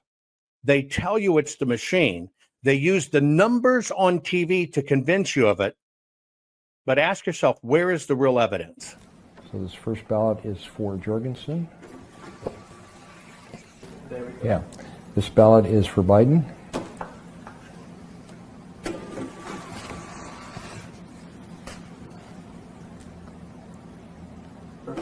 Next ballot is for Biden.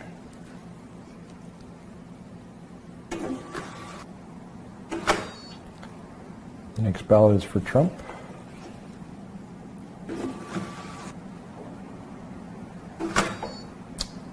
The next ballot is for Trump. The next ballot is for Trump.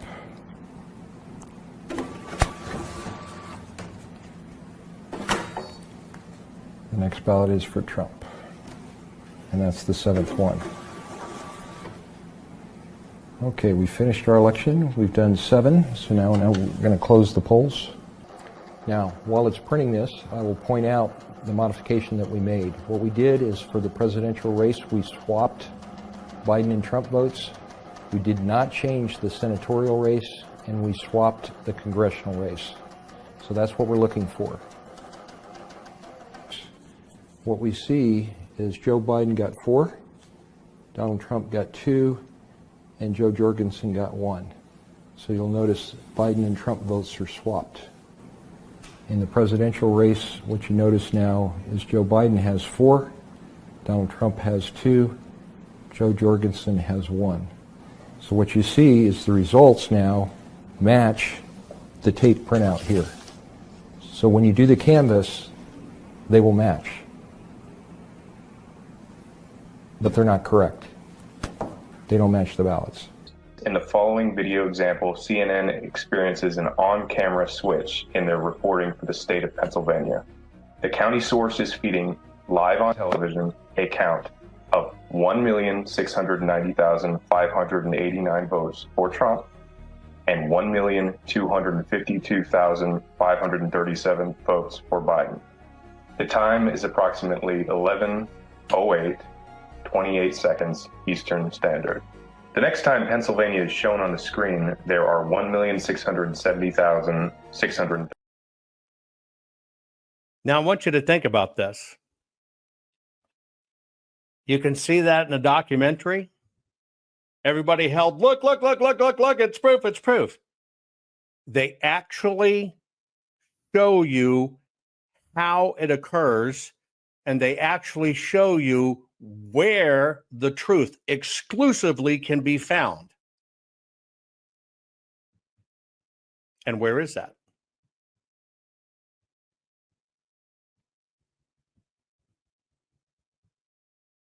Where is that?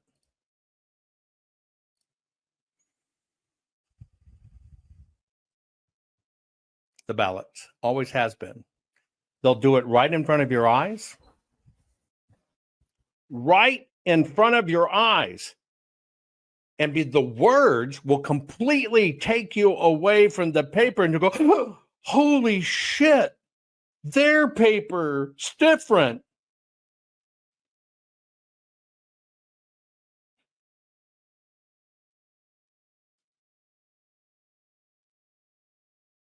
They literally will do it right in front of your eyes, but make you look at the machines, where all of it is voluntary. Every single freaking bit of it is voluntary. Here's the bottom line. The full forensic audit conducted in Arizona, over 2 million ballots, right? Processed. And I want you to understand the numbers, because this is what's key. Processed 20,895,610 digital images of varying formats. It produced 208 million individual files of forensic evidence. It did over 58 billion forensic measurements. All of this can be duplicated. And it did over 2 trillion based computations, not on a theory, but on exactly what the county provided happened in the election. And it caught every one of these along the way. Showed everywhere it happened. Here it is. Here's how they did it. Here's what they did. But you've got told it's the machines, it's the machines, it's the machines, it's the machines. We're in a crisis. I've never done a fundraiser before, ever. We funded this all out of pocket, right? Got a little bit of funding to do what we do. Our contract was $210,000 to do 2 million ballots. We spent over 3. But where they try to break you is to make you get rid of the evidence. The key is we are still in audit mode. We are still open. That basically makes it still an ongoing live investigation. It's not been closed. It's not been terminated. But we have to be able to withstand it. I'm telling you, they're going to do this in the 26th election, in the midterms. They're going to take all the down tickets. You're still going to think it's the machines, and everybody hand counting. You can hand count legal ballots voted illegally and not know where they come from. Hand counting is only one portion of it. We need your help. That's the way it is. We have to keep this evidence pristine all the way through the midterms. Please go to our Give, Send, Go. And I think it's funny. I look at somebody like Stacey Abrams raising, what, $2 billion from the public? And here we are on the conservative side. I'm not going to wear a cross on the outside of my shirt to try to convince you something of what I want you to think about me. I'm just going to show you the evidence. I'm just going to show you the facts. Always have, it never changed from day one. We need to keep this evidence protected. I appreciate you. Share this program. We must very quickly make this goal. Our courts are based on clear and convincing evidence. Want convictions? Want justice? For what happened in the 2020 election? Then we need your help. Not fixing 2020 will damn our nation forever. The decision you make in the next few moments could decide whether we ever get our elections fixed or not. Here's why. Trump campaign and allies filed 64 different lawsuits. They all went down in flames. 100% of these cases were presented on "It's the machines," or "The machines changed the votes," or "The voting company executive said he would make sure Donald J. Trump would not win." They all went down in flames. Why? You can't bring theories to court as evidence. No supposed Zoom call or six-degree polynomial math theory or census data is or ever will be proof of fraud. You can't bring theories to court as evidence. Here's why. In both civil and criminal law, the side making a claim carries the burden of proof, and prosecutors must prove guilt beyond a reasonable doubt. Without physical or otherwise verifiable evidence, a case cannot meet this high threshold. Physical evidence is the key. The question is, did anyone get relevant, reliable, provable, testable, and duplicatable evidence of what really happened in the 2020 general election? And the answer is yes, absolutely. The full forensic audit of Maricopa County, Arizona is the only evidence-gathering work which gathered relevant, reliable, provable, testable, and duplicatable evidence of what really happened in the 2020 general election. Evidence so damning that the system, the deep state, and those who pulled the strings of this country have fought to keep it hidden and have hoped to have it be forgotten to time. Almost $3 million invested in time, funds, and efforts to unlock that which the system wanted hidden. But now, that evidence is in danger of being lost forever. So if you want what happened in the 2020 election fixed, then we need your help. Please donate to protect and secure this historic evidence. With the 2026 midterms coming up, the system is going to try to lame duck President Trump and then most likely introduce new impeachment proceedings. This is the evidence which will help win the war which is surely to come. We need to keep Maricopa County full forensic investigation and archive secure and ongoing. So if you want what happened in the 2020 election fixed, then we need your help. Please donate to protect and secure this historic evidence. We need your help securing the full forensic audit archives. Don't allow the only testable, objective, and reliable 2020 election evidence fall into obscurity. Millions were spent on getting it documented and tested. This is historic evidence. Not fixing 2020 will damn our nation forever. The historic Maricopa County full forensic audit effort processed 20,895,610 digital and forensic images of varying formats, resulted in 208 million individual evidence-proof files. The system processed over 58 billion forensic measurements, resulting in over 2 trillion individual base computations. No hopium, no hype, just hardcore forensic evidence. Please make sure the Maricopa County full forensic audit archives survive. Donate now. So if you want what happened in the 2020 election fixed, then please donate to protect and secure this historic evidence. We can't do it without you. We need you. America needs you. Our future needs you. Please donate now. Not fixing 2020 will damn our nation forever. Please donate.